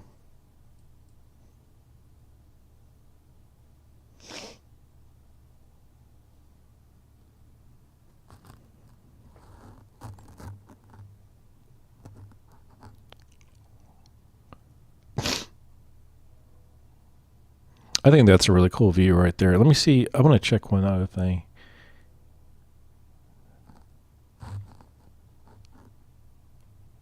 That one right there, I really like that one. That one's pretty cool. And I like that they have the little thing down here at the bottom that kind of gives you a little bit of, you probably can't see it. I think the graphics blocking it. Let me take that off the screen really quick. Let me take everything off the screen. Let's see. Right along the bottom of the screen, it kind of, you can see where the green is. And then the green up here near Dodge City, that's kind of representing about 20 miles an hour. And then the rest of the winds up here, the blues and the purples, you can kind of judge how fast those wind speeds are.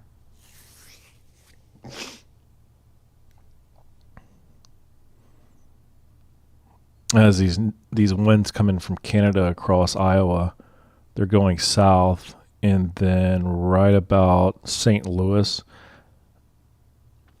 it splits right there, and that's when the winds start going to the west and then to the east. It just kind of splits right there. And then you got an updraft over Springfield, Missouri right now. That's why I think those storms that are going to blow into Kentucky are going to hit those northeastern winds. But look how strong those winds are in Kansas right now, and we essentially have storms from over here near Sharon Springs. I don't know if they've stretched in the Nest City yet, but that's what they're facing, is those winds. They're blowing to the storm's blowing east, but it's coming across this wind that's going in more of a southwestern direction right now. I think that's why, again, it's kind of tore up the storm that was towards the north. And it's just going to be facing those winds the whole time, all the way to Wichita. And then as it gets into past Wichita, the wind speeds are going to pick up, it looks like here. No, I'm sorry, I read the colors wrong. They're actually going to slow down when they get to the southeast. And this is interesting right here. Look at this. Look how right here near Altamont, Kansas, the wind, that's sort of like the central point. And the winds, it almost looks like a starburst. You got winds going to the north, the west, the south, the east, in every direction. It's right here. There's like no wind right in the middle. And then the winds just start going out in every direction like a starburst. And you zoom out.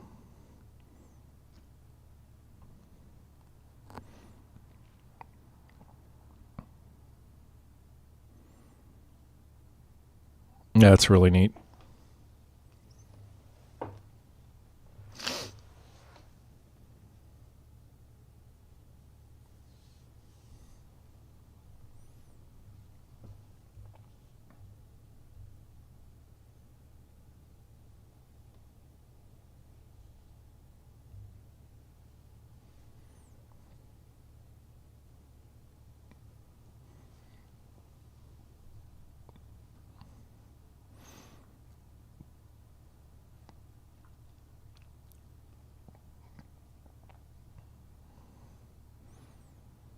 You got these really slow southerly winds up here in Canada.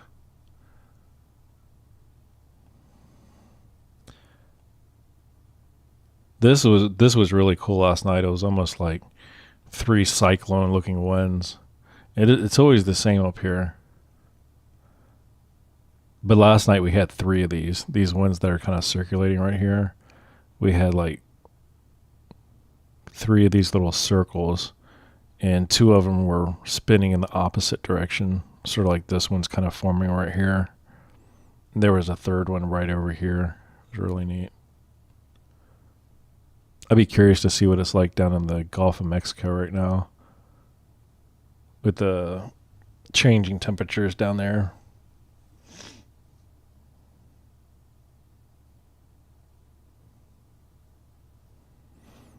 Yeah, what they can do with predicting weather and seeing where weather is at and what they're doing, it's really amazing.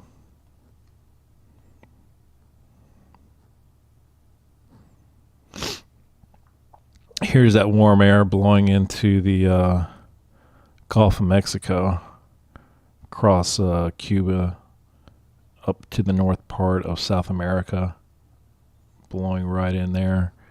And that warm air blowing in through Houston, up into Oklahoma, and then eventually messing with that storm that's up in Kansas. It's crazy to think about that these winds that are currently blowing across South America towards the north, along Cuba, into the Gulf of Mexico, across Texas, Oklahoma, is affecting that storm all the way up in western Kansas. That's crazy.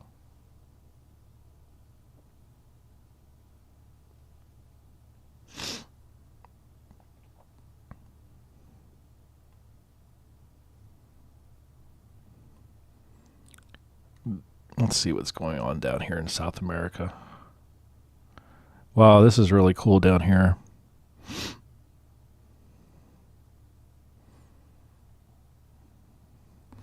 You get these winds kind of circulating off the coast of Chile, and right down here to the south.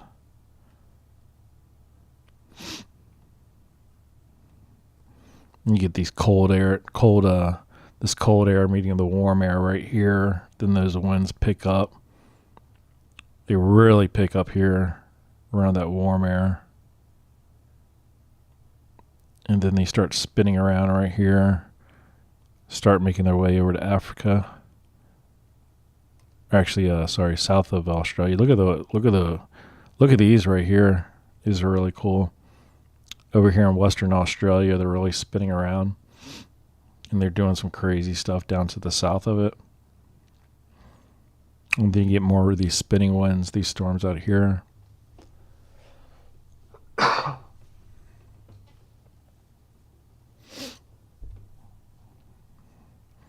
want to get over to Africa to see, because that's usually where, isn't that where the hurricanes usually, that usually determines what kind of hurricanes we're going to get on the East Coast.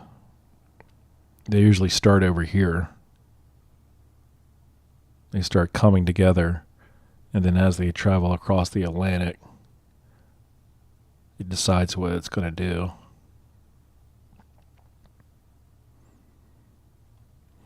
It's really cool how the oceans can dictate a lot of what's going on with the oceans and the temperature and how it affects the winds. Like right here, the wind's just being sucked into here, and then as it crosses into here, I don't know what these temperatures are like, but the air temperatures, I can see that, but I can't see the temperature of the water. But then they really started zooming up here in the south of Spain, and then they start slowing down as the winds from the opposite direction over here coming from North Africa up to the east coast of Italy and blowing into France. And then we have this cooler winds coming from northern France, bashing heads with those warm winds in the Mediterranean, causing that circular right there. Here's Germany.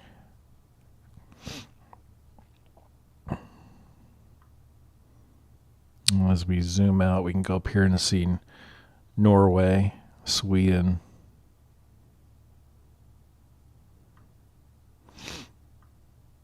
Then over to the east, there's Finland.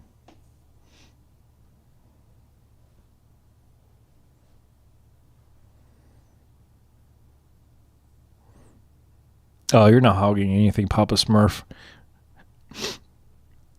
A lot of people just find the stream relaxing. They like watching the maps.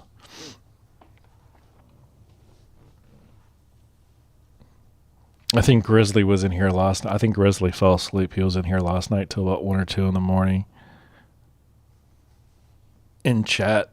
He was pretty much the only one chatting for a while. But we just get in here and talk about whatever. We talk about the weather. We talk about news, sports, science, space, whatever.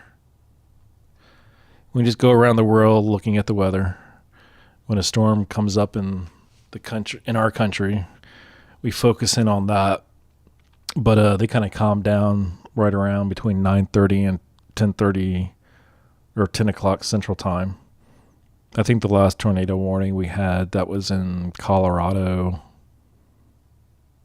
That might have been around 8:30, 9 o'clock. Yeah, probably closer to 8:30, I want to say, Central Time. We thought we were going to have a lot more as they made their way across Kansas, but luckily they got those headwinds and kind of brought that to a cease, the tornado warnings anyway.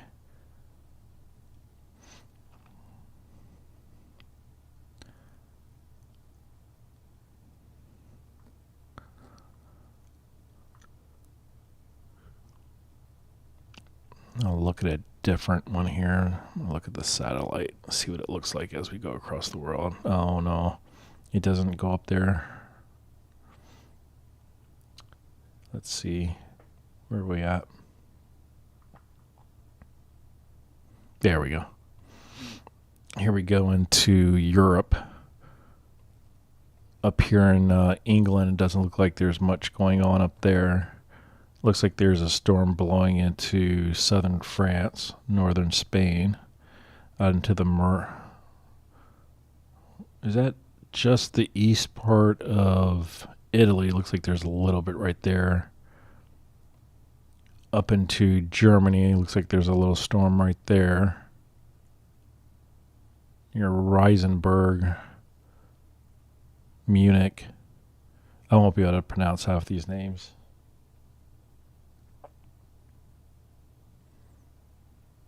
Oh, I didn't even realize there was an active volcano in, was it Iceland?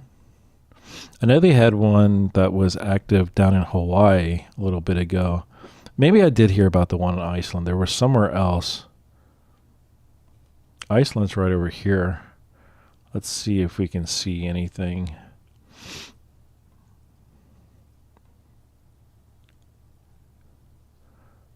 Let's see if if that volcano's affecting anything in the atmosphere over here. I'm not sure what part of the country that's in. Here are the winds coming from the north, pretty much from the north blowing south. Let me is Twitter on this side? Let me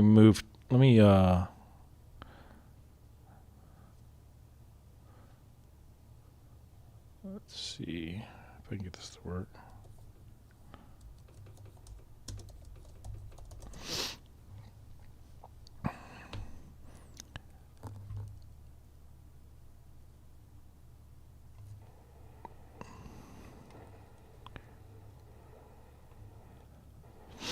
Now, this video is taken, I imagine they had a drone or something like that. That eruption up in Iceland. And then there's another one down here. Look at that.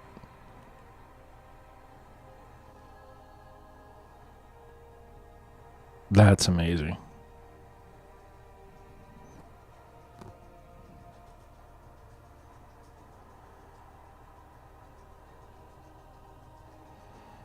Wow.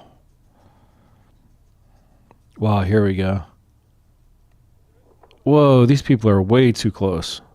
Way too close. Oh my God.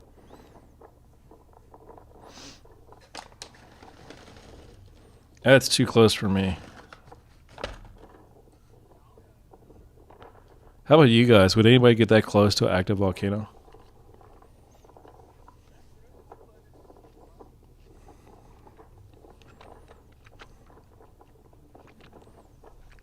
Look how fast that lava's coming out of there, how it's spitting it up in the air. There's no way I would be standing near there.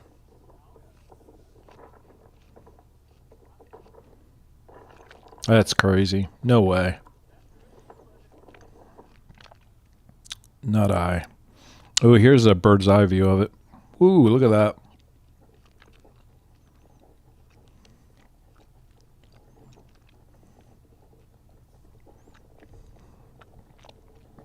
Wow.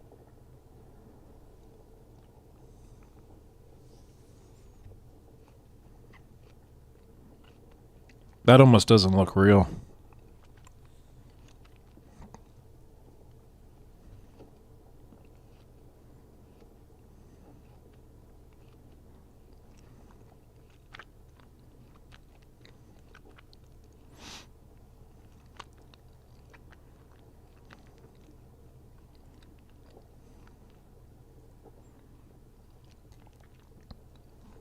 Wow, that's crazy.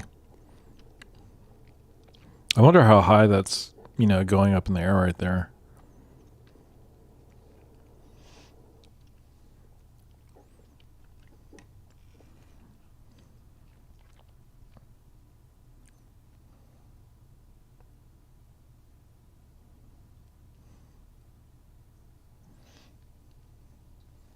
No, there's no way I would stand near there.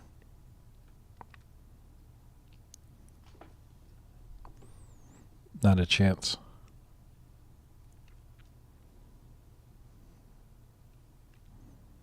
God, look at the color of that water. That's amazing.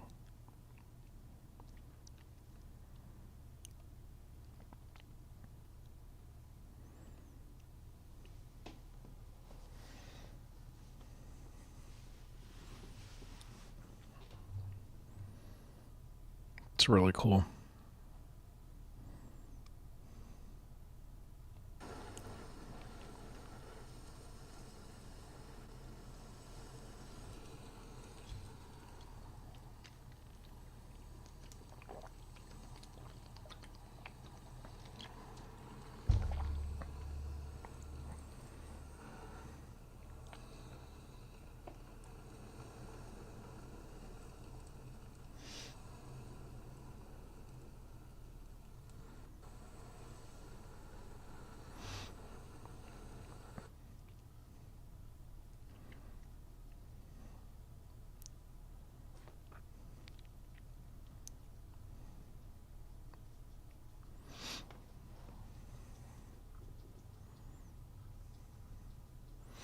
Yeah, that's really cool right there.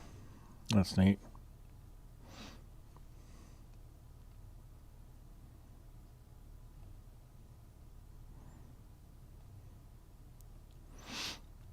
Very cool stuff.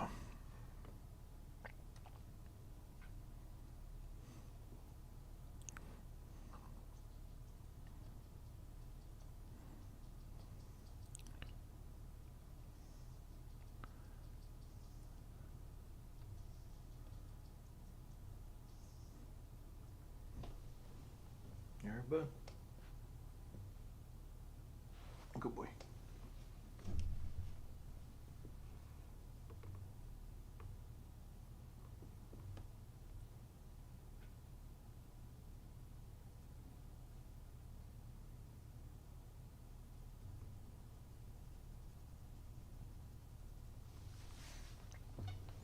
I'll be right back. I'm gonna let the pup out. Right, it's about time he's going to bed.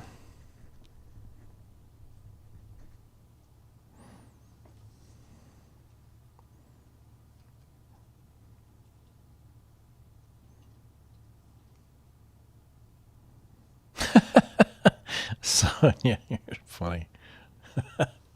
I'll be right back. I'm gonna let this pup out.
All right, puppy is taken care of. He is good.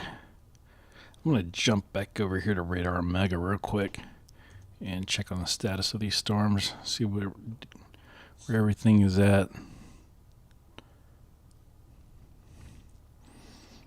Looks like we still have 6 severe thunderstorm warnings in effect. 2 more minutes for Wayne and Iron, Missouri. Lane and Ness, Kansas has 17 more minutes. Over here in Kansas, there's a few counties that are under a this thunderstorm is considered a damaging, destructive storm. Looks like it's in Haskell County, Gray, Seward, Findlay, Meade, Ford, Hodgman, Kansas. I'll zoom in there in just a second, take a closer look at it. Again, Wayne, Missouri actually just got extended out to 17 minutes from 2. Rush, Pawnee, Hodgman, Ness again. That has 32 more minutes. Ford, Hodgman, and Gray, 47 more minutes. Damage threat is destructive, and wind speeds approximately 80. Let me switch it over to a single site radar and zoom in on it really quick.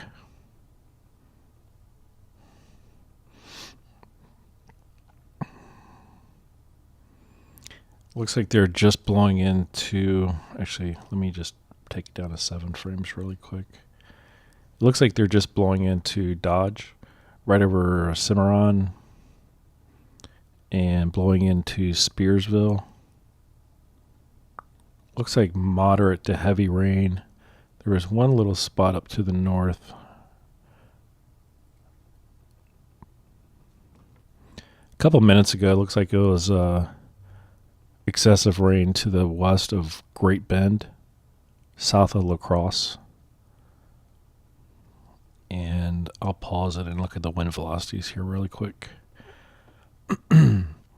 These over here to the northwest of Dodge City. Looks like some of the winds are up there in the upper 60s. I think I might have saw 70 there. 69.9 miles an hour.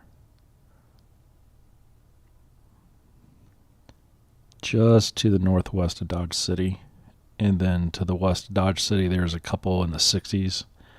Down to the southwest, they're in the single low teens, mid-teens, some single digits. A lot of lightning to the west of Dodge City blowing from the west to the east.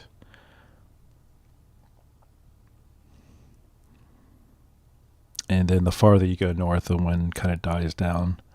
But it's still gusting pretty good there too, just to the northwest of Dodge City, it looks like. And then we have some really excessive winds out here. This isn't in a severe thunderstorm watch, but there's a couple of gusts up there in the 60s too. Yeah, I saw one in the 78, 79.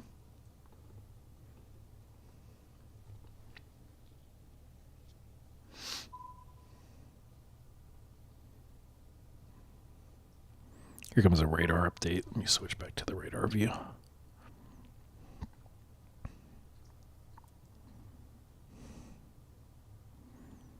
Well, it really stretches from, it's really stretched up there, that more northern part of the storm. If you go from the west all the way to the east, I know it's a slim line. It's kind of like a skinny line of storms right there, but it's 235 miles wide right there. And then the main part of the storm, the thick part of the storm that's north and west of Dodge City, that's about 97 miles from the north to the south. And I'll go ahead and run the radar back about 21 frames just so we can see what direction it's actually moving here.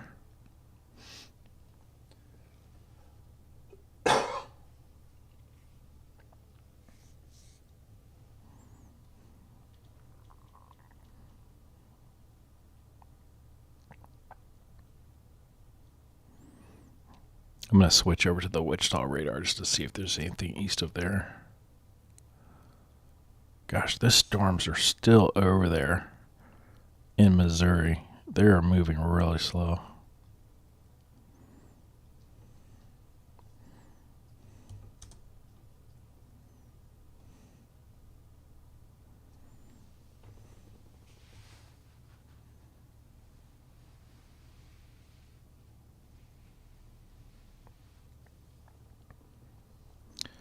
At this rate, these storms over here in Kansas before they get over to Missouri, that's got to be at least 4 or 5 hours. They're moving really slow.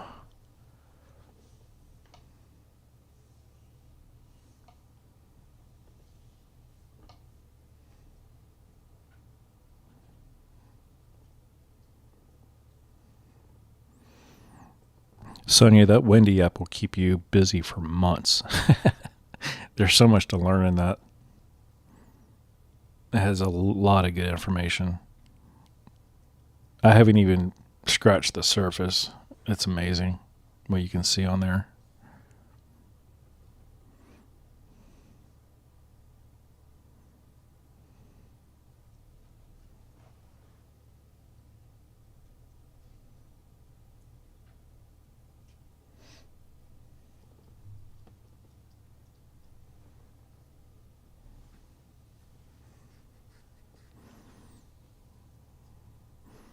I think once we get more into hurricane season, we start getting some hurricanes, I think that windy app is going to come in really handy. I think it's going to show us a lot more than a Radar Omega will. Radar Omega will still be really good, but I think the windy app is going to help a lot.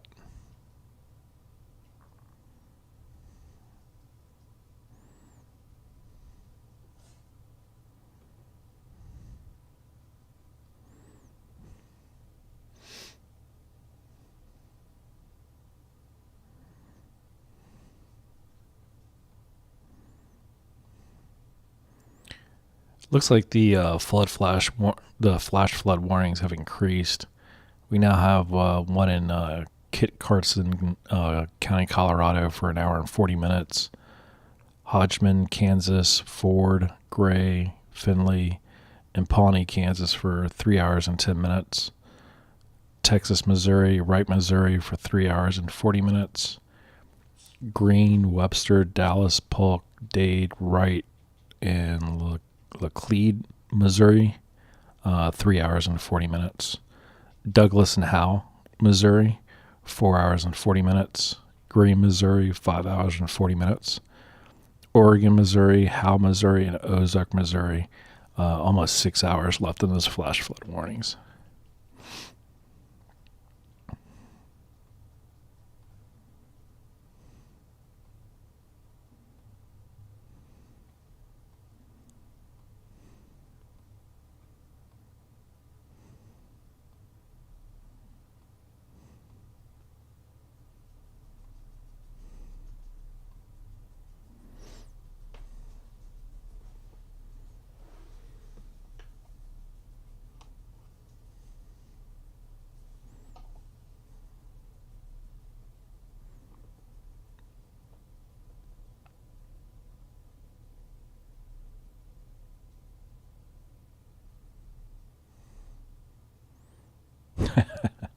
That's right, Sonia. It just keeps going and going.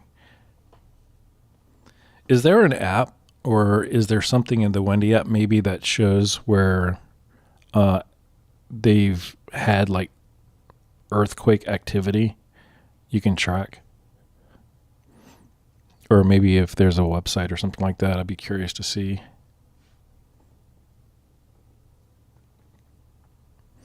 I think at one point I saw something online, but I wasn't sure if Radar Omega or Windy showed any earthquake activity.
That's funny. At least when I was making breakfast this morning, I was trying to catch up on the forecast and everything. I was doing the same exact thing.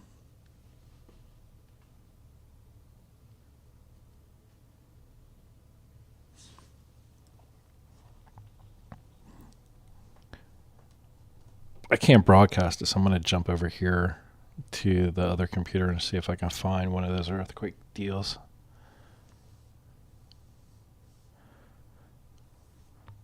Let me check. First, I'm going to check the Windy app really quick and see if there's anything regarding earthquakes. Let's see.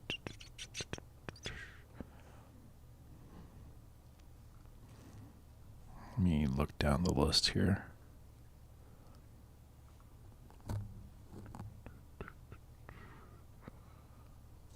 It's got a lot of stuff.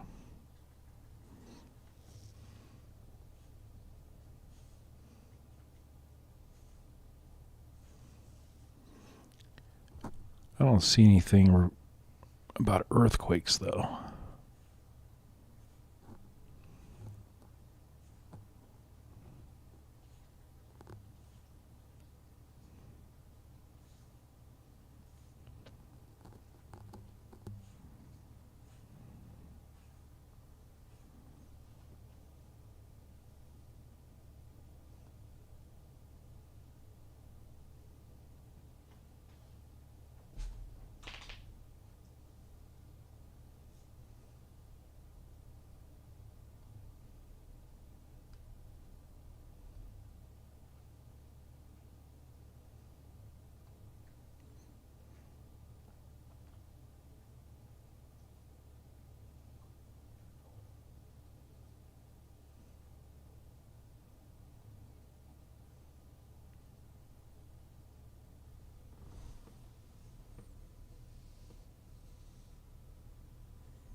Is that on your YouTube channel, Elise? Where you have the playlist? Let me see if I can find it on here.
I'm going to just check back over here in Kansas and see what these wind speeds are actually up to.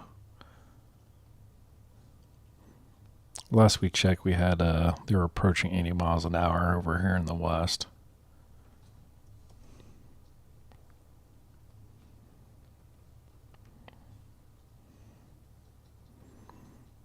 And we still got some here in the mid 60s. I just saw a 70 in there somewhere.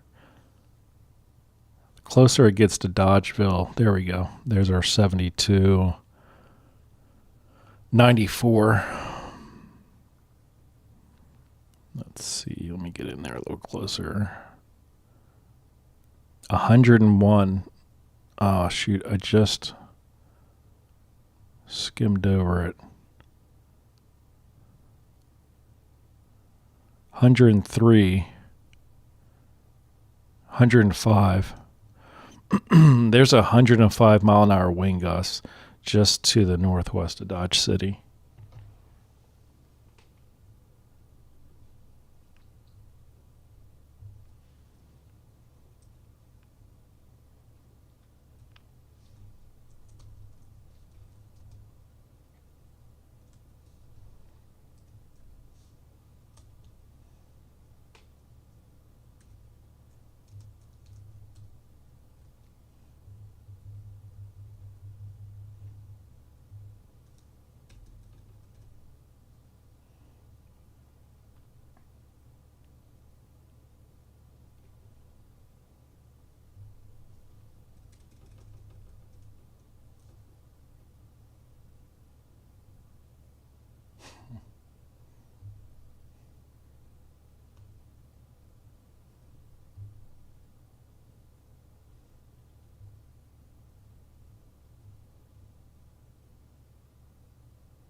Sorry, I just had to check the National Weather Service really quick to see if they were showing anything else.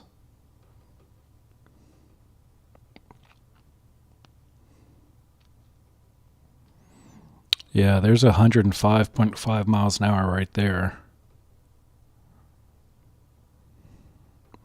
And it's not one of those anomalies that's outside the range of the radar. That's just 5 or 10 miles north of where the radar site actually is. There's 101, 105, 98. I want to see what the population is in this area. The population in this high wind area right here looks like it's about 27,000 people.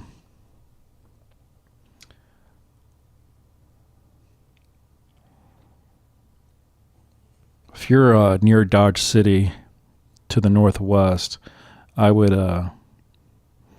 take the same precautions that I take during a hurricane. Not a hurricane, during a tornado. Some of these winds are approaching that level.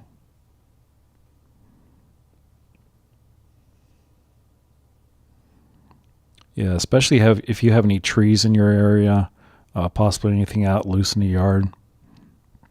If you have neighbors. I would do the same exact thing right now that I would do during a tornado.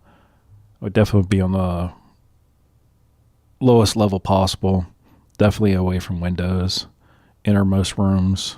If you have a basement, that's probably where I would be right now if I was in this 100 mile an hour area. And treat it just like a tornado. The same damage could happen. There's 103. I mean, this is enough to uproot trees, especially as wet as the ground is right now. Most definitely throw tree limbs around. Anything that's loose.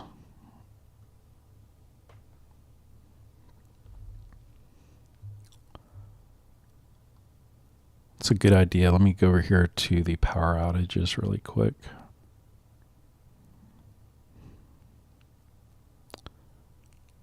Let's see if I can get any on here. Whoa, wait a minute. There's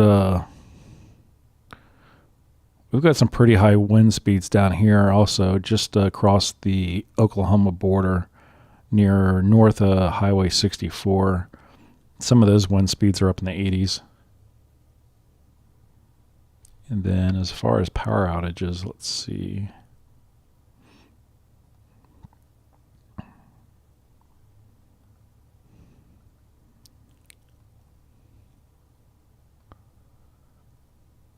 Looks like in Kit Carson County, Colorado, they still have about 94 people without power.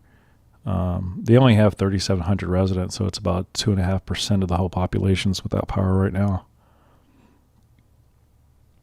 I'm not seeing any in Kansas. Well, there we go.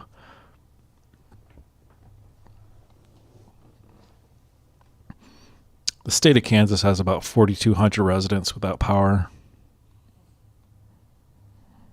The state of Missouri have about the same, 4,100 residents without power. Up in Nebraska, not much. Oklahoma, we have about 198 outages. Texas, 6,295 outages. And again, Colorado, 713. Most of those look like they're up here near Kit Carson.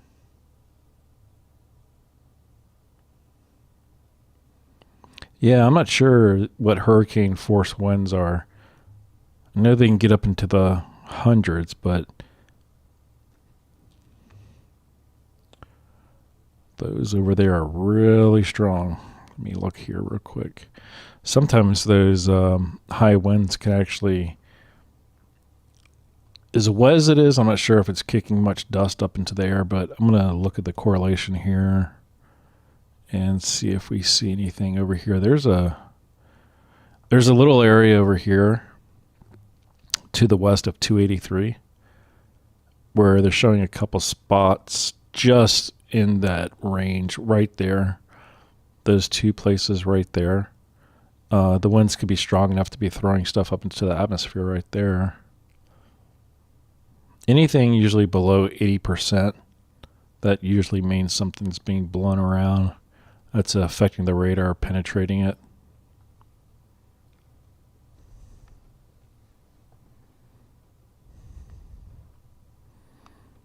Yeah, that's a really good idea, at least.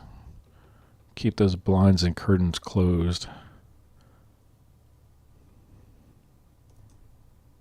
Wow, these winds are really getting concerning over here. Holy cow. Just to repeat, if you're north or northwest of Dodge City going into Dodge City, you have some really damaging winds blowing in there right now. We saw one here, excess of 135 miles an hour. Looks like they've slowed down a little bit to between 50 and 80 miles an hour. Let's see what this one is. There we go. There's 105 right there. And then there's a couple gusts over here that are over 100. There's another 105, 85, 103, 105. And I think we have another one over here, 103. So there's quite a few spots over here that have winds in excess of 103 and 105 miles an hour.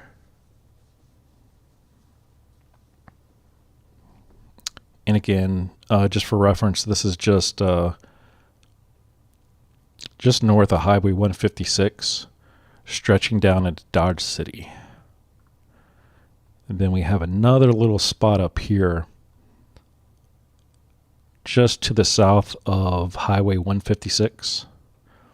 The winds are kicking up there in the 60s. I think I saw there's a 72.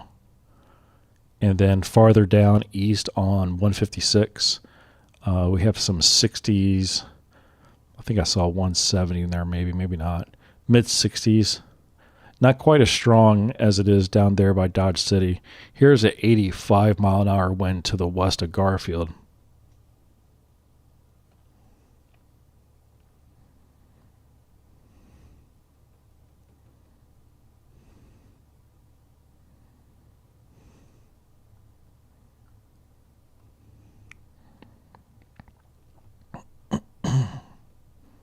But definitely if you're in a Jetmore Spearsville, Dodge City, and it looks like it's blowing towards Bellefonte. There's a lot of wind, ranging from 55 miles an hour all the way up to 105.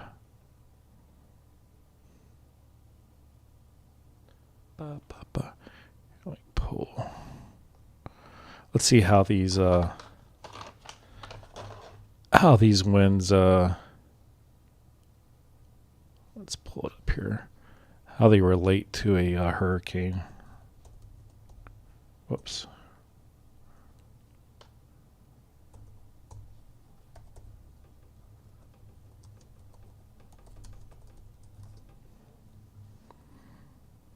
It says hurricane winds 130 to 160 mile an hour gusts, 170 mile an hour plus miles per hour. I'm curious to see like what the rating is, like a Cat 1, Cat 2, Cat 3. Here we go. Cat 1 hurricane has sustained winds of 74 to 95 miles per hour. A Cat 2 is 96 to 110. Cat 3, 111 to 129. Cat 4 is 130 to 156, and I'm assuming Cat 5 is just anything over 156. So they have hurricane force winds equivalent to a Category 2 hurricane right now to the north of Dodge City. That's crazy.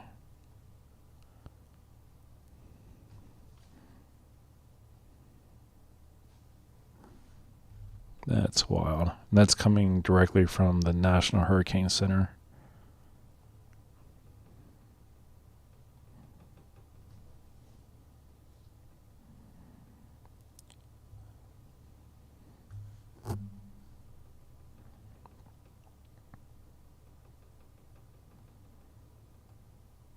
I'm just waiting for the radar to refresh here so we can double check these wind speeds, see if they're changing. Yeah, that's for sure. If you have pets outside, you have to bring those guys in.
Oh my gosh. That's crazy. Here comes a radar update. Hopefully we get that really fast.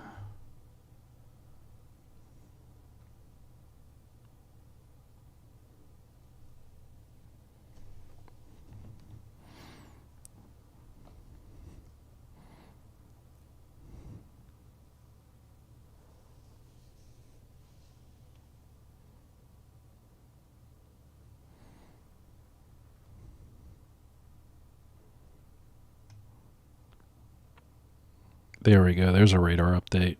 They're still getting winds in excess of 105 up there north of Dodge City.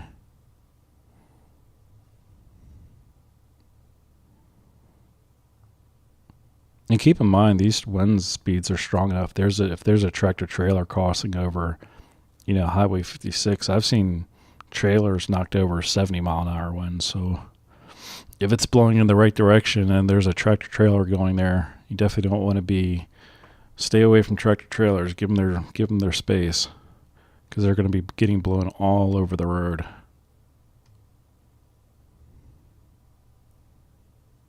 And there's another wind gust of 103. I think the highest one we saw was 135. So what was that? That was a Category 2 hurricane speed. Yeah, I think that fell into the Category 2 hurricane speed.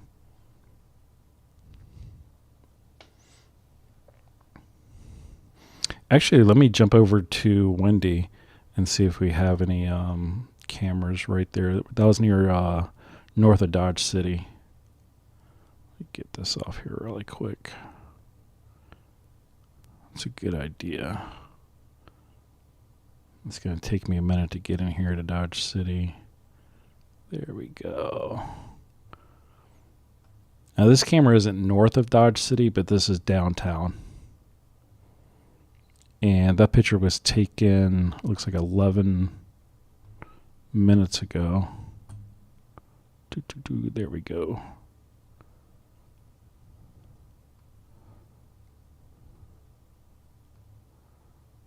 There's that. Well, you can really see that camera is shaking in Dodge City.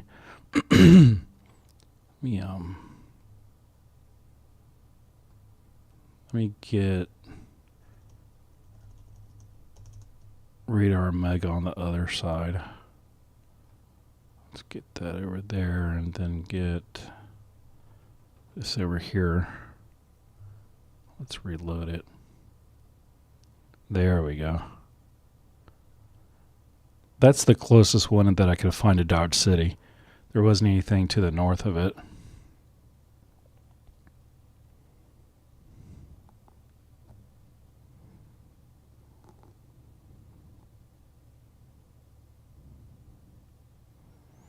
Yeah, I've driven cross country many times, like through Wyoming, northern Colorado, eastern Oregon, and you get those tractor trailers and there's nothing they can do, you know. They're at the mercy of the storm. Those trailers just start swaying.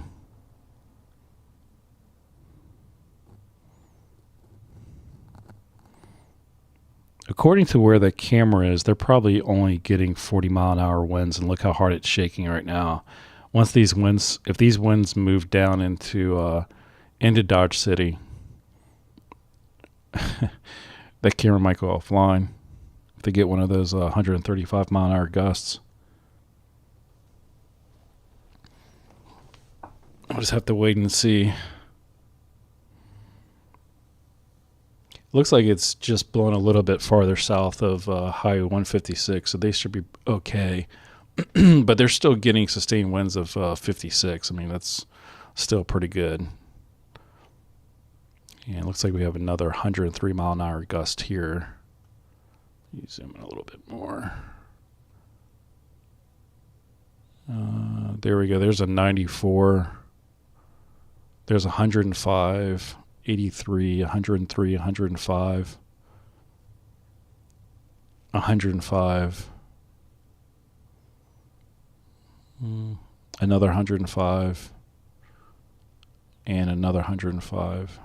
Wow, that's crazy. There's another 150 plus. There's another 105 plus. I'm sorry, that wasn't 150. If I said 150, I apologize. 105.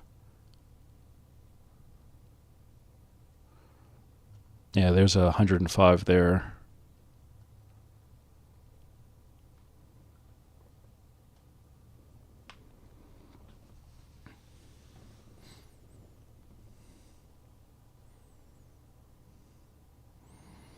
Yeah, that's really scary when you get this kind of winds. There's no way that I even attempt to pass a tractor trailer with this.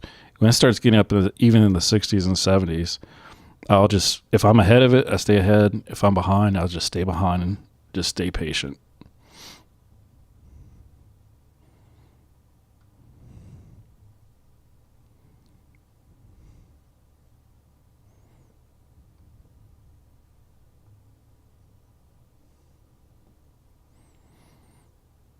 Yeah, that lightning's really rolling in. Let me check the radar really quick. I'm going to see what we're doing as far as precipitation real quick. Let me slide this over just for a second. Let me make sure we're looking at the single site radar. Yeah.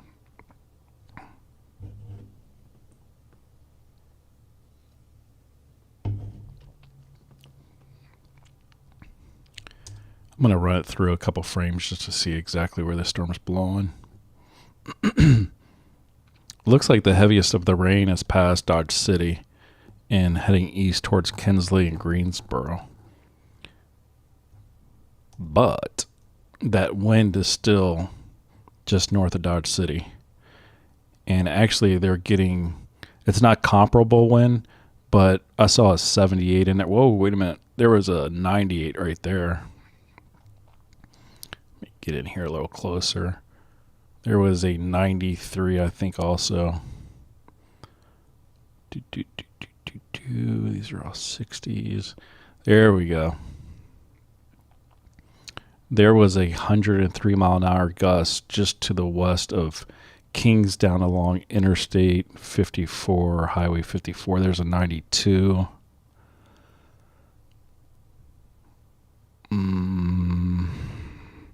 60s and 70s here.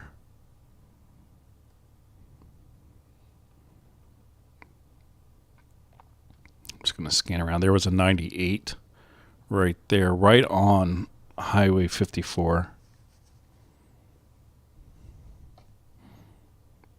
That's crazy.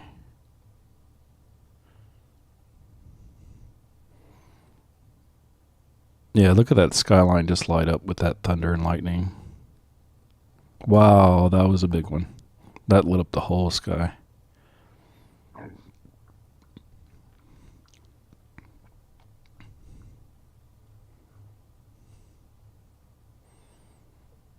So just to the north and the south of Dodge City right now.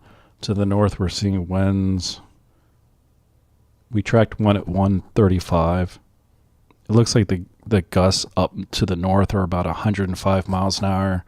And down to the south, we saw about 98. I think that was the highest one we saw in the south.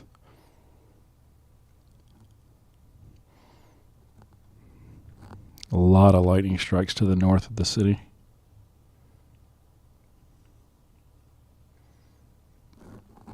I wish we were getting the sound effects from that camera. That would be really cool.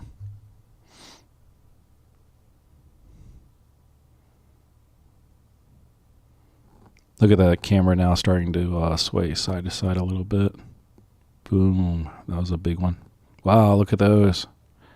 That was really big.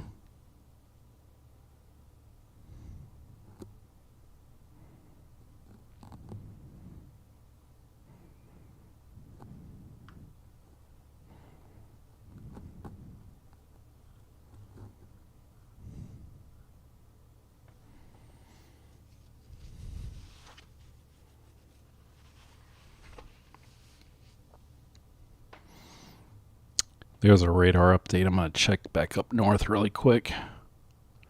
See what these ones are doing. 105 again. Looks like it's pretty consistent. The major wind gusts are around 105, it seems like.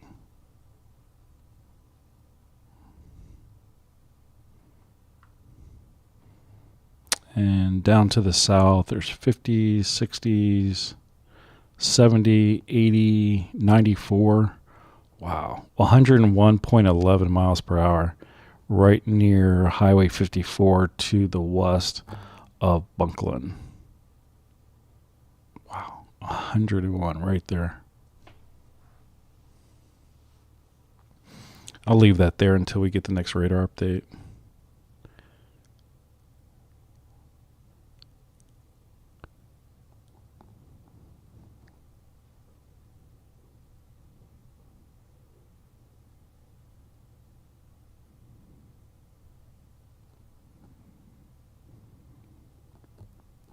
Yeah, that's what I did. I selected the camera that was in Dodge City, and then clicked on the provider's website, And then, like, let's see, this is Wichita. There shouldn't be too much in Wichita. They might be getting a little bit of rain. But I wish we could get a camera that's just north of here. But this was the only one on windy. That was really near Dodge City. But it seems like it's the best one so far. I tried to click on the one down here for Wichita. Let's see if this one loads up. Yeah, there's not much going on there. The rain hasn't even blown into Wichita yet.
I'm just waiting for this radar to update. See if we can. I really want to see how close it's going to get.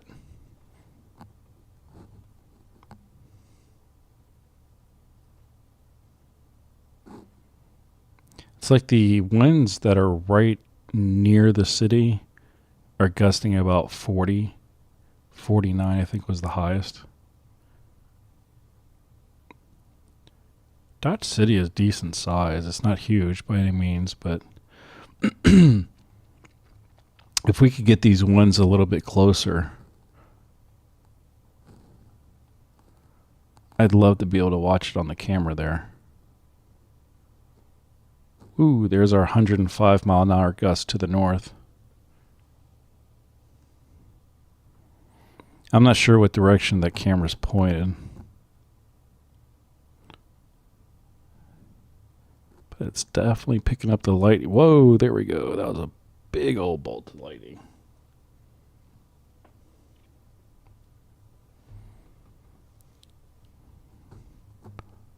Let's see if we can break our record of 135 here.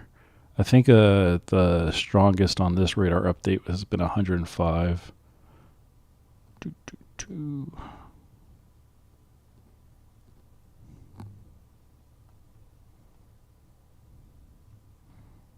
51. I wonder why the wind speeds are, they really seem to slow down as they get closer to the city. Maybe it's because the tower's there and it's not getting an accurate, like it's not getting any kind of reading within like a mile or two of the tower. I mean, 50 miles an hour, there's nothing. That's still pretty strong wind. But it seems like the stronger winds are out here near Kingsdown. There was 101 down there. And then up here by 156, that's where we got the reading for 135. And right now it seems to be maxing out around 105.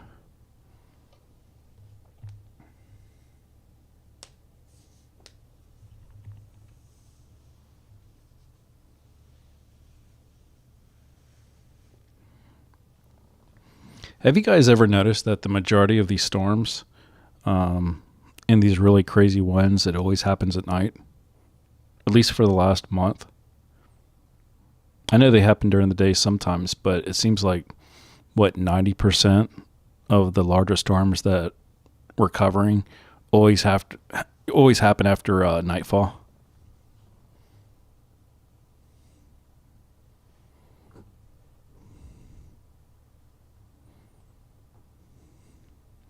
There's another 99 gust down there. And we just had a radar sweep. And it looks like they're taming, getting a little more tame here. 50s. I'm not seeing any of those 105s. There might be one up here. There's 105 right there. Again, it kind of seems weird that it's just capping out at 105 right there.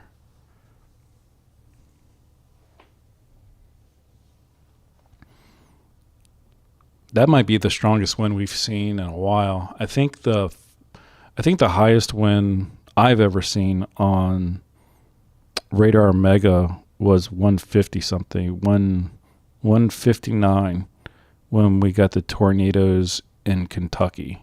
I believe that's what. I'd have to go back and watch the stream. I'm not even sure what day it was on. It was a good 2.5 to 3 weeks ago. It was 159. I think I might have taken a screenshot of that too. I'll go back through my photos and see. But 135, that's still pretty darn strong. We got those 70 miles an hour winds. I forget what night it was. Maybe it was Wednesday night. We got those storms through where I'm at. And I think the highest wind speed that I recorded here at my house was 77.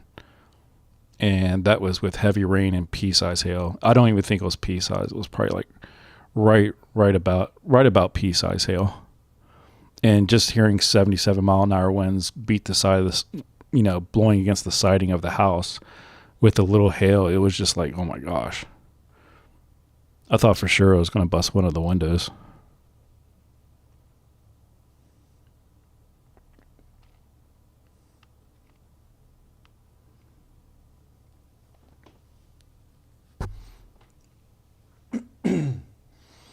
Yeah, I can't remember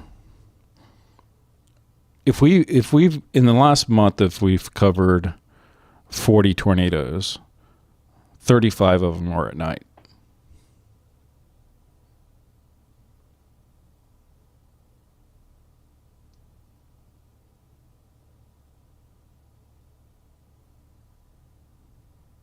And I've only seen wind speeds this fast probably once before. There's a radar sweep and it's still measuring 159 there. Let me switch to radar and then switch back to velocity really quick. See if it'll refresh for me. The larger area where we were getting the winds, there's only like a few gusts in there. Let me go back down to the south. It seems like the really stronger winds are back down here to the south near Bunkland and Mullinville, right along 400. Now these are up in 76. There's the 80. There's the 83. There's a 78. And 89. I think I just saw 89. Yeah, there's a 89 right there. It's almost 90. But that's still Category 1 force winds. Let me go up here to this bright area. That's 60s. I think there's one really strong one in here. Let's go up here. It's 58.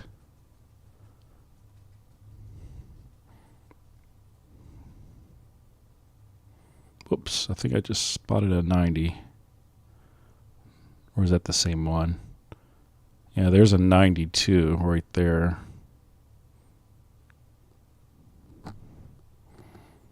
That camera's still picking up a lot of thunder. I'm sorry, it's not picking up thunder, it's picking up lightning. I wish it had sound. That would be really nice.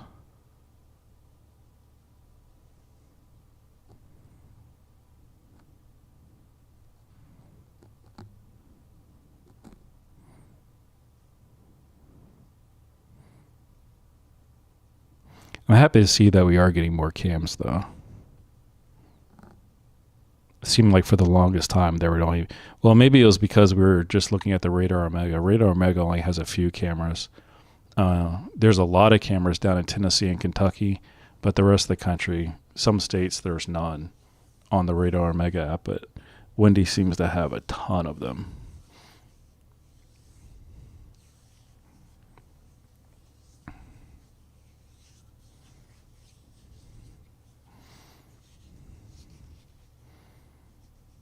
Do you want to be a weather spotter, or do you want to be like, do you mean like going out and actually chasing storms? Like those guys do that get in their cars and trucks and stuff like that?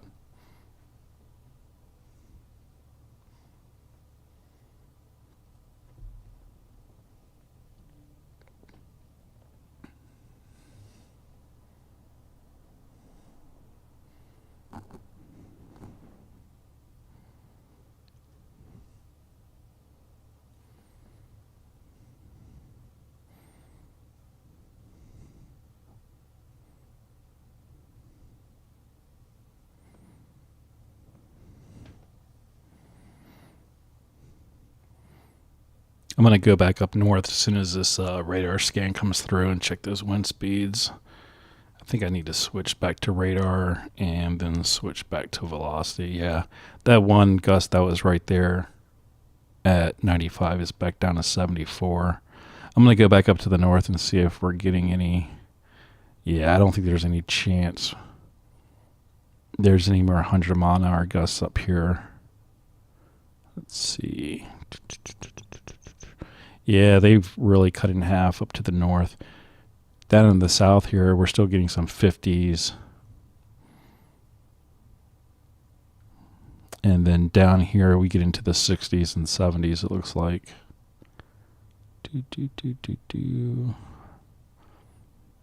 No more 100 mile an hour gusts that I can see. But that doesn't mean they won't pick back up here any minute. There was an 80 mixed in there, I think. Maybe not.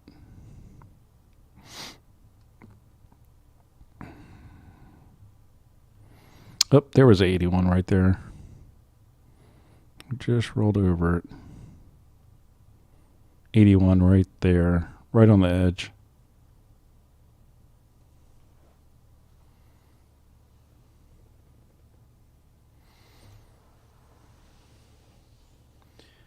You know, the crazy thing about the Papa Smurf is that I didn't know a lot about those ranches or however you pronounce it. But did you know that those things can actually last for days? I was watching something on YouTube the other day about them. And maybe I heard it wrong, but y'all correct me. I think those can actually last for days.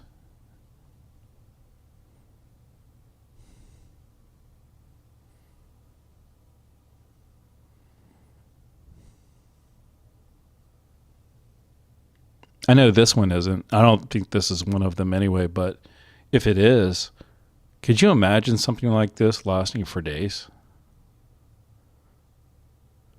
I mean, that would be like going into a car wash naked. You know what I mean? And just those belts just slapping into you.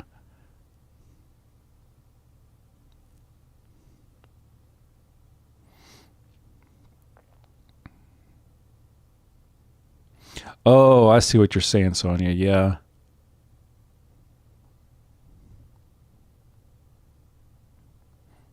Maybe you could get is that like when they give you one of those like little weather stations that are on a stick and that can record the wind speeds, you know, humidity, dew point, wind temperature, accumulation, that kind of thing. There's a guy down the street that has one of those in his backyard. He had to install a pole and it has like all these different sensors on it. And I think it's hooked up by Wi-Fi and it comes into his house. I don't know if he actually reports it to the National Weather Service or if he just uses it for personal use, but it's really cool. I saw his laptop, how he has it all set up, and I mean, he gets every reading in the world. It's really neat. I would love to have one of those. Derecho.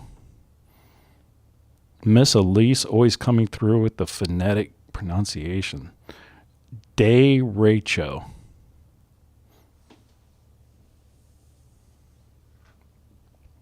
That's the word of the day. Wow, look at that thunder really picking up there.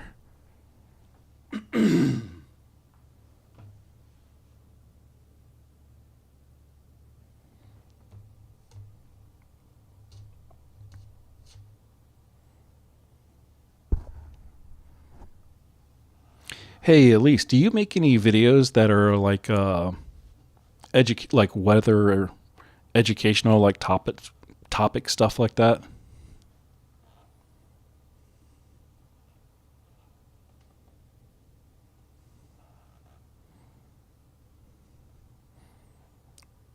Because if you don't, you should really start doing that. You're super knowledgeable about this stuff. I would definitely watch them.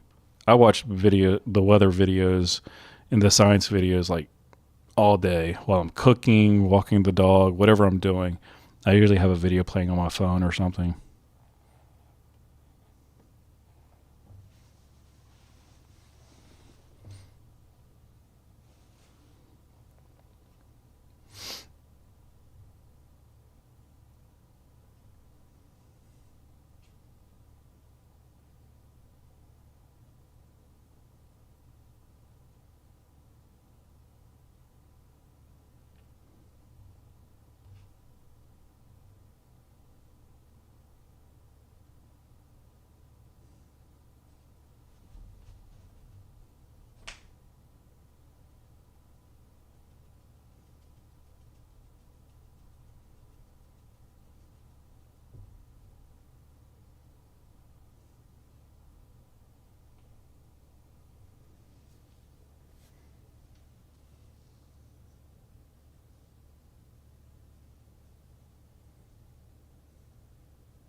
Oh, you have a couple earthquake playlists? I will definitely check those out tonight when I get off stream. So, are they videos that you actually make, or are they just lists of videos that you've like favorited or something?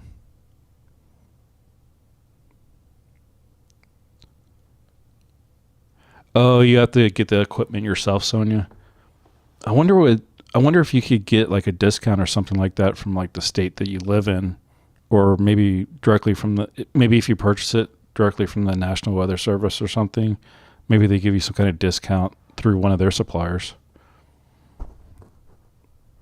I want to look into that because I would love to have one of this, one of those stations that my neighbor has. I mean, it's so accurate; it's just unbelievable. I mean, it gets down to like minute details. Like if you get a lot of snowfall where you're at, I mean, I don't know how it works, but I mean, it can really measure it down to really small, accurate numbers. We had a lot of snow last winter, and I sent him a text, and I was like, "Hey, man, how much snow do you think we have?" And he said, "Here, I'll tell you exactly." you know, and he sent me back an exact number. It was really cool. I'm gonna refresh the radar here. I think we had a sweep here. I missed it. I'm gonna check on these wind speeds again really quick. Actually, here goes the weather sweep right now.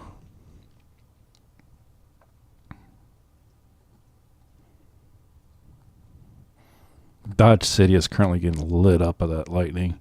Most of the lightning is actually blown off to the east, so we might be missing a lot of it.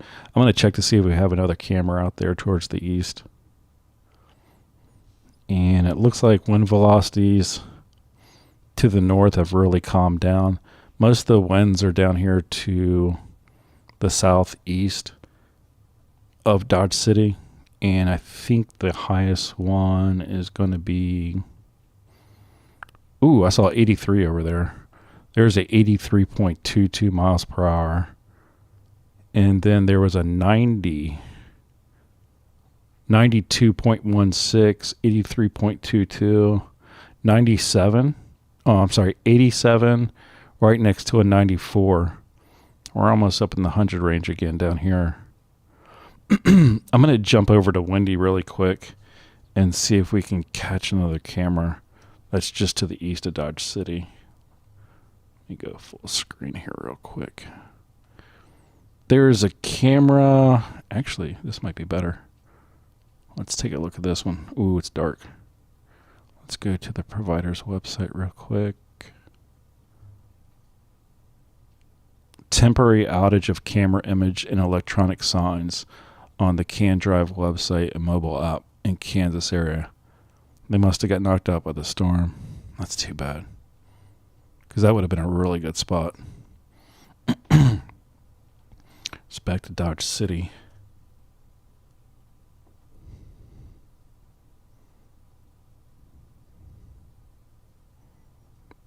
Let me zoom out here just a little bit. Go back to radar and see where we're at as far as the radar goes.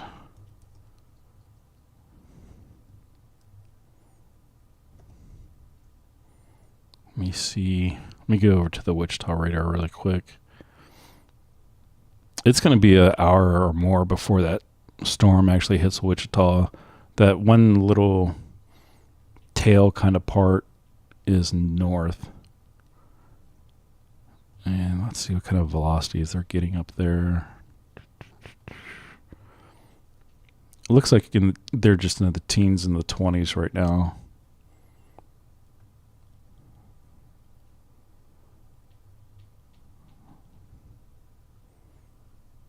Let's go back over here. Those are in the 60s. It looks like 50s and 60s. There's a couple little spots up here. 50s, 40s.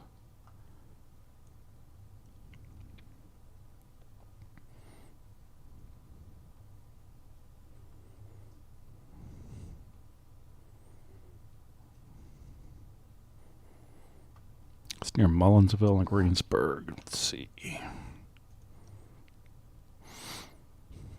Let's check this one.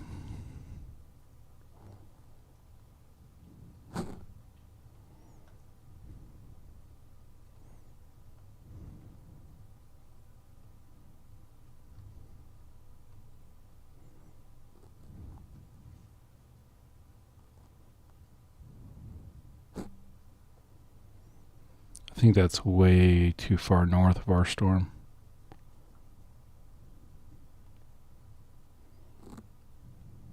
Maybe. Let's see this one really quick.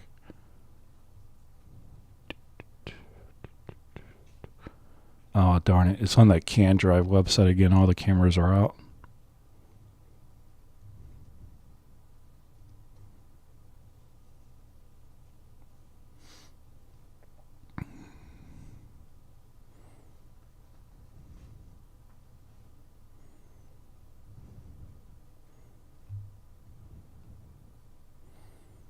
Yeah, all these cameras to the west or east of Dodge City seem to be hooked up to that CanDrive.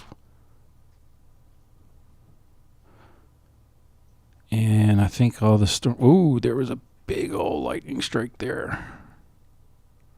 That was a biggie. It's 18 after midnight Central Time.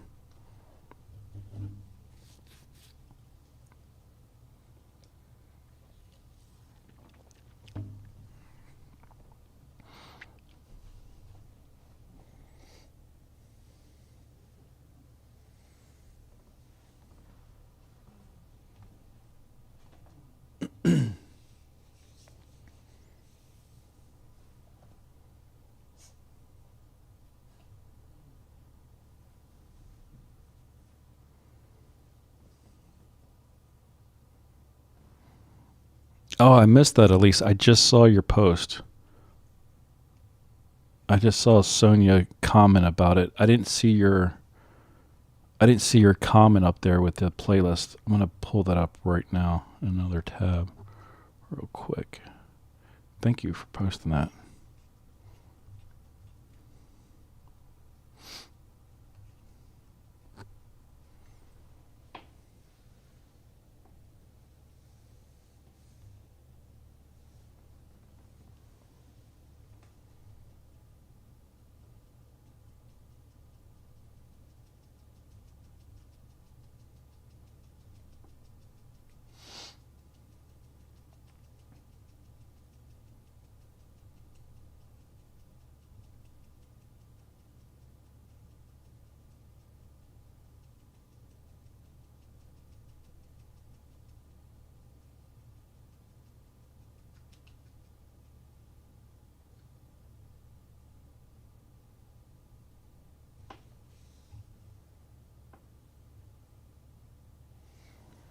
Is that a program that you're using your computer, or is it web based? That's really neat. That is super cool.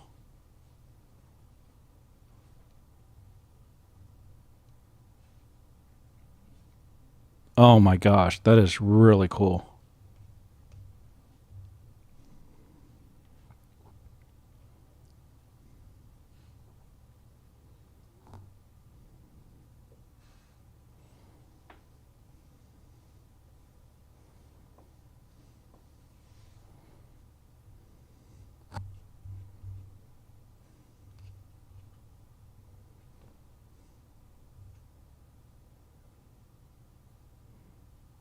I'm trying to find your name. There we go. Okay, I was trying to find the link to your channel though. There we go. And I'm definitely subscribing because I've got to check out more of those earthquake ones. I am subscribed and I have notifications on.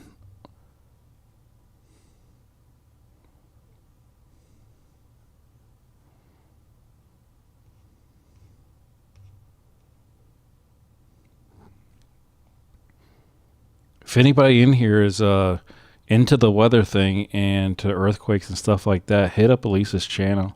She's got some really cool stuff on there. Really cool.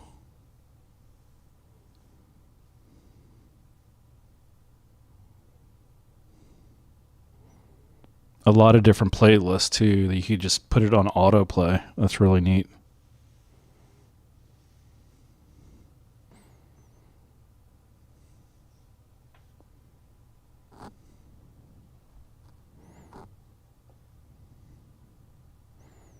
I love that video with that app or that program that's running in there.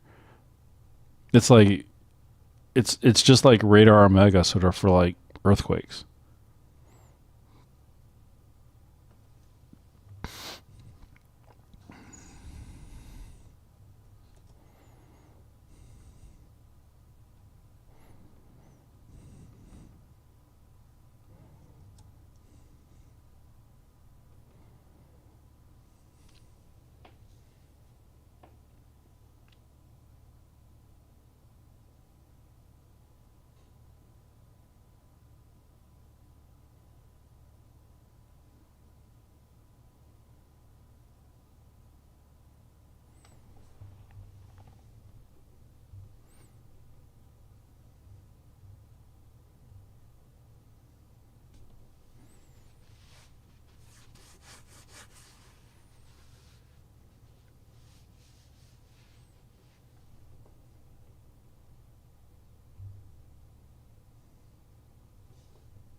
Yeah, is that what it's called as a spectrogram?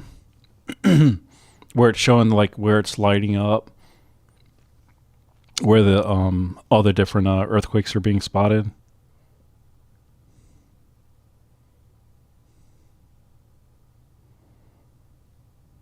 It looked like it might have been a program on a PC running or something like that, but I'm not sure how it would link up to get the actual information. Let me see if I can find anything. Um,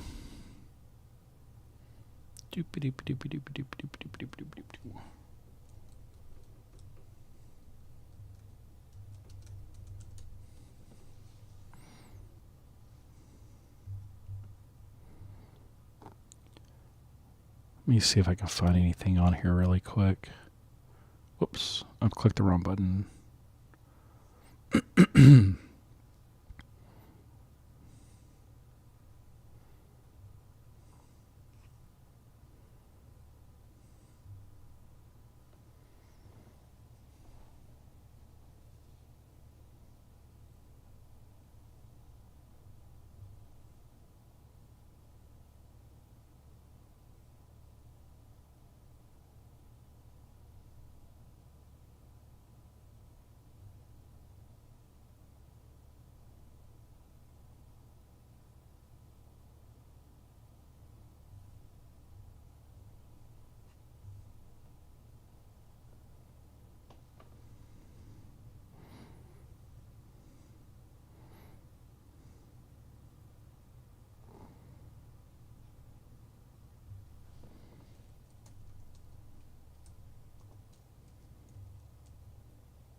I think I might see an app on here. There's one on here in the iOS store.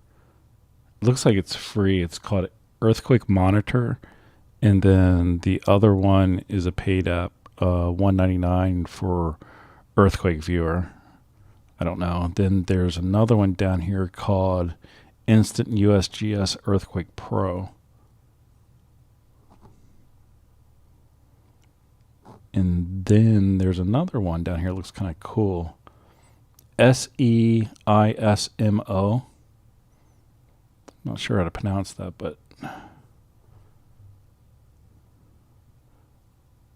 Seismo maybe.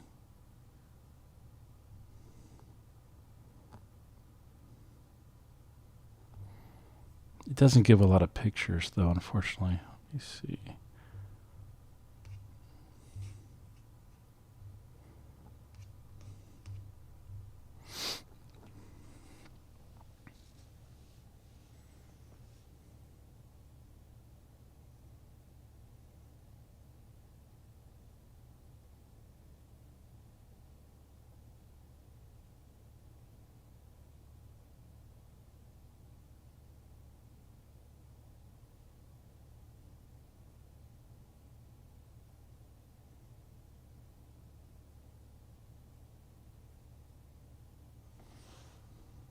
Is Global Quake a iOS app or is that like a PC app?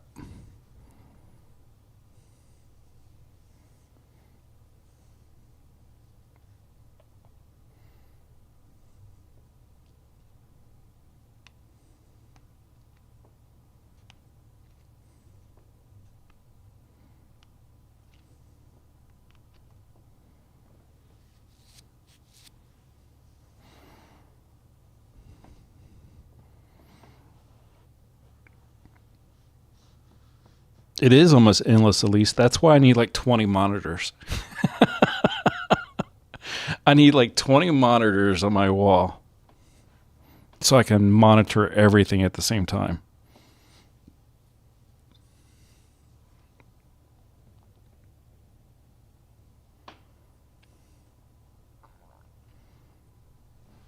Oh my God, there she is. She's got the link. You are awesome. Let me click here real quick. Ah, there it is. Let's see here. The world's first free full live global earthquake detection system, Global Quake.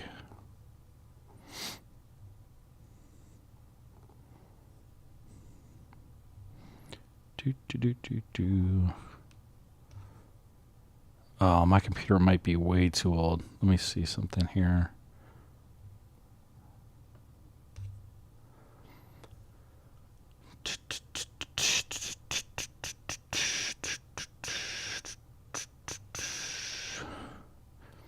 Yeah, I think this laptop that I have is too outdated for it, but I will check to see if there's a.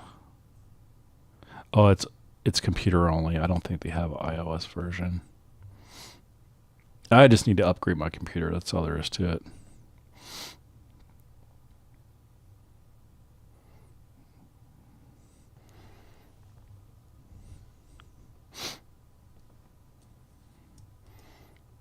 Let's check these wind velocities one more time here.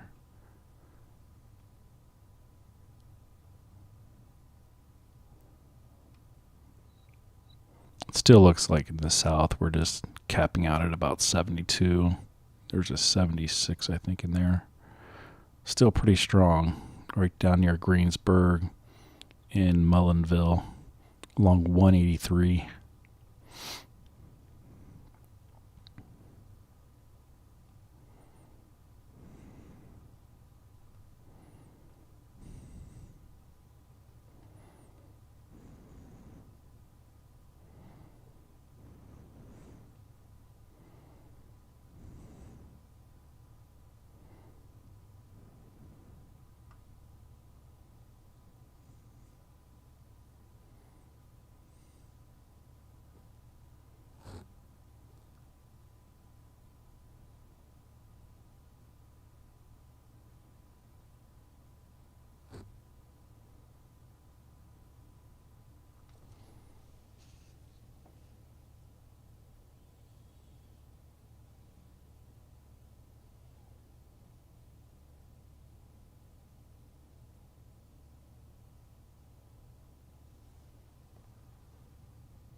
Yeah, this one's definitely on its last legs. It's served me well, though. It's done really well throughout the years, but it just can't be upgraded anymore, so it's definitely ready to be retired.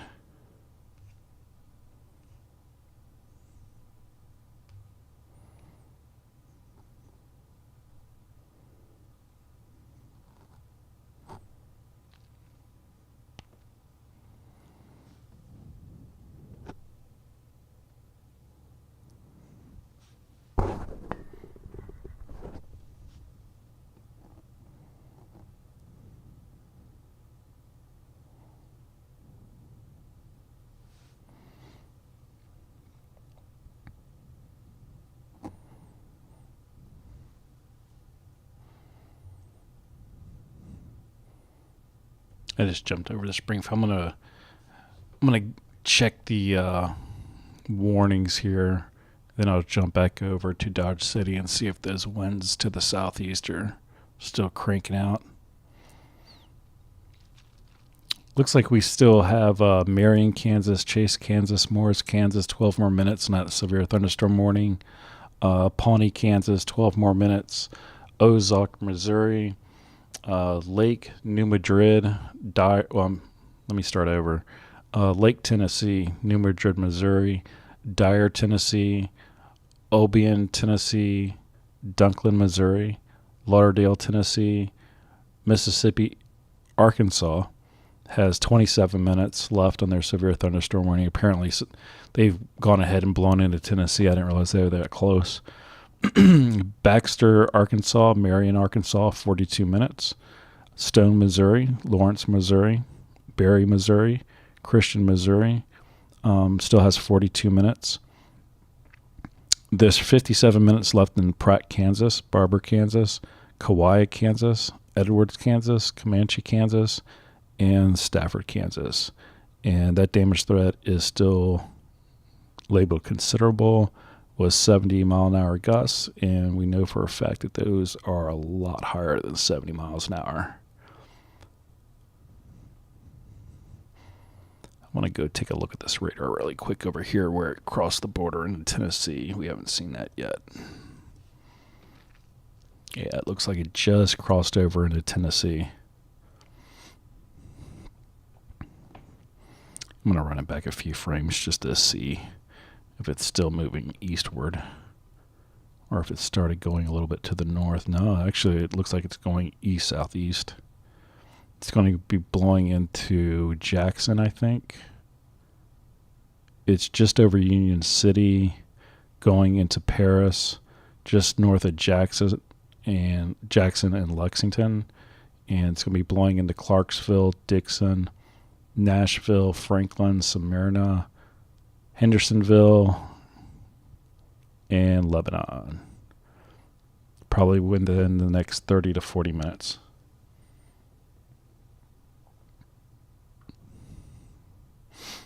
I'm going to jump back over to Kansas really quick just to check those. There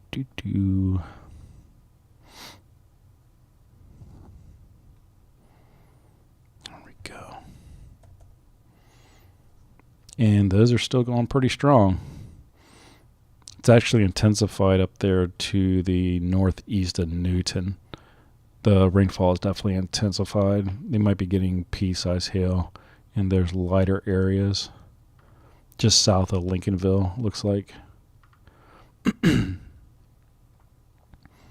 Looks like some of the heavier stuff is going into Emporia now and Garnett right along Highway 59.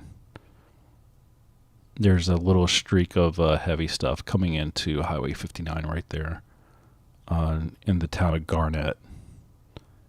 And then it tails back over here. McPherson, the heavy stuff is just passing over you, or just passed over you, and then in the next half an hour or so, you've got another band of thunderstorms pulling in there. And where's Dodge City at? Dodge City. Let me go back to their radar really fast. Dodge City. It looks like Most of the rain has passed you by. There's a little bit still to the west, but I think that's going to blow just north of you. But the wind velocities that were over there near Dodge City, that where those 130 mile an hour winds, looks like it's blown over Greensburg right now, and they've dropped to about half the speed that they were. They're down. There was one shot right there, 76, 78 mile an hour gusts right along Highway 54 over Greensburg, and they're going to be blowing into Pratt next, Medicine Lodge and Kingman, right along Highway 54.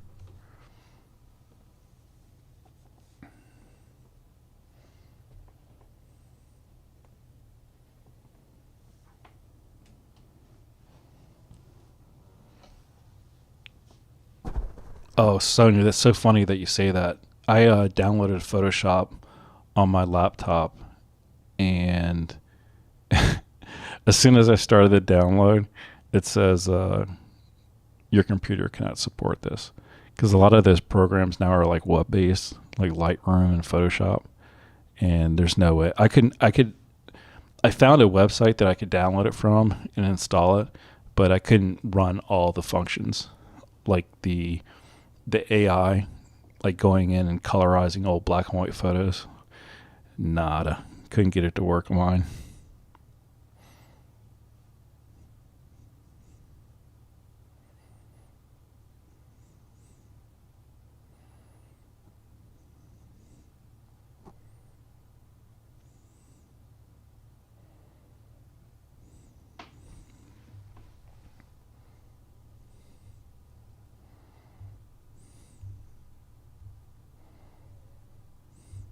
Actually, I just thought of something. If you're having trouble getting subscribed to Elise here, let me scroll back up. If you could post it again, at least the link to your... Actually, I'm subscribed to you. I should be able to... Let's see. How do I link that in the channel description?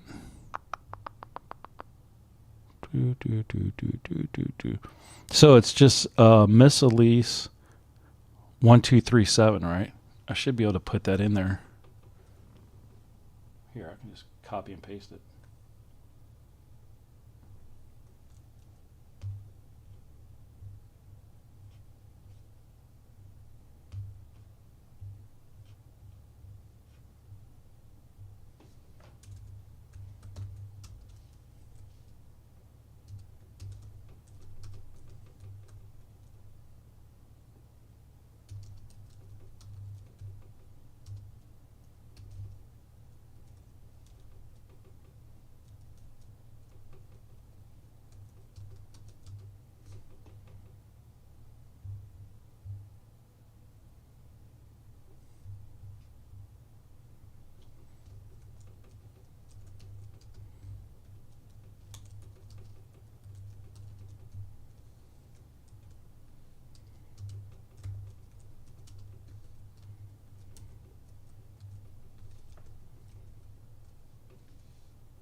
I think if you reload the browser or whatever you're watching this stream in, if you reload it and then click on the description of this video and click on more where you can see everything, the link should be in there now. I hope it's working. If it's not, let me know.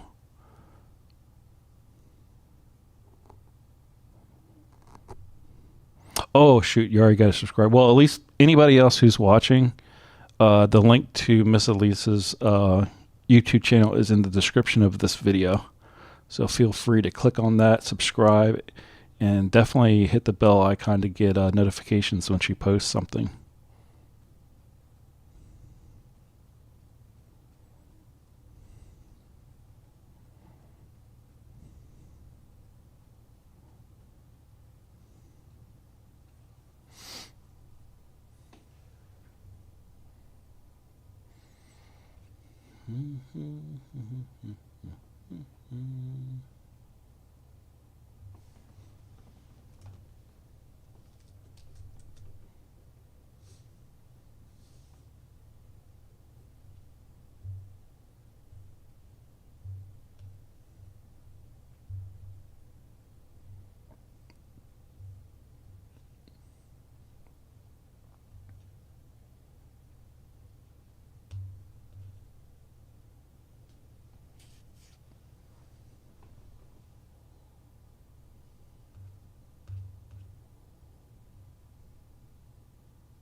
Who's that to, Sonia? You mean Miss Elise or me? My legal name is Weather Zone 411.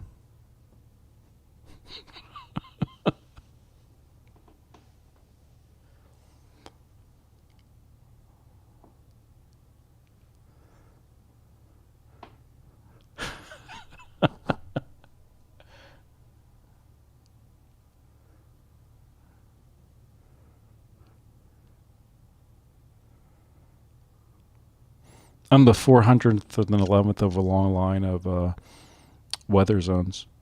My first name is Weather and my last name is Zone.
I'm sorry, I messed up when I was reloading the browser here. I lost chat. The last, let's see how far I can scroll up. The last message I saw was at 11 or 12:45 GR. It says agreed at Papa Smurf. Anything prior to that just got wiped out on here. Let me see if I got it on the stream. Oh, you can just call me Dan. I just go by Dan. My name's Daniel, but everybody just calls me Dan.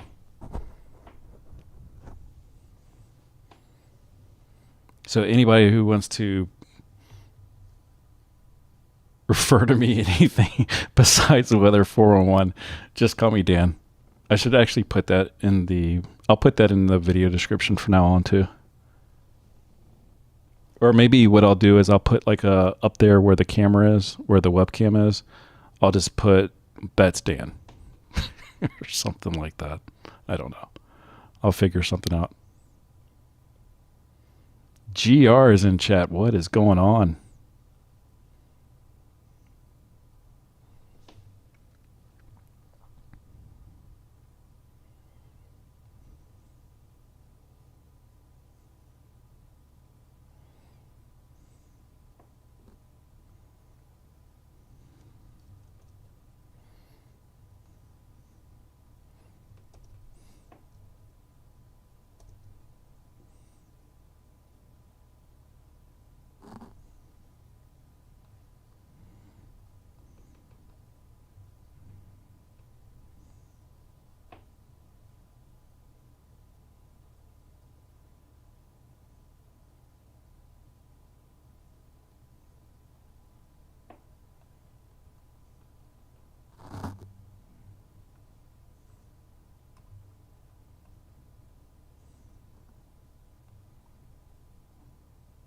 Oh gosh, all these webcams that are, or not webcams, whatever they call it, traffic cams, or they're all the ones that are east of Dodge City right now are hooked up to this candrive.gov website, and they're all disabled, or there's a temporary outage, and they were last updated an hour ago.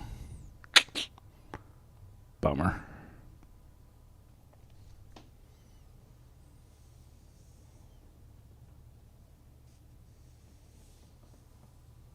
What's going on, GR? How's the weather where you're at?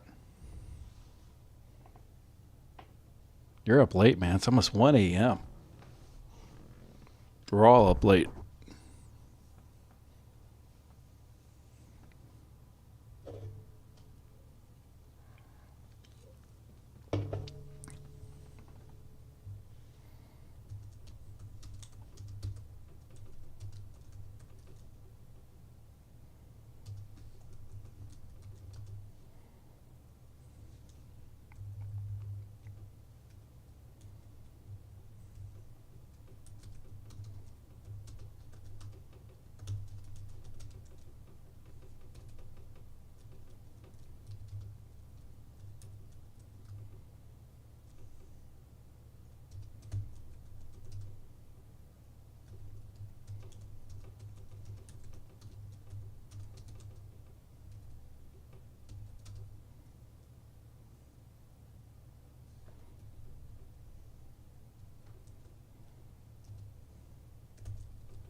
Yeah, I'll fix that graphic, the little bar that's on the right, and I'll put a little thing on there,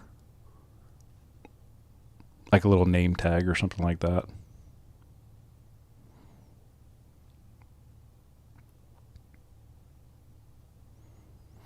If anybody else has a YouTube channel, let me know. Send me a link to it, and I'll definitely put it in the description of all the videos that we stream. And I'll definitely give you a subscribe too, of course.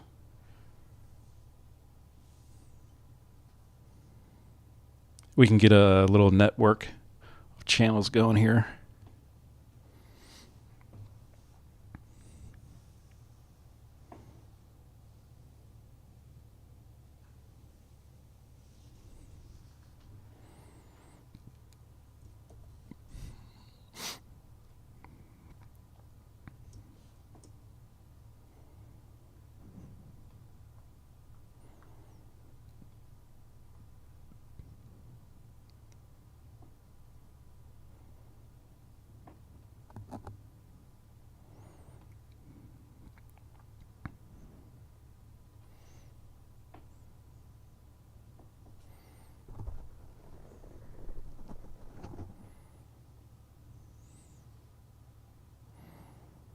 In the weather world, not a whole lot right now. We got some severe thunderstorms rolling across. The middle and a little bit of South Kansas, a little bit finishing up over in Missouri, blowing into Tennessee. And a little bit earlier this evening, around 8 or so, we had a tornado warning in Colorado. And beyond that, we've just been having really high winds. We had one wind clocked at about 135 miles an hour near Dodge City, Kansas. And we've just been tracking them and just talking in chat about weather and earthquakes and volcanoes and all kinds of scientific cool weather stuff.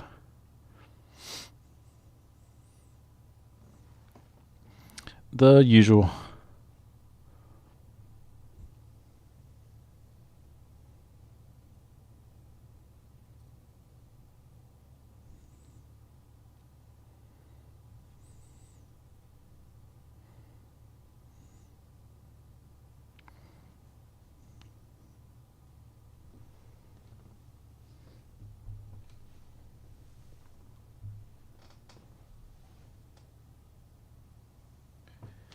And I'll be right back. I think my puppy just woke up. I think he needs to go outside really fast. I'll be right back.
Holy cow, that line of storms going across central Kansas into Missouri is a 342 miles wide. That's crazy. And they actually extend farther than that down past Springfield. Holy cow. Let me go back up here.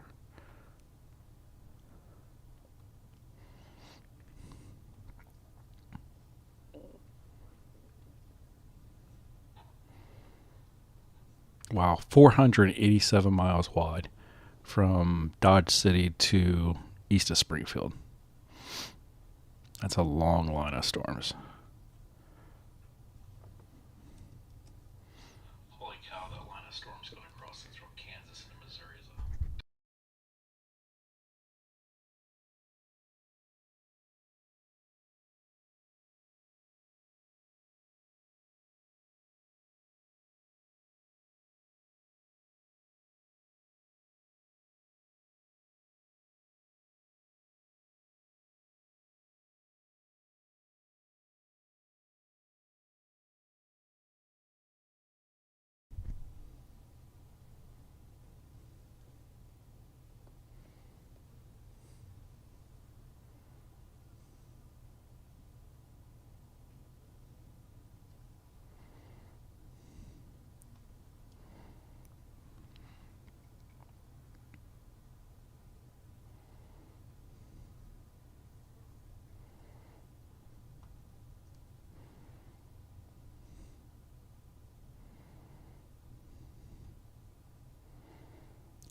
Yikes, if you're down here by Pratt, looks like those ones that were to the west started in northwest Dodge City have got down to Pratt. Looks like they're in the upper 60s right now. Nothing crazy like we were seeing before, but that's still pretty good. 66, 65. And the same with these up here to the north. The northeast of Dodge City. I'm going to follow them along here and see what they're doing.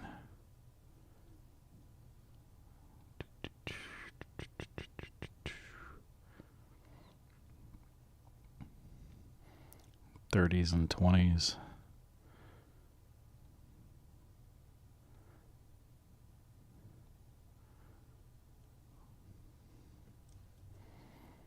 Still got a lot of rain there.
I'm going to do a quick rundown here of the severe thunderstorm warnings.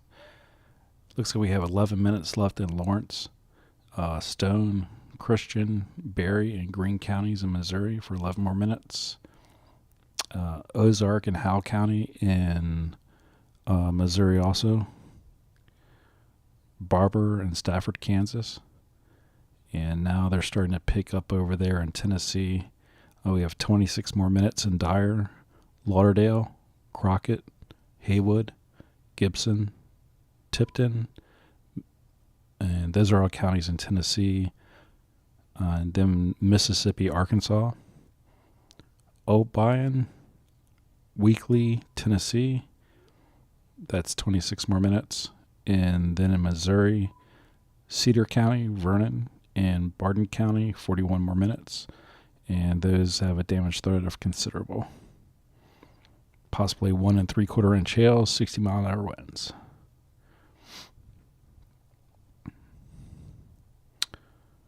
Flash flood warnings. We have an hour and 26 minutes left in Hodgman, Ford, Gray, Findlay, Pawnee, Kansas, Texas, Missouri, Wright, Missouri, about 2 more hours. Greene, Missouri, Webster, Dallas, Polk, Dade, Wright, Lanclid. Those are all Missouri, about 2 more hours. Douglas and Howe, Missouri, 3 more hours. Greene, Missouri, 4 more hours. Oregon, Missouri, Howe, Missouri, Ozark, Missouri, 4 more hours. Greene, Missouri, 4.5 hours. And Christian, Missouri, 5 hours and 11 minutes.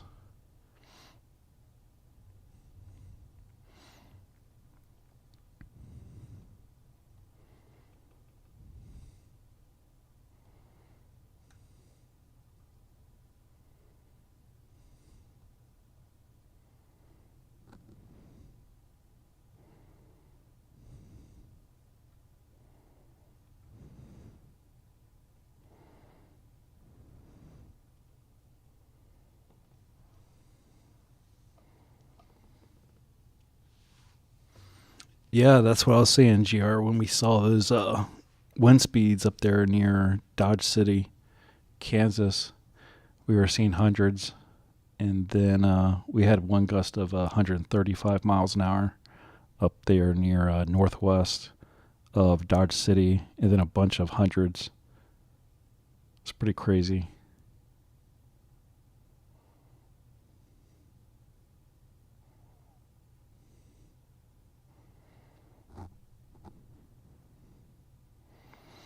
Yeah, those trees are really dangerous. Over those tornadoes they had over in Maryland earlier this week, I'd say about 50% of the damage that was done was trees falling on houses.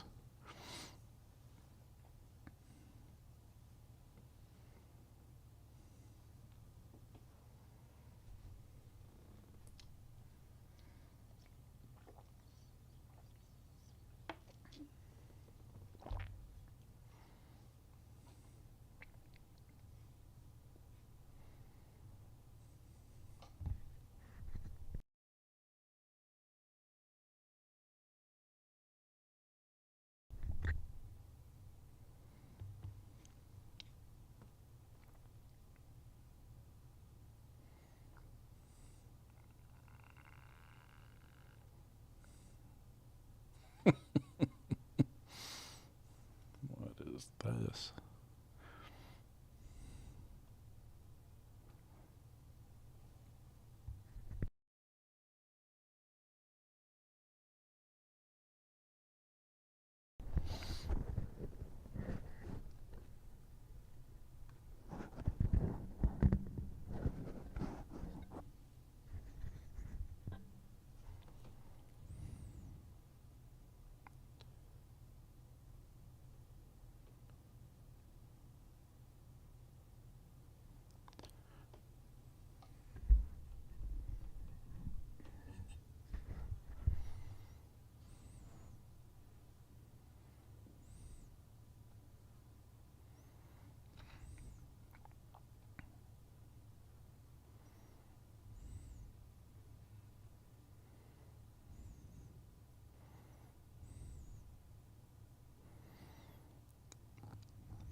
Looks like those winds right around Pratt are starting to pick back up. They're in the low 60s, low to mid 60s.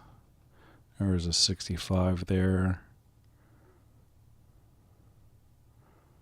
Looks like they're trying to come back.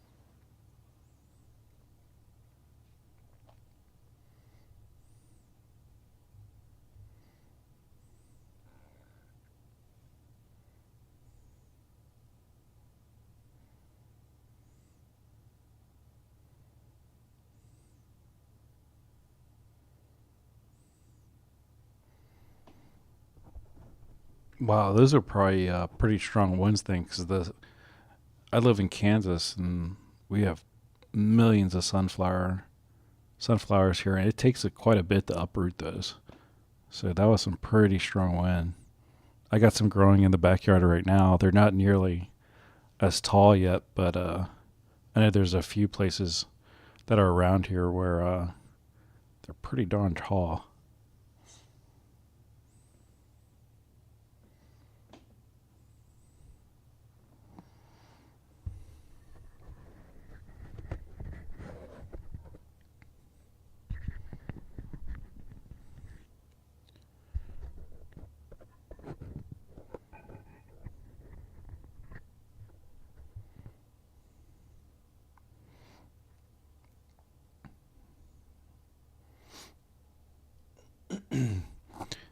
Looks like some of those flash flood warnings over near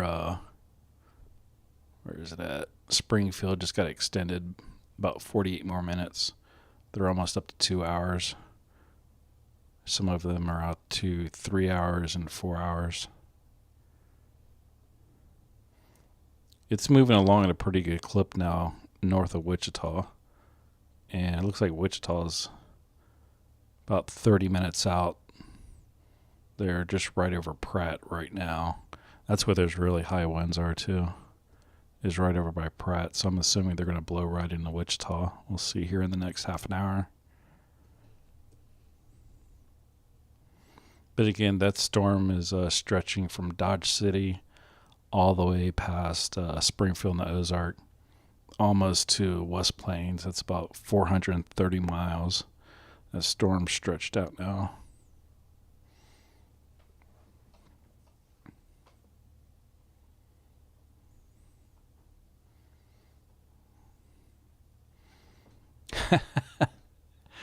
Son, you just had two energy drinks? Holy cow, you're going to be wired.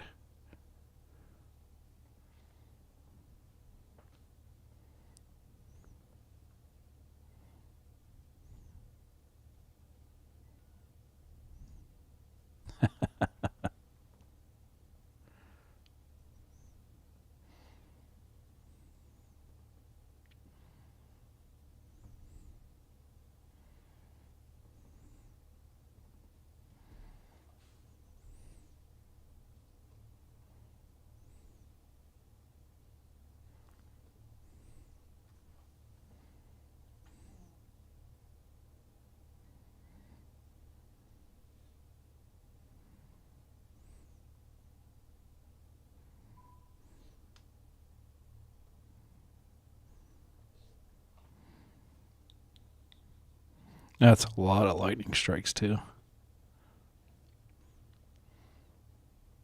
It's like the whole storm is just getting pounded with lightning strikes.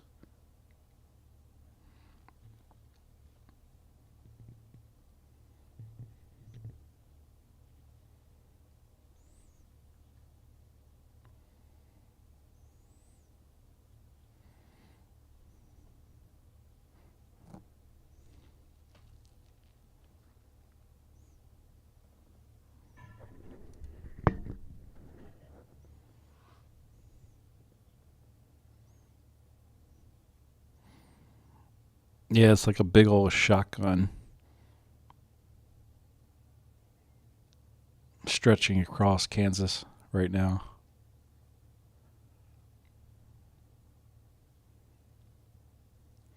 Pratt is really getting hammered. It's almost through Pratt, but they're really getting hammered by heavy rain and lightning.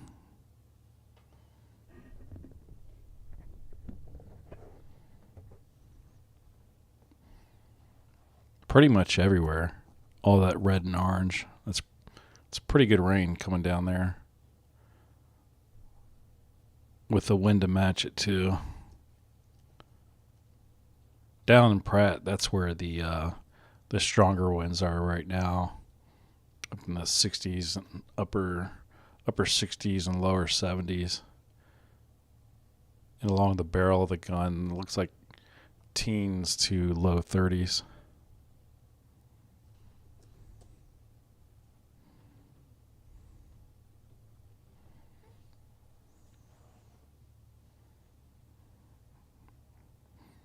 I measured it all the way from central Kansas into Missouri, and it was right about 430 miles that the storm is stretched out for. I think it was 200 and some miles from the top to the bottom and 430 miles from the west to the east.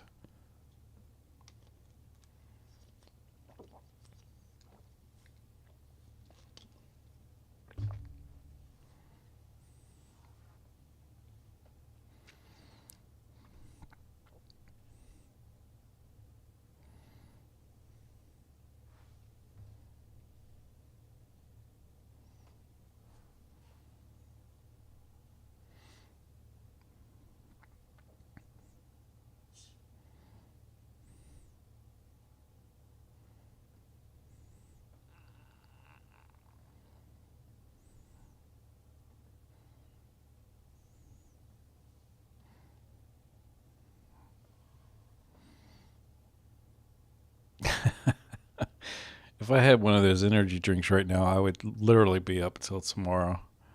Well, it is tomorrow, but it would be afternoon before I could start winding down.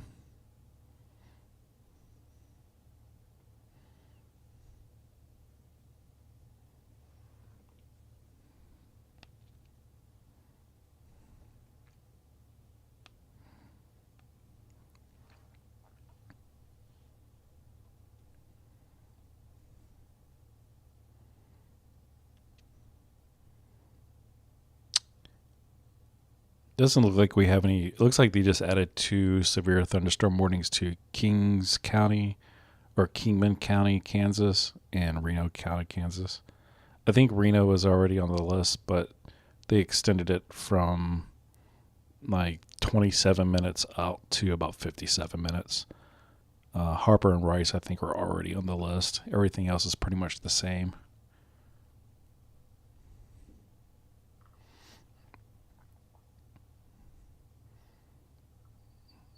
And most of those flash flood warnings are in every single one of them look like they're in Missouri, with the exception of Hodgman, Ford, Gray, Findlay, and Pawnee, Kansas. That has about another hour.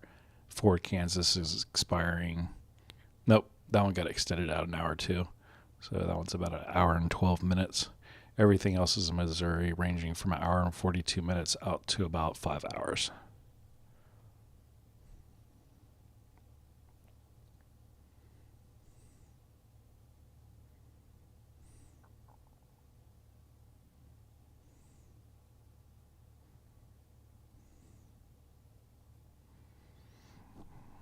I couldn't agree with you more, Sonia. I've learned more from the folks in chat than anything else that I've seen.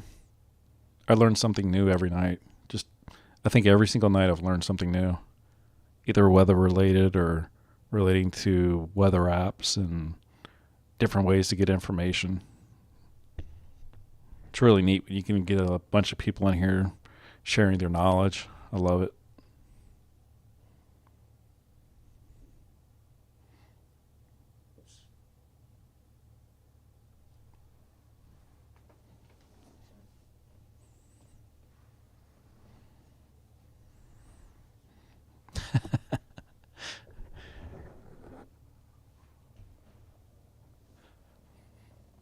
Well, if you guys end up winning the Stanley Cup, you'll probably be up for a few days too, celebrating.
National Weather Service in Wichita just posted 7 minutes ago severe thunderstorms capable of 60 to 80 mile an hour winds, very heavy rainfall.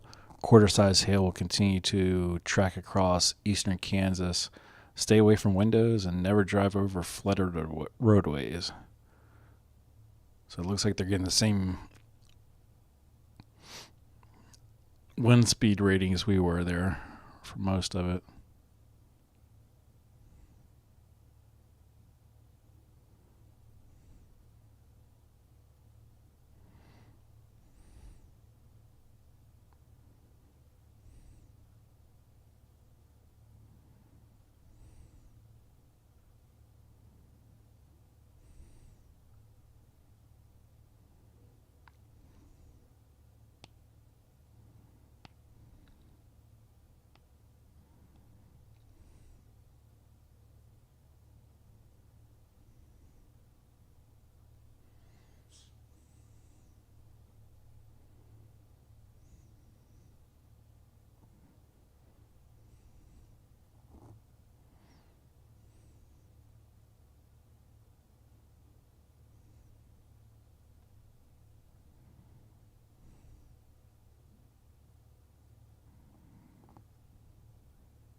Yeah, Springfield's been getting a lot of rain.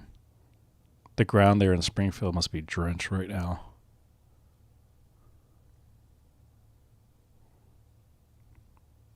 Looks like you guys are still getting a lot of lightning.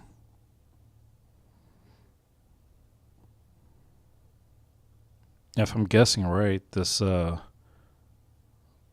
it's going to keep on rolling through there. That storm over if you go back here and look at the radar of Wichita, all this that you see north of Wichita, I believe is going to keep on blowing into Springfield here. It looks like the jet stream is just pulling it right into Springfield.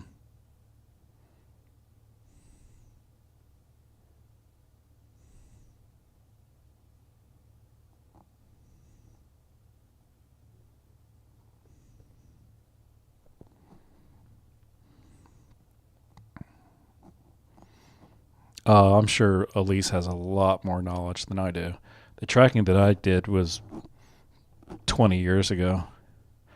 I'm just getting back into the technology part of it now, trying to figure out everything.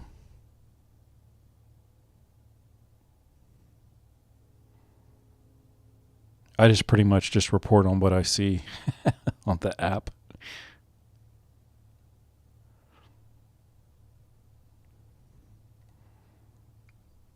Just interpret what you see on the app and just reporting on that. And when weather gets really bad, like tornadoes or something, just pointing them out, letting people know where they're going and where they've been and where they might go. Hey, what's going on, Lori?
It doesn't take anything. You could start doing it right now, Sonia. Just you got the YouTube channel. It doesn't take any special equipment or anything like that.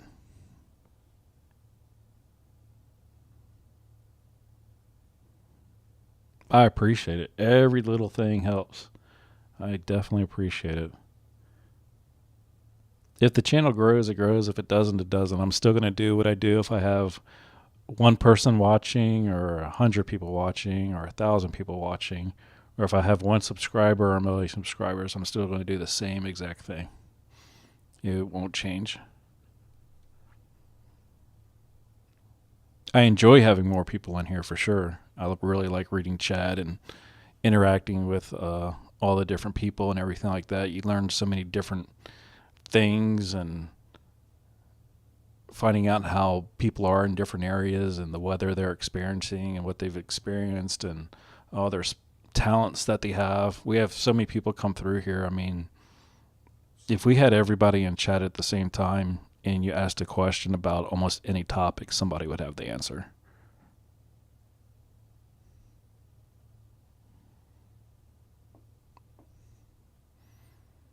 And we have a really good group of folks that come into chat. I mean, we always have a really good discussion about whatever it might be.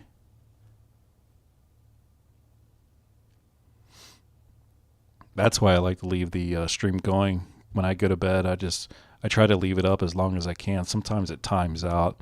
YouTube has a limit on how much data I think that you can stream. What I should start doing is right before I go to bed and leave the stream going is actually to stop the stream and restart it and refresh it. That way the stream will go another 12. I think somebody told me that it's 12 hours and then YouTube starts winding you down. I think my stream, I went to bed last night probably around 2 or 3 and left the stream going. And when I woke up, the stream had stopped, so I'm not sure. But I'll do that tonight. I think when I get off tonight, I'll cut the stream and then like retie to like overnight stream or something like that. And then whoever wants to stay in chat and keep going, they can do that. Or if you just like watching the radar, if you're hypnotized by it, you can just sit there and stare at the radar. I do that sometimes, especially on the Windy app. I was checking that out a lot last night before I went to bed. It's really relaxing to watch. If you watch that and put on like the sound of like a thunderstorm in the background or something, it's really relaxing.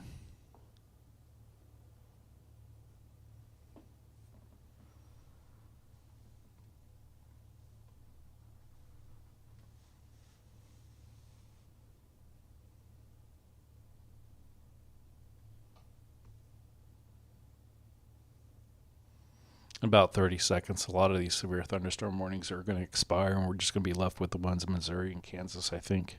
All the ones in, there's a few left in Tennessee, but I'll wait another minute and then review it again.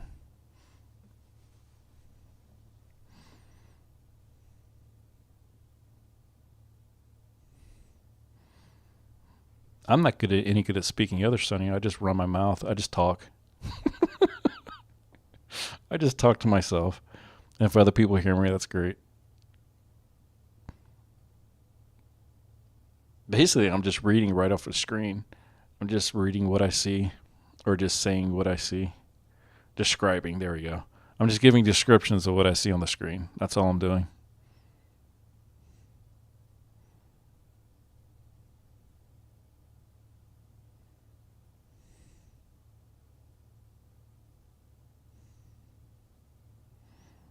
Yeah, that's exactly what I'll do, Papa Smurf, is I'll just, because it's going on 7 hours right now, so when I log off camera, I'll just stop the stream, and then it'll only take me like 30 seconds to get it back live again, and I'll just let it run another 12 hours.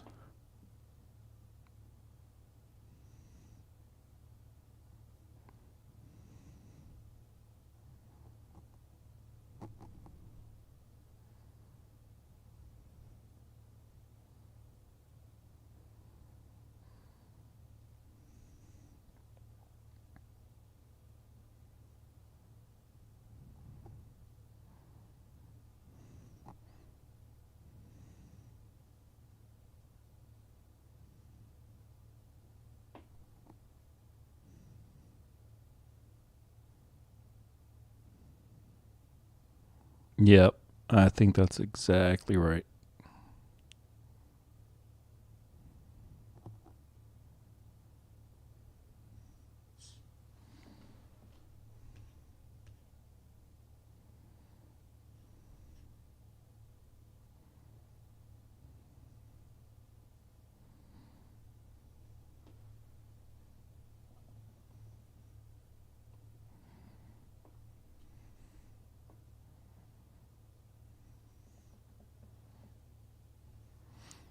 Yeah, it looks like those warnings expired. I'm going to get down the list really quick, just real fast, in case somebody new came in and is viewing. 13 more minutes in Cedar and Vernon, Missouri. 13 more minutes in Barber, Kansas. 28 more minutes in Butler, Kansas. 28 more minutes in Pulaski, Wright, Texas, Missouri, and Lacladia, Missouri. 43 more minutes in looks like Kingman, Kansas, Reno, Harper, and Rice, Kansas. 43 more minutes in Carroll, Gibson, Weekly, Henry, and Obion, Tennessee. All those counties in Tennessee, 43 more minutes. And those are severe thunderstorm warnings. And we just have a few flash floods. It looks like the majority of them are all in Missouri, with the exception of Hodgman, Ford, Gray, Findlay, Pawnee, and Lyon, Kansas. And those all have 3 hours and 43 minutes left on them.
I know what you mean, Sonia.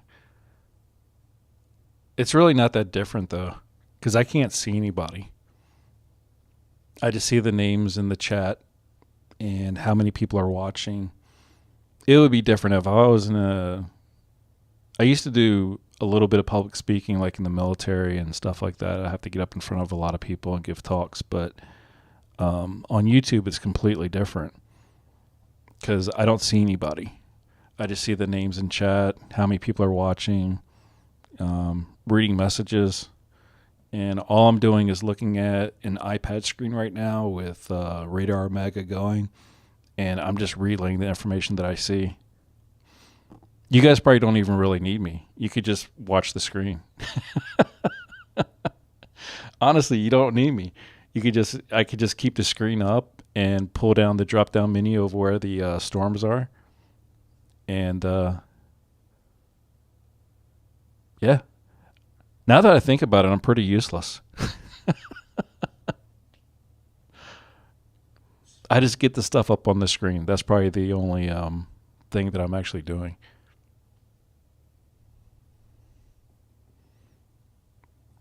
I've never seen a tornado GR.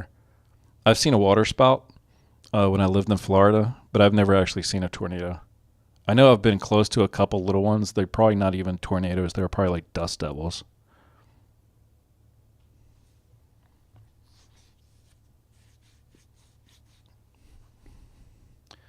Well, I don't think anybody died from a tornado.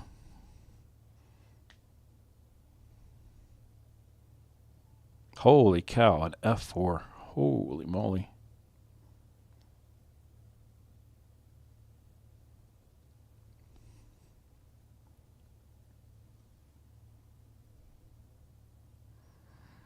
That's a biggie.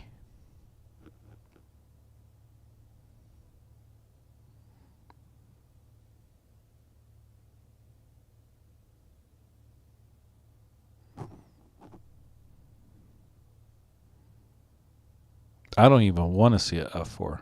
I don't want to see any tornadoes, actually. I'll watch them on YouTube.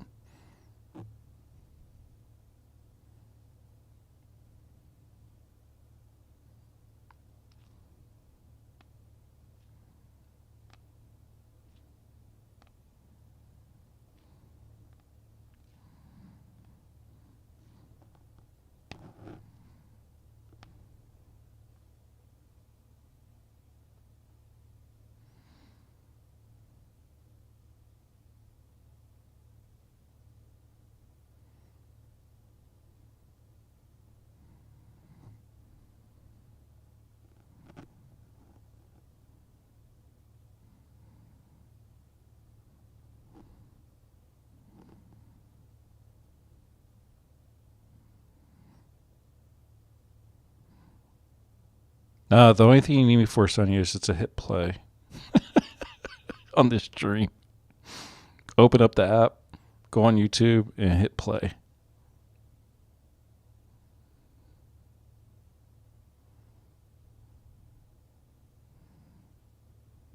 Yeah, I'd love to see the documentary. I love documentaries on that kind of stuff.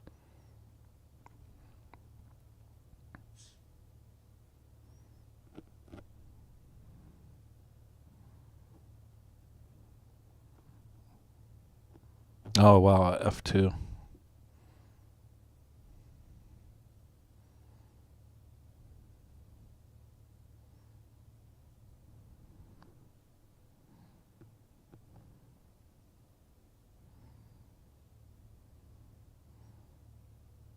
Yeah, that would be scary. Holy cow.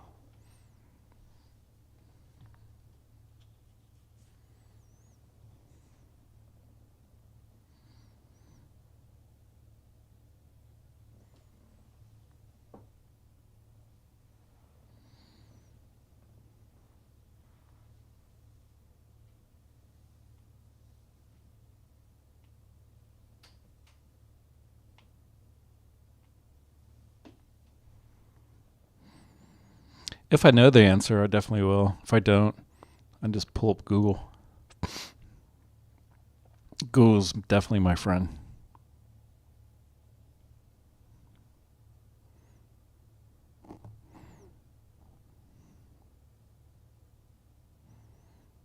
Yeah, if you link that documentary, that would be awesome.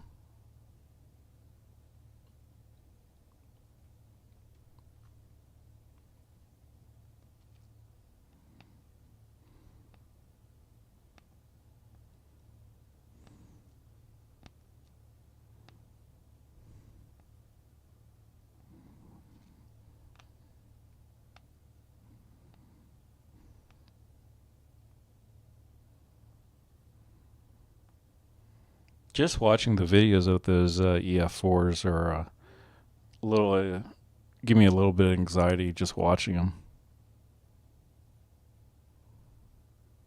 I can't imagine having to experience that in person. That's crazy.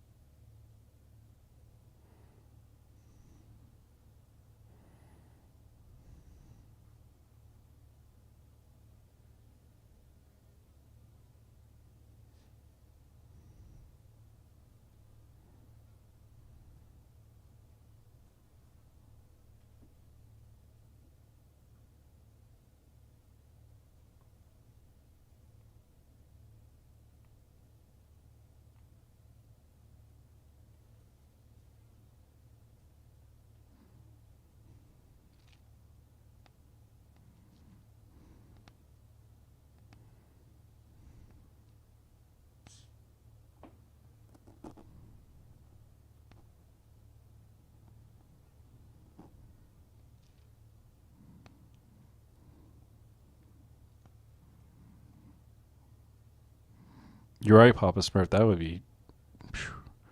As an adult, it'd be traumatizing. I can't imagine as a child. That'd be, whew.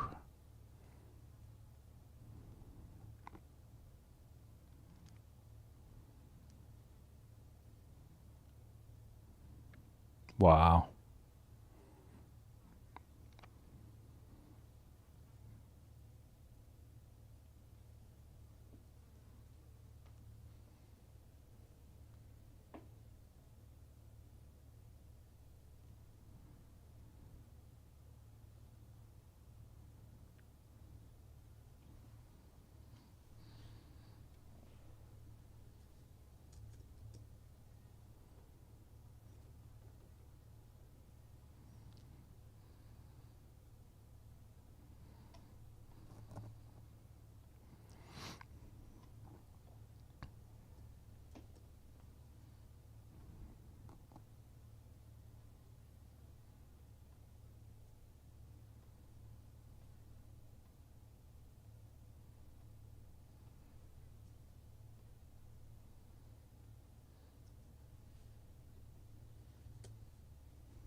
The forecast for tomorrow, GR, is the storms are going to start up near Denver, Colorado, then start blowing towards the south of Colorado, and then make a right-hand turn headed east, going into southern Kansas, northern and central Oklahoma, and possibly part of northern Texas. That's going to be our focal point tomorrow. And then if they blow into Arkansas or Missouri, that's yet to be seen. We'll be able to know a little bit more accurately tomorrow afternoon sometime. But it's going to start in Denver and then eventually move over to Kansas and Oklahoma and possibly northern Texas.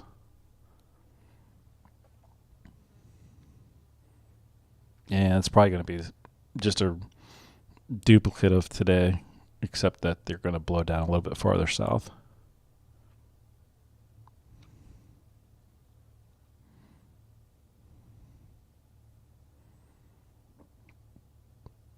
Oh, that's awesome! You're a storm spotter. That's cool.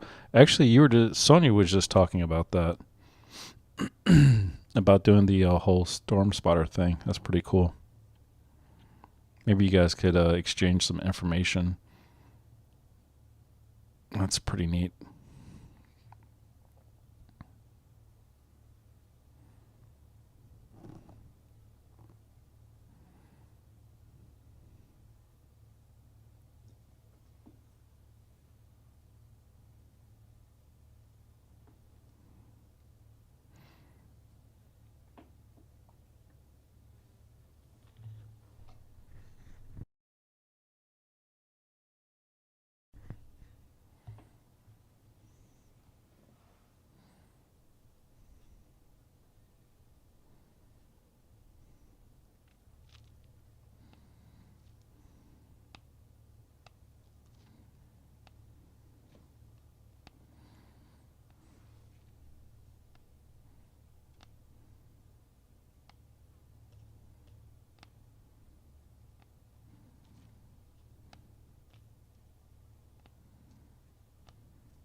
Oh, that's awesome, Elise. That's going to keep me busy for hours.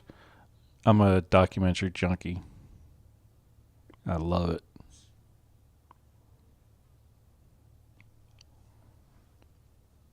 Yeah, I'm not sure how far or how strong those storms are going to be if they actually make it into Arkansas, but we'll know more by tomorrow afternoon into the evening. I'll be covering it for sure, so.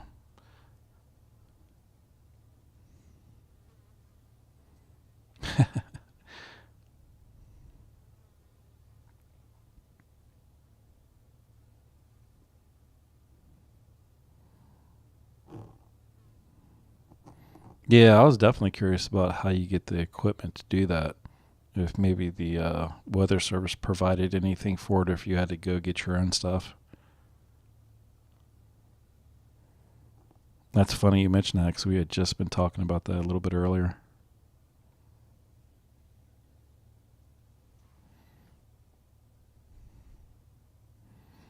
Just a heads up, just in case anybody's near Wichita, that storm's looking like it's kind of bunching up and looks like it's going to be blowing in from the west here. Just check wind velocity really quick. And some of those winds coming in from the west into Wichita are in the 50s and 60s and 70s and 80s. So if you're in Wichita, get ready for a bunch of rain, thunder, lightning, and high winds. You're about to get it all in just a few minutes.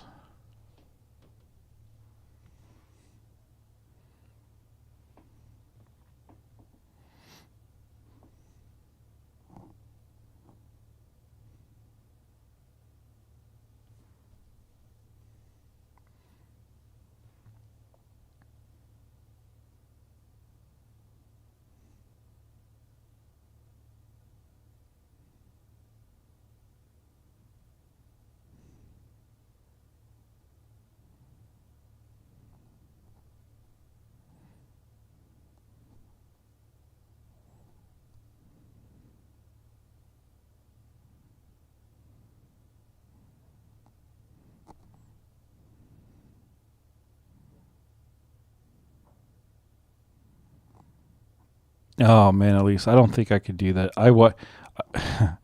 I'll watch the other videos, but I watched like 3 documentaries on the El Reno.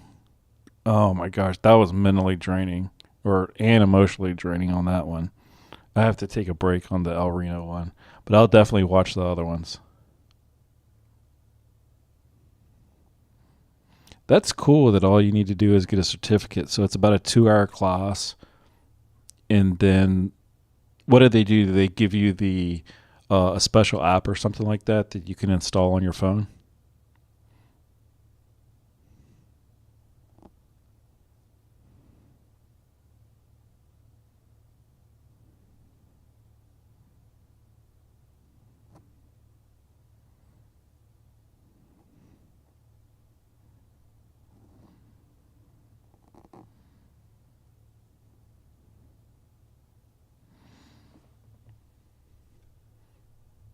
I'll look that up really quick.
Oh wow, there goes my National Weather Service alarm going off in my house right now. I'll be right back.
I don't know if you're looking for a link to the National Weather Service thing, but I did find one. I don't know if this will help.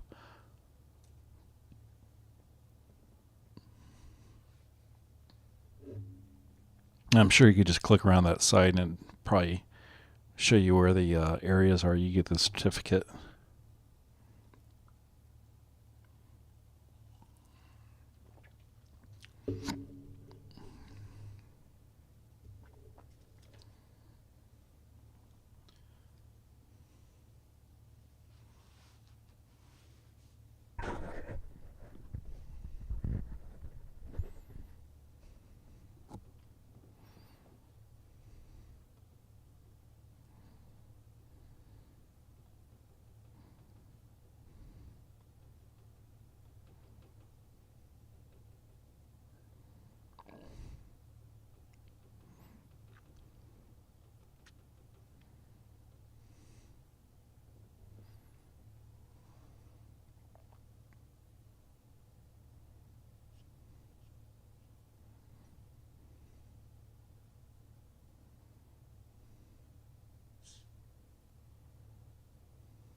Actually, it's a cherry Pepsi, yes. Right there. That's my caffeine. That's my energy go to.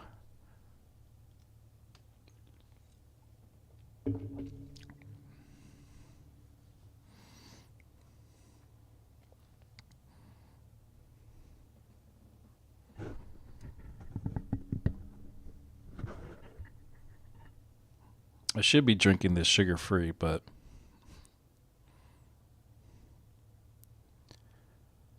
well, it depends where you are, Sniper. It looks like their storms are actually staying about the same intensity, but they're just moving east now.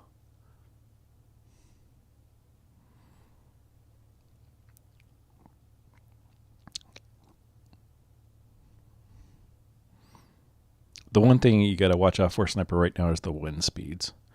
Not too much of the rain, or there's no hail on the radar. It's just rain and lightning. I'll pause it real quick and we can check out the wind velocities. Some of those winds blowing into Wichita are pretty strong. They're not the up. They're not up in the 130s like we saw earlier by Dodge City, but some of these winds are still up in the 60s, 70s.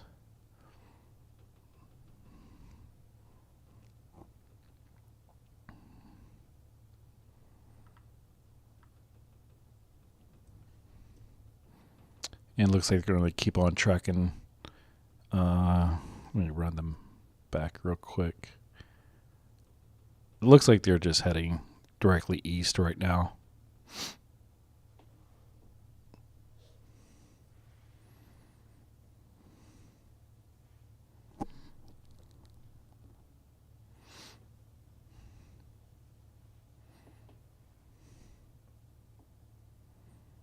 Ooh, Papa Smurf, Dr. Pepper. That's one of my favorites. Oh, yeah.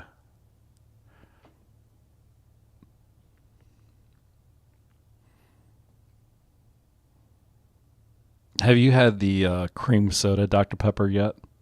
Amazing.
Looks like we got a 5,000 power outages in Kansas right now.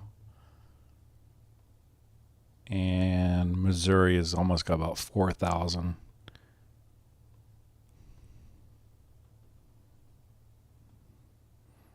Oklahoma only has 158. Kind of curious to see what Missouri has. Let's see. Missouri, right about 4,000.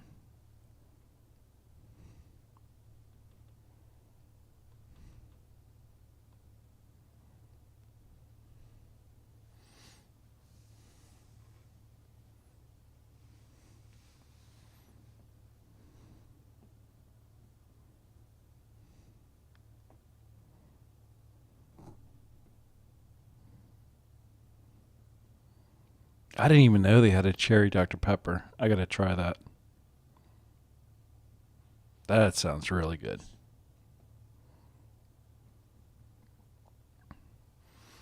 I'm gonna take this one camera off. It's not, well, it's still doing a little bit of lighting, I guess.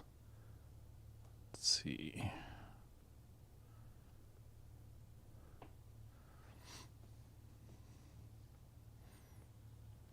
Yeah, I'm a sucker for cream soda. Cream soda, anything. Cream soda, Dr. Pepper, regular cream soda, A&W. All that cream soda stuff is great.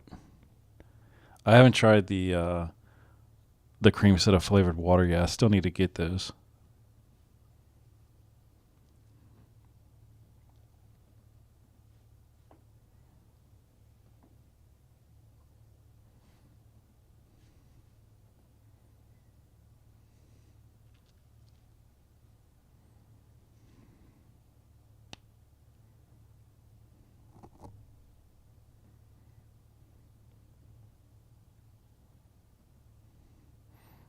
Yeah, no, I think that's the camera down near Emporia. Let me just double check. Yeah, that's the camera over in Emporia, and the storm isn't even fully there yet. That's the crazy thing. That's just the tip of the iceberg there. Or I can actually give you. I'm gonna look up the wind speed there right now. And I'm not sure if which one of these is going to give me a better reading. Probably the Wichita. Right there where that camera is at right now, the wind speed is only about 26. But I really wish we had a camera down here in Wichita. But all the cameras on that Kansas network that's east of Dodge City, they're all offline right now, unfortunately, on the Windy app. Whoa, look at those lightning flashes. Whew. That was a biggie.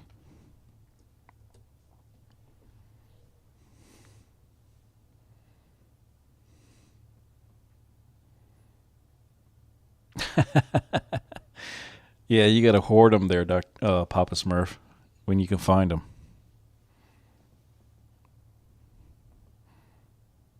Wow, look at that lightning and that rain. I'm going to take the other camera off. There's not much going on there.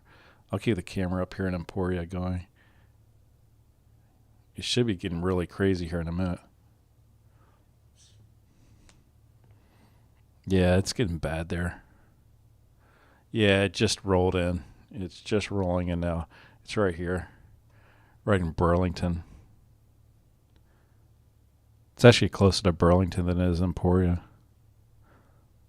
Here, let's stop there. You can see right where it's at.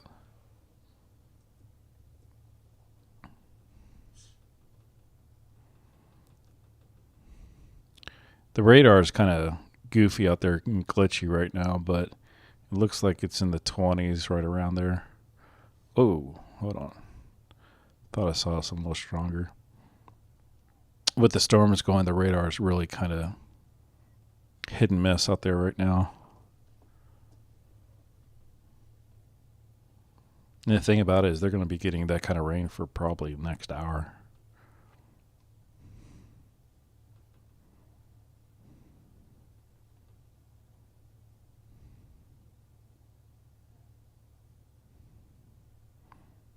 For some reason, it's not updating. Let's try that.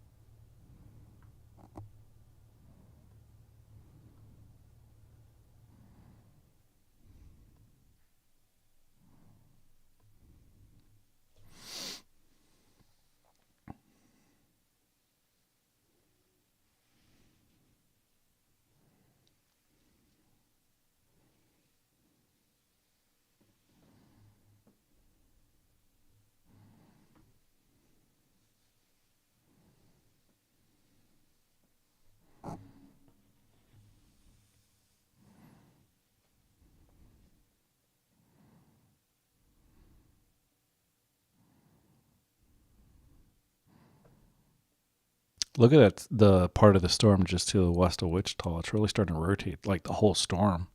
It kind of looks like it's almost starting to get that kind of rotation of a hurricane. It doesn't surprise me considering we had, you know, Category 2 hurricane size winds earlier.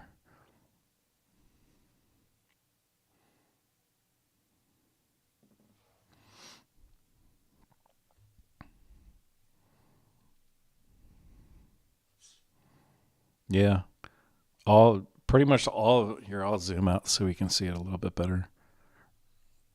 Essentially, the whole state of Kansas is getting rain right there in the center. Let's see if it, yeah, it's still extending out over into western Kansas. Let me see if there's still more in Colorado. There's still a good little storm over here in Colorado that's still going to be blowing through Kansas tonight. And then moving east, here's Dodge City radar, and then Wichita radar, and then the radar up near Topeka, and that's Nebraska. But this is where most of the action's going on right now. Let me just check over in Springfield real quick. We still got those line of storms that are blowing into Tennessee. Springfield's still getting a little bit of rain, but this is kind of like the monster part right now. Oops.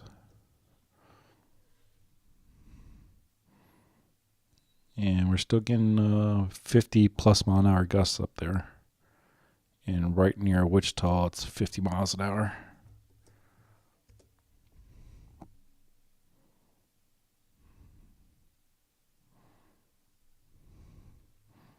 Let me see if it's inside the red.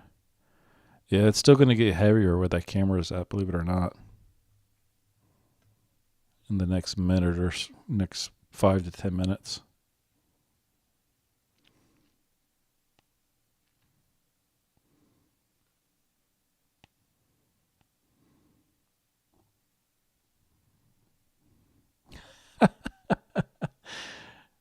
GR said the only thing I can tolerate little Coke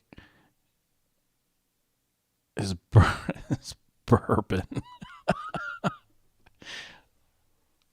That's awesome.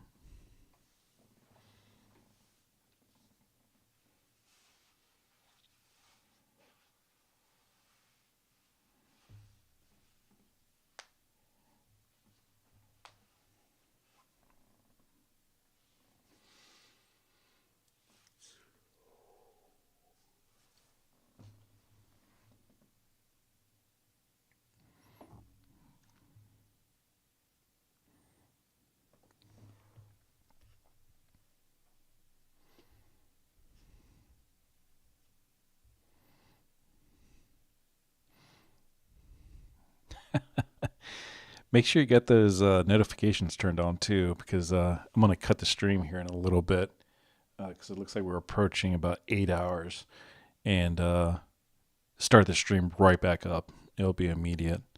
But if you have the notifications turned on, then you can just click on that, and it'll take you right back into the stream. All I'll do is just change the title. I'll just put the title like, I'll change it to like the current date. I'll change it to June 9th.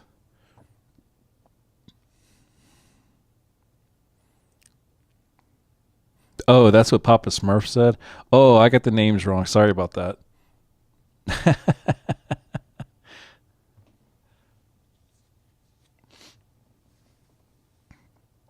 I'm having to read the comments like kind of far away, and even with my glasses on, sometimes it's hard to make out.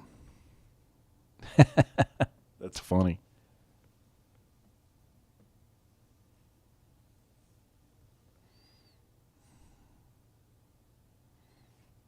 Yeah, let me jump over to Arkansas really quick. Let's jump over here. I'm going to go to the Little Rock radar.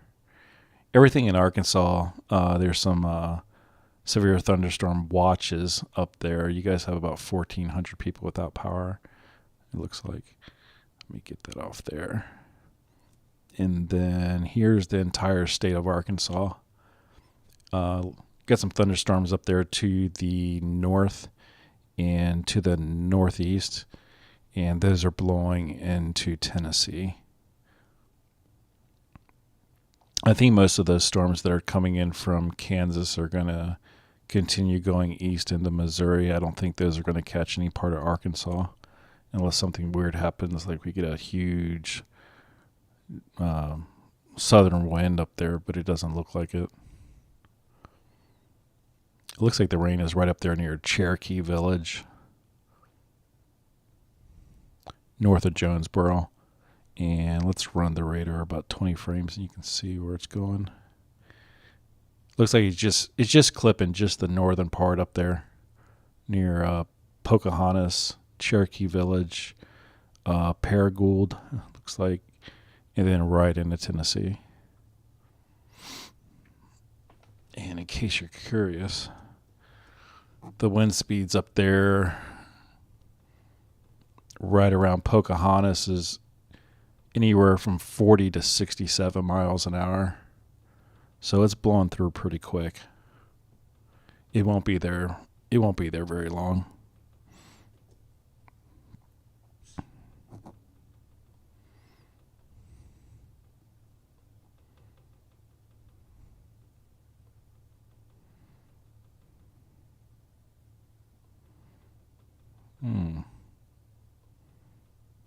There we go. Actually, let me check one thing real quick. I need to find the radar site over there real quick here.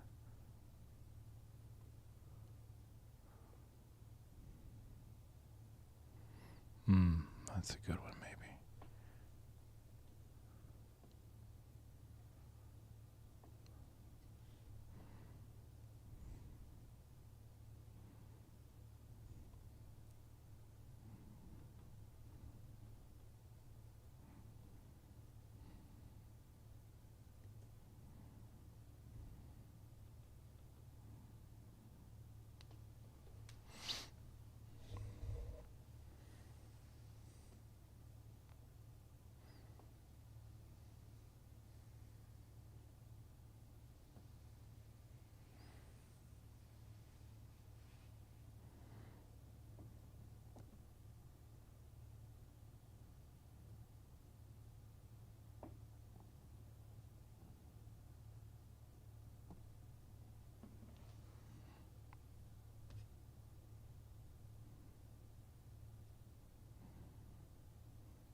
That rain is blowing sideways up there.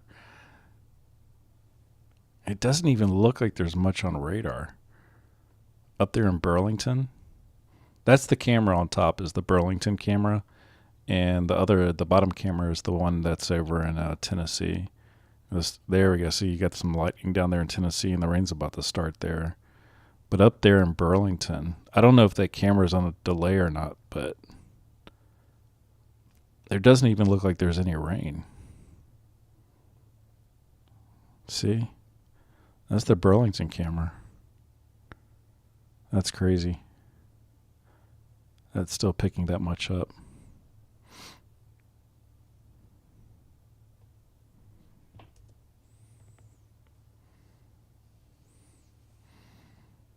There's Sniper. What's going on?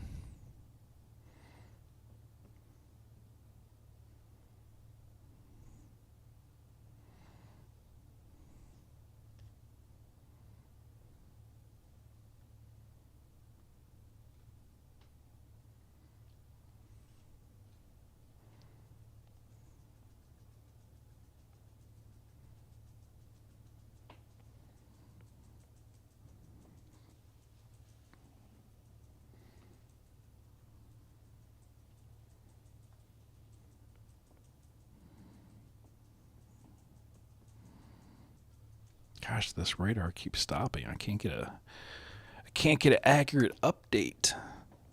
There we go. Looks like it's rolling now. Those wind speeds going into Wichita are still picking up between 40 and 60 miles an hour.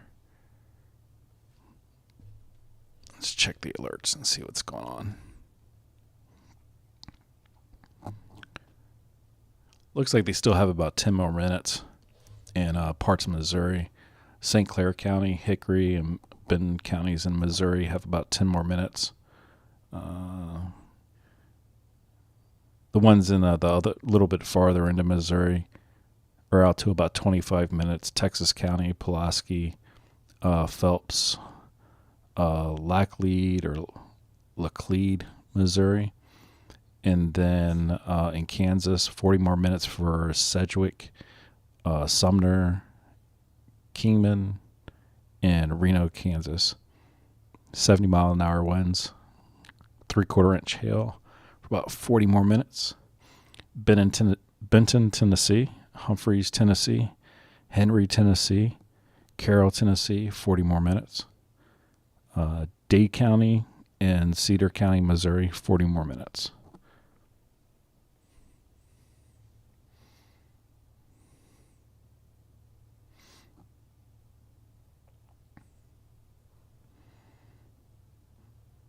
All right, GR, thanks for coming out. Have a great night or morning.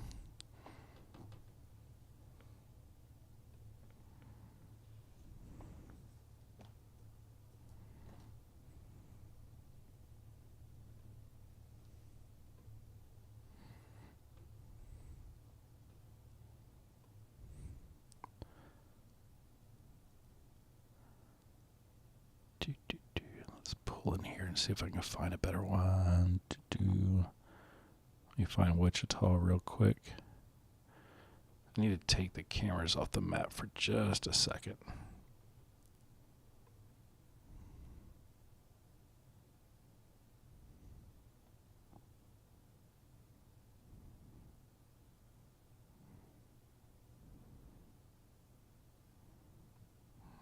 Here we go in Wichita. And let me pull the cameras back up and see if any of these are actually online. Let's see. And that picture was taken a day ago. Yeah, unfortunately, temporary outage of camera images and electronic signs on the CanDrive website and mobile apps. They're still out. Holy cow. That's too bad. I'd really like to be able to see some of these cameras. Let's see. Yep, that one's still out too.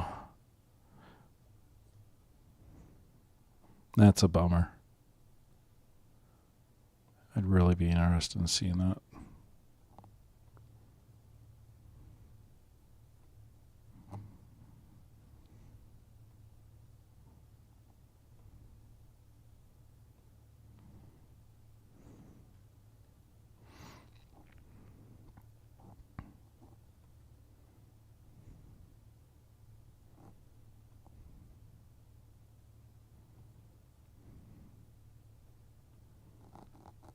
Ooh, there's some big lightning burst. Holy cow.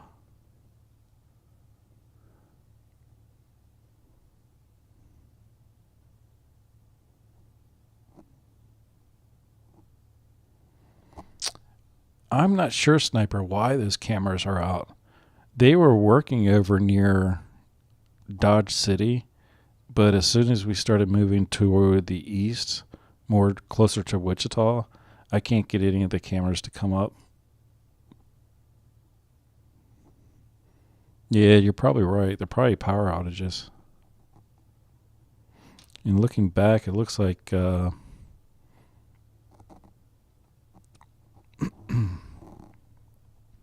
we have about 4,200 power outages in Kansas currently, so maybe it's affecting that network. That's the only thing I can think of.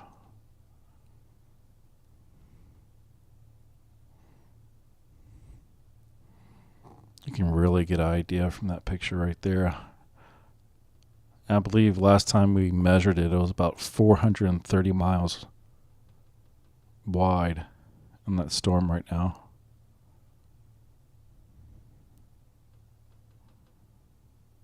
Let me look over there. Yeah, you can really get a sense of, I mean, it essentially stretches across the whole state of Kansas, the whole state of Missouri. That's wild.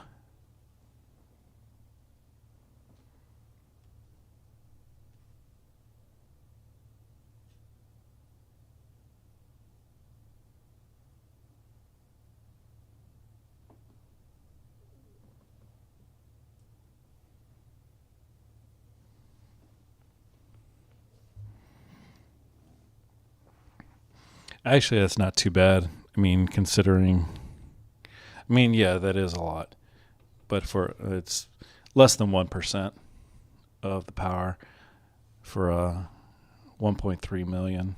4,000 isn't too bad.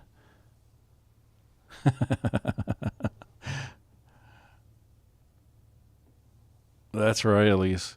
Welcome everybody. If you're a new subscriber, thanks a lot for coming out and watching us.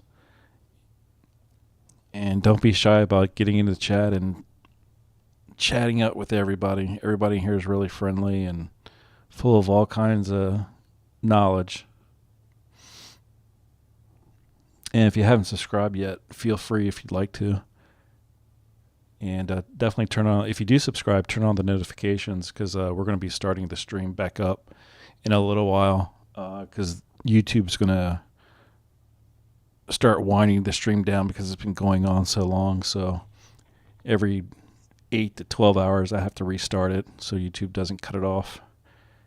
And when the stream comes back online, usually it only takes me 2 or 3 minutes to get it back up. You'll get a notification. Then you'll be able to jump right back in.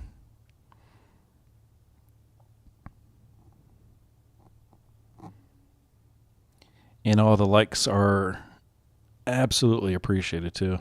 I really appreciate that. Thank you so much.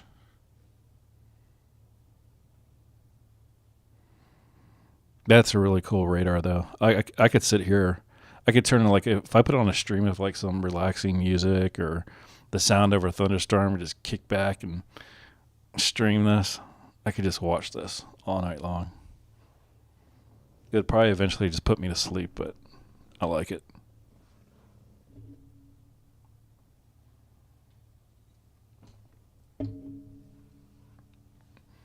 I think it's a lot nicer to watch the colors and everything like that because those blues and those greens and the teals or whatever they are. Yeah, I bet you're right about those power outages being delayed.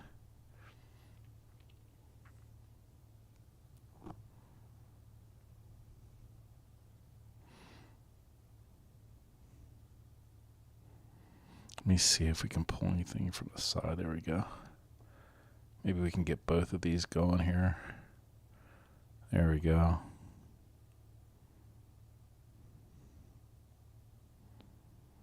Let's see if there's anything new.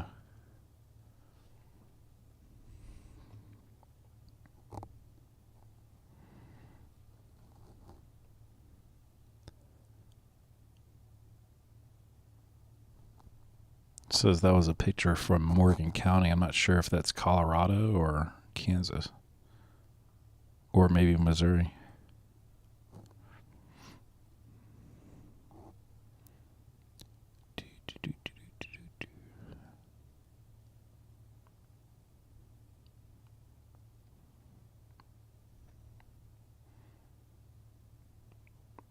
That tornado was from May 2nd in Hawley, Texas.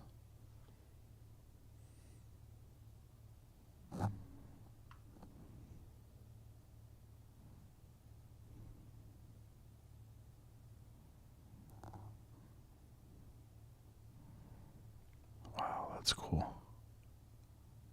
Hold on 1 second. I got to make that full screen. That's really cool looking. I got to save that. That's really neat. Or if it'll let me blow it up. There we go. Millions of stars, millions.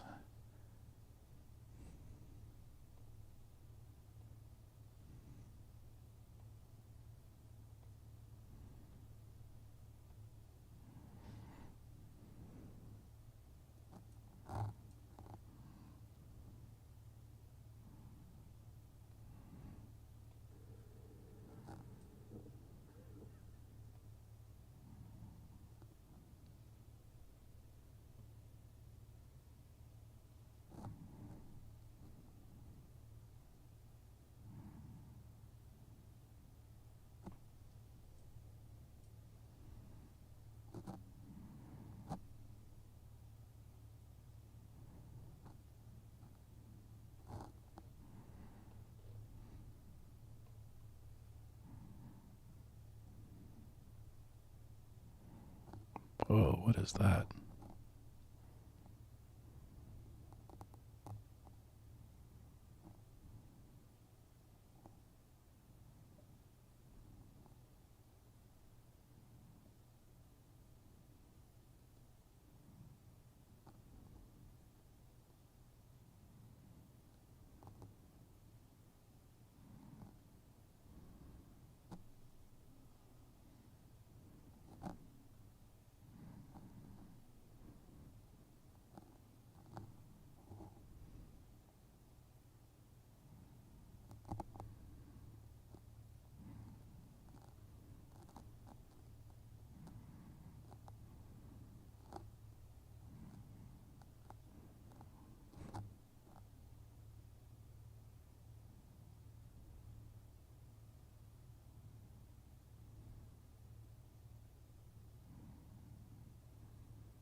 Interesting. I'm going to jump right back over to Omega really quick just to see if any of these alerts have changed. Looks like Missouri, Texas, Missouri, Pulaski, Missouri, Phelps, Missouri, 12 more minutes. Sedgwick, Kansas, Sumner, Kansas, Kingman, Kansas, Reno, Kansas.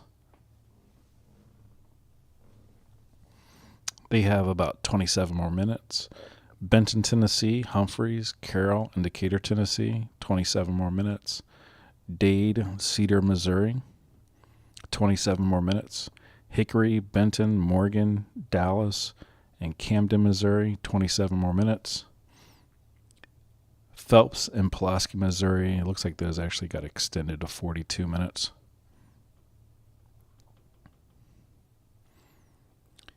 And flash floods, Texas, Missouri, Greene, Missouri, Webster, Dallas, Polk, Dade, Wright, Howe, Douglas, about another hour and 27 minutes.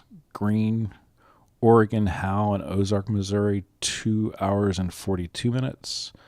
Line, Kansas, 2 hours 42 minutes. Greene, Missouri, 2 hours 57 minutes.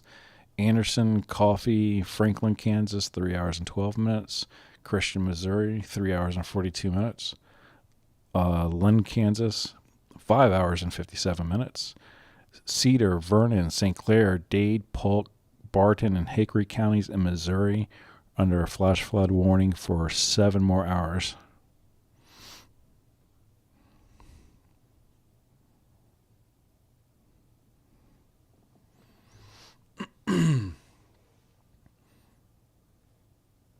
All right, we just hit the 8-hour mark on the stream. So I'm going to go ahead and cut the stream here in just a second. And what I'll do is I'll just rename it. I'll just put live weather Sunday, June 9th, and restart the stream. And before I do that, let me copy all the information in here. Let me copy that in the description. I'll go ahead and paste it in the other one. So give me about, should take me about 120 seconds, and I'll have everything back up and running. So I will see you guys in just a minute.